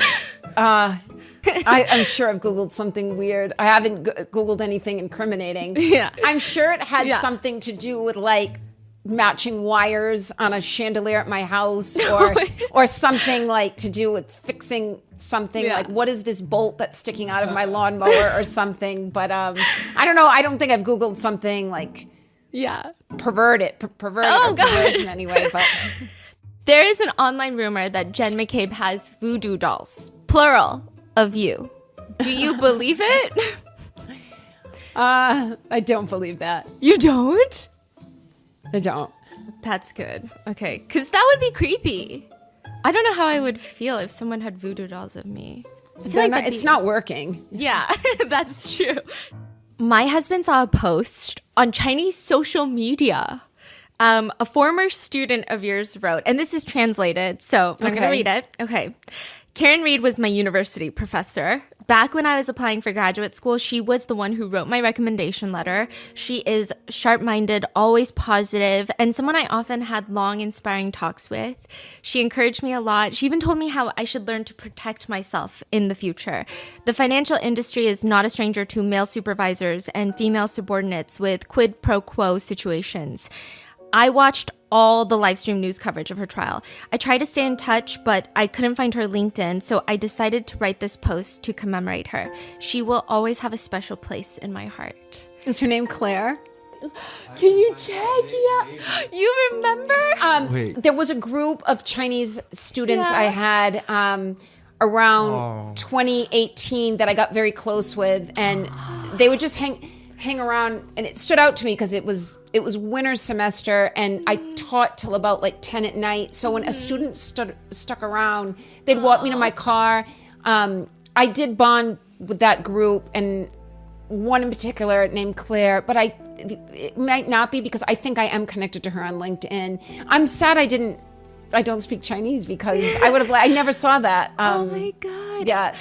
The name I saw was Lulu Chen. Maybe that's her Chinese name. Oh, I do know who that is. do? I do know who, oh my God.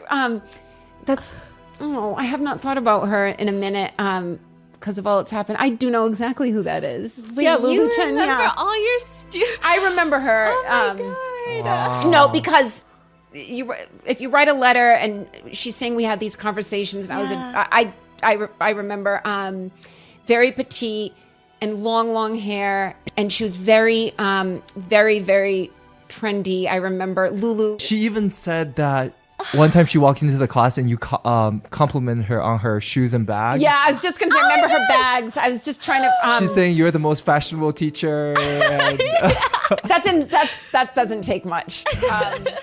That doesn't take much. Wow. Yeah, she was very fashionable, very earnest, and I know exactly who she is. So, hi, Lulu. I hope you're doing well. Do you miss teaching? Do you like? I do. Yeah. What did you mainly teach? Like, so finance, but like what? I taught a few different courses, but mainly I taught an introduction to capital markets, like how the stock market works, how a company goes public, how to analyze a company's financial statements. We did a lot of real world examples. I taught through the financial crisis. I started teaching in 07 or 08. I started at Fidelity in 07, and I started teaching in 08.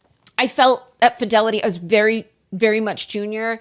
I was a very small fish and just the best pond to be in, but it was difficult on my self-esteem.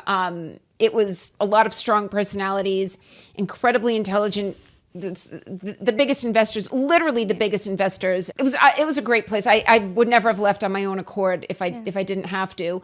But I felt just for my self-esteem, I wanted to do more. I felt like teaching kept me sharp in a different way. Work, I was always, my full-time job, I was always learning. But teaching, you have to be prepared every class that there is a student smarter than you, or many students smarter than you, at least on some topic. Yeah. That there is something he or she has a personal interest in, broad or narrow, and they are going to know more than you. And you have to know, how deep can I prepare? How much can I help enhance this subject matter? And when do you say, I am not familiar with that. I'm not familiar with that company, or I'm not familiar with that investment product. You cannot fake it. And this is, Bentley is not the Ivy League, but I had incredibly intelligent Ivy League worthy students every semester that I did learn things from, but you've got to know your boundaries. But you also want to push them that if there is interest from students in a topic that I'm not overly comfortable in, how much can I learn so that we can extend this topic? But I loved it. I loved the students. I love being back on campus. I've always been connected to Bentley. My dad's worked there my entire life. I went to basketball camps there in high school. I went to undergrad. I went to grad there, and I miss it. But this, I haven't chosen this, but this is what this was the bigger purpose for me. I don't have children. I don't see that happening at this point. But my legacy is going to be my impact on Massachusetts and possibly broader criminal justice. And what I did at Bentley and what I did at Fidelity can be easily, maybe Bentley not so easily, because teachers, you have freedom and subjectivity to turn a class into whatever you want to turn it into. But this is, like it or not, this is what I'm here for. And this is what my parents and my friends and my lawyers, this is why they went to law school. We're going to change. We've already changed things. Even if I was convicted, the change has happened. People, even if that jury came back and convicted me, people who watched every day of that trial or 3 days of the trial know what they saw. They don't need a jury to confirm it for them. I've read comments online when I've indulged against my better instincts that I'm going to let it play out. It hasn't been, I'm not going to buy this conspiracy. It's all up to the jury. I've read many comments like that. Like let the it's usually from the other side, the baddies. Let it play out. This is for a jury to decide. Like what a narrow-minded way to go through life that I'm going to let a jury tell me. I mean, it's one thing if you don't watch it, then I guess the jury is the next best thing. What is their opinion? Juries tend to be reasonable, but read the filings, watch the witnesses. What are you going to, you're going to let someone else make up your mind for you? That's like having someone else tell you who should be president. Yeah. Well, I didn't vote for this president, but that's who the majority says, so that's who it should be. Those comments are, it's just a cop-out. Yeah. It's a way to not address the elephant in the room. Would you ever be a lawyer? Like, would you ever become one? Never. Never? Never. I feel the system is too broken and I'm too old. I think if I were younger and I had more energy, and I hope our law clerks, who we were so blessed to have, which was a brainchild of Alan Jackson's before the first trial, like I'm running out of money. I've got a house and then I'm out. And then I just have to hope the charity of others gets me there. And he said, well, I've got an idea. Let's see if there's any law students. We've got the best universities up here. Let's see if any third-year law students want to help. And we just got to rush. David went to BC Law. Alan went to Harvard. And we had a week of interviews, Zooms. David and I interviewed.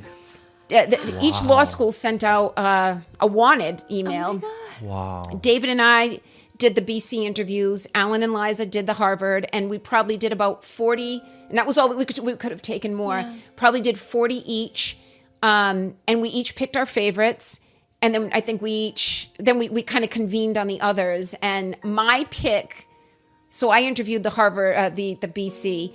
My number one pick from the jump was Evan Wolk, who ended up working on the trial the most for us. They were all great. And then towards the end of trial, Evan had a contract to work at a big firm in the Seaport. And I said, I would love for you to go work with Alan, like, because he just admired, he and Alan got on, and Liza, the three of them, like there was a real, Alan and Liza have a great complementary dynamic, and Evan just fit right in. And I kind of engineered it. I would talk to Evan privately, and then I would talk to Alan, and now Evan's with Alan. Alan and Liza interviewed the Harvard students, and we ended up choosing 4 or 5. Among them was the editor of the Harvard Law Review. She's graduated, but Sophia Hunt, she was kind of our leader of the interns, like the conduit between the interns and Liza, who was managing the interns. But we could not have done what we did in the second trial with a whole new prosecution, new witnesses, trying to keep out the voir dires and the Daubert hearings, which we did not have the first trial. It took us 3 days to get Dr. Russell qualified to testify in trial 2. This is after she's already testified in trial 1. I had to fly her up here for 3 days of hearings. Same with ARCA. I can't remember if we had to voir dire or Daubert, Dr. La Posada, but every witness that Brennan could challenge, every expert, he did.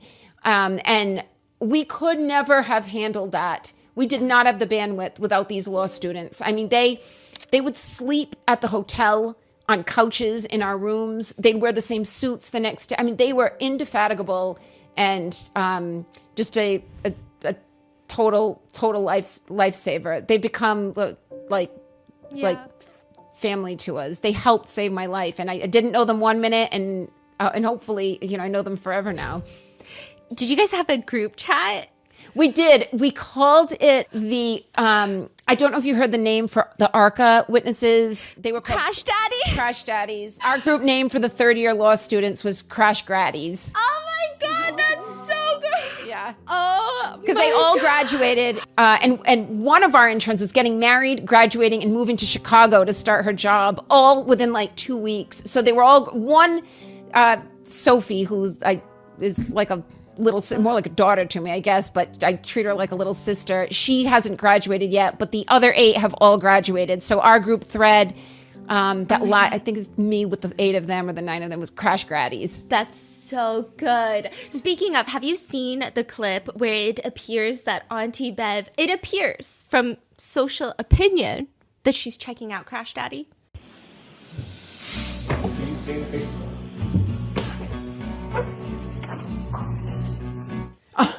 Have you seen? I have to show you later. Okay, I've seen that. It's played in slow motion, which anything in slow motion, that's how you get Exhibit A, is pausing things at the wrong time. Yeah. She seems too self-conscious of a woman to have done that knowing she was on camera. But what you're referring to, I have seen. You're going to stay in Massachusetts forever. No, like, God, I hope I don't have to stay much longer in Massachusetts. Where do you want to live? Anywhere but Massachusetts. 49 other states. Yeah, anywhere. I could be in the middle of the woods. I could be on a farm. I could be on the water. I don't care. I care who I'm with. Yeah.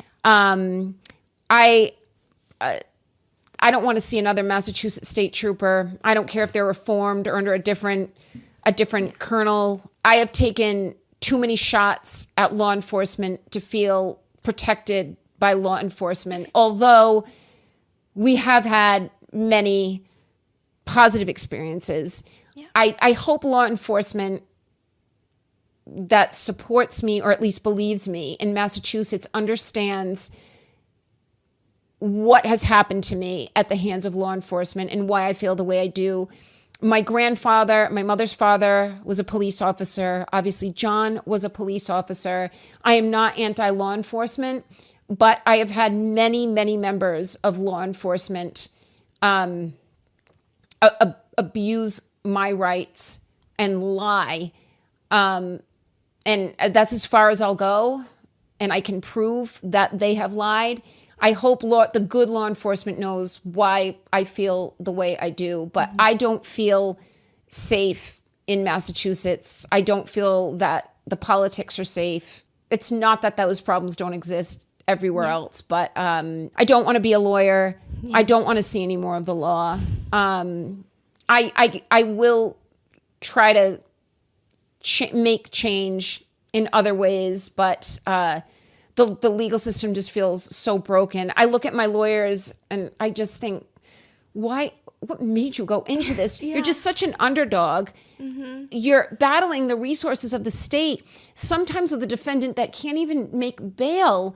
And then how do you hire the crash daddies and La Posada and Dr. Russell? And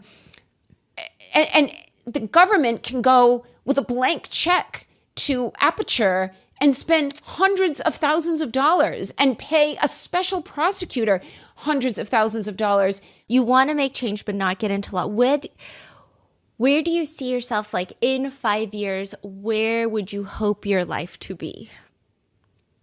I hope within 5 years we've written the book, which I think will take longer.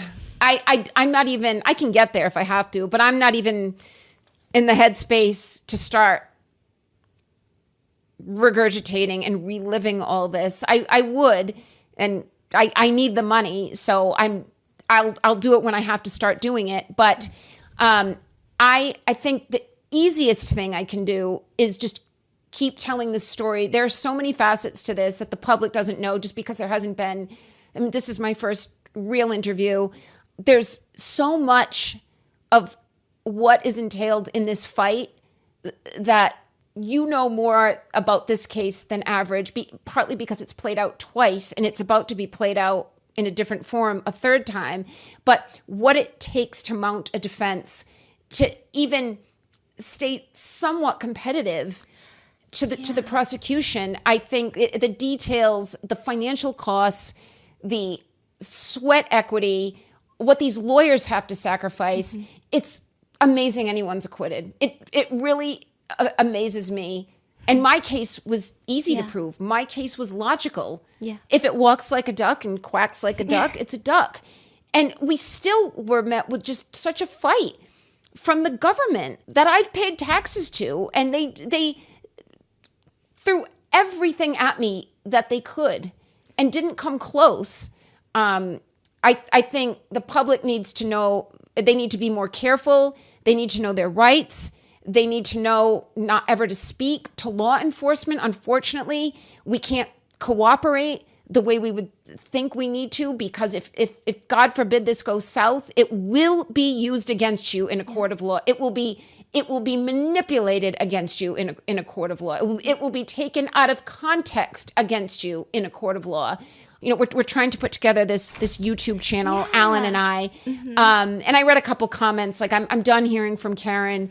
What does she have to it? I can tell you what it's like to be a defendant, and I can tell you what it takes to be the system. It's a lot more than what you think. I've lived now 6 months, 3 continuous at a time, with my defense team, with ancillary members of the defense team, with law students. We had a documentary crew with us at one point.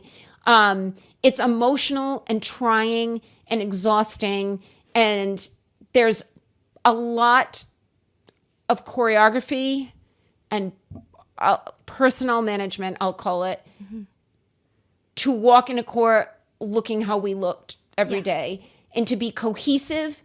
And I had 3 men in their 60s from 3 different firms, very seasoned in their careers, all having spent time as prosecutors. And then Liza made partner along the way, also experienced with her own opinions. We don't just show up and put Kelly Deaver on the stand. Everyone has their own experience and therefore their own strategy and their own way of doing things. And they all fall on me to break the tie. It's very, very trying. It's why I feel this crash from trial, because it wasn't just sitting there and trying to keep my emotions in check, which sometimes I didn't do a very good job of. It was what was happening. Honestly, trial, sitting there, was oftentimes easier than having to go home. The worst nights, the worst moments of trial at times were Monday and Tuesday nights, where we just had a grueling day at court and some big witness is coming on Thursday, or worse, we think a big witness is coming Thursday, but Brennan hasn't finalized the batting order yet. So it could be the children are testifying on Thursday, or it could be Buchnick, or it could be Tully, one of the 4. I mean, that's how it goes. That's the dirty pool that's happening, is we are finding out sometimes within 1 day's notice who is going to testify. We were told that, now I can't remember her name, the dog DNA expert from UCal Berkeley, she was on the witness list. We were told every Friday when the judge would call us up at sidebar and say, what are the plans? Who's coming up next? We were told every Friday, she's coming. She should be coming this week. We're trying to make travel arrangements. She should be coming. She never came. And we have our own opinions about why she didn't testify. But it wasn't as if we had this roadmap of trial and we had some time to plan. We, for example, did not know if we could call ARCA until trial had already started. So Judge Cannoni told Alan the morning of opening statements in trial 2 that she had not made up her mind about ARCA, and he was therefore disallowed from mentioning ARCA in his opening statements. So that meant Hank Brennan presented his case, and you're going to hear from Aperture, ladies and gentlemen, and 2 PhDs. Oh, that's right. Shannon Burgess lied about his degrees. Yeah. 1 PhD is going to tell you that car backed up at 24 miles an hour, 62 feet, and it spun him around like a top, and he fell and cracked his head open. Then we get up to give opening statements, and we've got the federally contracted ARCA PhDs who've done all this work, and we've had them now for a year, and we can't mention them. So if jurors were paying attention, they'd say, well, wait a minute. So the prosecution has a physical reconstructionist who's going to tell us that car damaged that body and that body damaged that car. But Reed doesn't have, why they can't prove it? So they go into trial thinking, I don't think Reed can physically prove that this didn't happen. This is Kanoni handicapping us. So she said to Alan the morning of opening, you have 10 minutes. I have not ruled on ARCA. And Alan said, Your Honor, it's in my opening statement. I can't not talk about they're arguably our two most important witnesses. Yeah. And she said, you have 10 minutes to sit at the table and edit your opening. And she gave him exactly that. I've never seen Alan, and I've seen him in different states of pressure. This was insane. Unspeakable, what she was putting him through.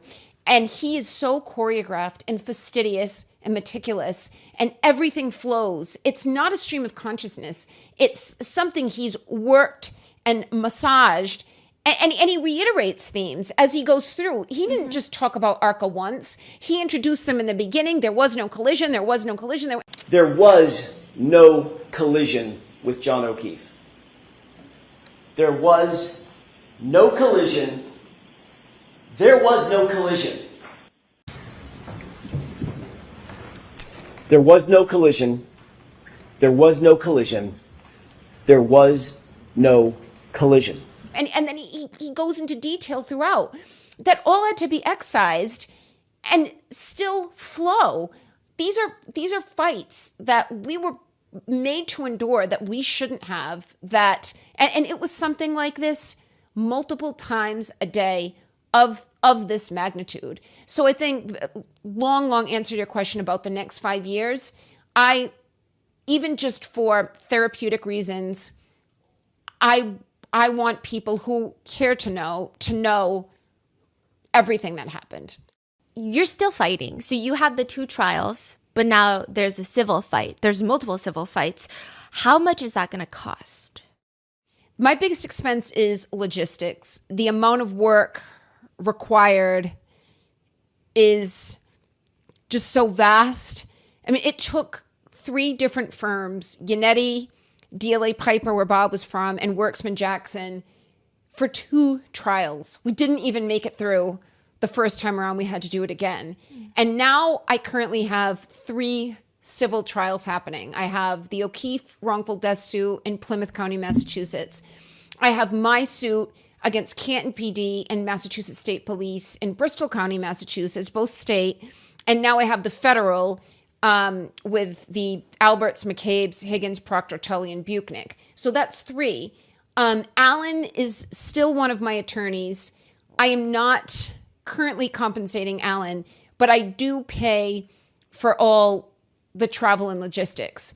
I have paid modestly so far, she and Finney, but the amount of work they've done on a billable hour rate is already astronomical. Mm-hmm. I mean, they're doing something robust for my case as I sit here right now. They're amazing, and there's 3 of them, and they're all just like Alan's firm. They're all complementary. They work together for a reason, because they're good together. The worst is over. I am used to fighting now. If any party to this thinks this is inflicting pain on me,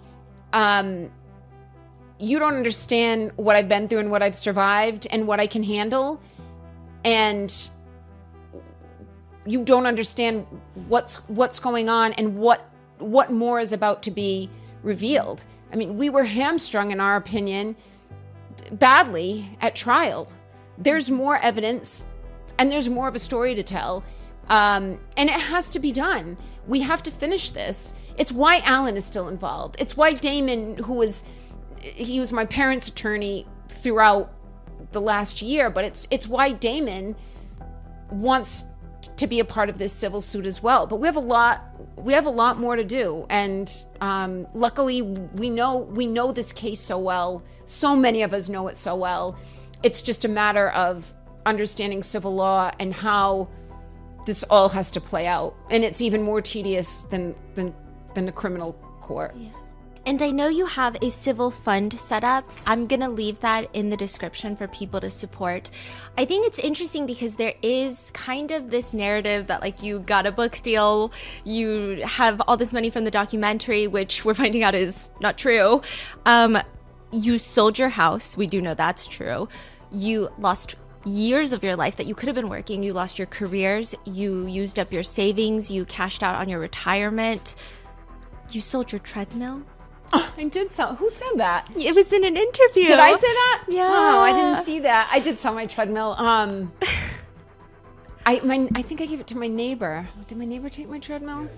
Yeah. I sold it to my neighbor. My neighbors were lovely. They're a young family, and they had a baby in the middle of all this. It was funny because I would, not like a creep, but I would watch them out the window. My bedroom faced their house, and I would hear the little baby that was born. I want to say, and their baby was born in the winter of 2022. I would hear the baby outside and think, what a juxtaposition that I'm going through this in this house, and they're so lovely, my neighbors, my old neighbors, and they're starting this family. And when they bought the house, I don't even think they were married yet, and they're growing. The firstborn's getting bigger, and it didn't make me sad. It was like life is always starting fresh, and life it's not always happy. It won't always be happy for them, but it is. There's always another moment of happiness, even if there's tragedy in it. But I have not made anything, not a dime. I don't have a movie. I don't have a book. When I do, you'll know. And there are obstacles even to that. A book, my understanding is if we are authors, we could be given some to write the book, almost as if we were taking a sabbatical to write this book. With a movie, what I'm learning is someone like me who would be selling her life rights for the movie, I wouldn't really be able to monetize that until the movie is actually in production, that my rights are actually, it's like a stock option. They're actually going to be, the rights will actually be exercised.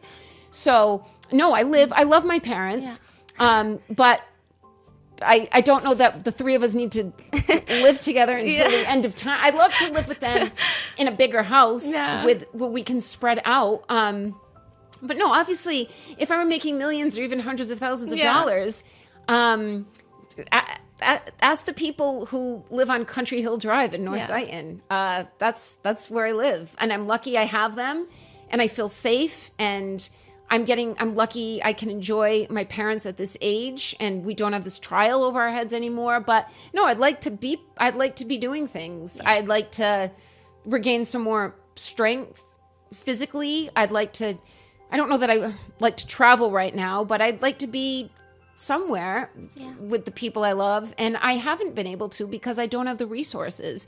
I have had some very generous people help me in small ways and not so small ways celebrate. I've had people open their homes to me and my family and really enjoy life for a few moments. People that owed me nothing, and I've gotten a lot of offers I haven't taken, but and I've got a lot of work to do. So wherever I go, I can't really just unplug, but I haven't made any money. I haven't made any. If you can find an example, if someone has a receipt, by all means, and I'll answer to it.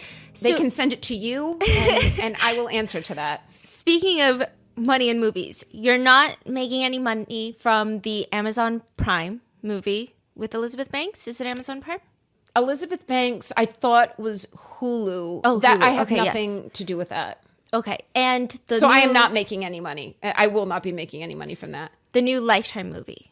So I just heard about that yesterday. I refreshed my news feed and I saw the announcement from Lifetime, and it's funny. The actress, I actually saw a still. Apparently, this is done.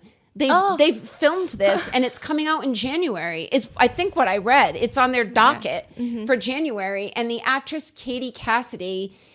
Her father, David Cassidy, he was on a show in the 70s called The Partridge Family, and it was a band. Have you heard of The Partridge Family? It was like in the Brady Bunch era, like bell bottoms and kind of poppy, catchy music. And they were a band, and they also had a TV show, and he was like a teenage heartthrob, they used to call him. And he had a brother, I think a half-brother, Sean Cassidy, who was also in a band in the late 70s. They were in a Broadway play where they played brothers separated at birth, and one went one side of the tracks and one went the other in London, and they reconnected unbeknownst to them and became best friends, and then found out they were actual brothers. And it was an amazing musical. It was in 1995 that I saw this play with my family, and David Cassidy was a star. And I was talking to my dad last night, and I said, who would have thought, I was 15 in 1995, who would have thought that we're in this little, it's called the Music Box Theater right off Broadway in Midtown Manhattan. Who would have thought that I guess David Cassidy was maybe in his 40s at the time, that his daughter would play me in a movie. So I feel some kinship. I've seen her in a remake of Nightmare on Elm Street. That is the best version I've seen of that movie. If you're into horror movies, it's good. That's all I know about. I have nothing. I didn't even know it was happening. I will not be seeing any. I'd like, if they want to send me some money, I'll gladly take it. But I didn't know anything. You hear about that, Lifetime? If this is getting the story out, get it out. Yeah. It's compelling. It's a moment in history. I don't blame these people for making these movies, but I will say I have gone through a lot of pain and lost a lot. And you're telling my story to make money, and you're not involving me. How much will people take on my coattails and not show any economical appreciation? So I wish these people luck in their endeavors, but I hope they know what I've lost for them to tell this story. I know that you guys are working on the YouTube show, but if we were to end it on a lighter note, if I were to summon you with a magical spell, you have to pick 5 things or objects that speak to you. What would you pick? 5 things or objects that speak to me. Well, one easy one would be rosary beads. I'm religious. I don't pray as much as I should pray. I should be praying many times a day, and I do not. But when I was in jail both times, I prayed the rosary without my rosary beads over and over. I actually used it to help myself keep time, because I know it takes me 15 minutes. I have a friend who actually gave me rosary beads that were made with yellow roses that were on John's casket, because I was not at John's funeral, but she grabbed a handful of petals and made me rosary beads. So those are very precious to me. I had someone, this is something that was just recently, it's not in my possession, but it means something to me, and I'd like to get my own copy. Alan had a renowned courtroom artist in Los Angeles. I believe she's retired now. She just goes by the first name Mona. She did a courtroom sketch, which is fascinating. It's like, looks like a mix of watercolor and like pencil. And it's Alan in great detail. It's very small. It's Alan. My parents are behind him. Jen McCabe, Brian Albert, and Colin Albert, it's during closing argument, are in the O'Keefe's gallery, and I'm turning around looking at Alan, and it was amazing. I asked Alan if we can please commission her to do one that I can keep. I've gotten like so many photos. There's a photo that someone took in the courtroom. There's 2. It's not really the photo, but it's that moment that I would never remember with the clarity without the photo. But there's several of me kissing my dad that they're just perfect. And then there's one hugging my parents. I know a gentleman named Greg Durr, Derr, is a photographer. I think he's just part of the Associated Press, or he works for the Boston Globe, but he's really commemorated some amazing moments. But there's one where I'm hugging my parents after the verdict, and my hair is kind of pulled tight, and I've got my fists are like this, and I'm hugging, and I just know exactly how I felt. There's a couple photos of my dad and me that I kissed him every day, and my mom, so I don't remember specific that moment, but hugging them after the verdict, I remember. Other than that, there aren't many objects that mean much to me. I've learned to become more transient, less sentimental through this process, because I had a house that was big for me that I filled with things that I collected in art. And luckily I gave a lot of it to a cousin of mine who I know is going to look after it. And I actually hope he keeps it all because I love him. But I'm not too attached really to anything physically anymore. When your freedom is on the line, none of this material stuff, you could lose it all, and it all has a monetary value. My treadmill granted it was not used very much, but none of it means anything. So I don't have too many objects. There's photos, I don't even know if those count, but I don't have too many physical objects that mean all that much to me. No, but those are like the best ones, the ones you just said. I really hope, don't listen to those people. I really hope that we hear a lot more from you talking about your own case yourself. We're going to look forward to the YouTube show. I think it's going to hopefully come out around the time this comes out, hopefully. We are going to be having a YouTube channel launch, hopefully in January 2026, The Read Files. The Read Files. The Read Okay. Files. I'm going to link it. That'll be Alan Jackson, Nick Rocco is going to host, and I'll be there. I'm the Read. Okay. And that's a wrap.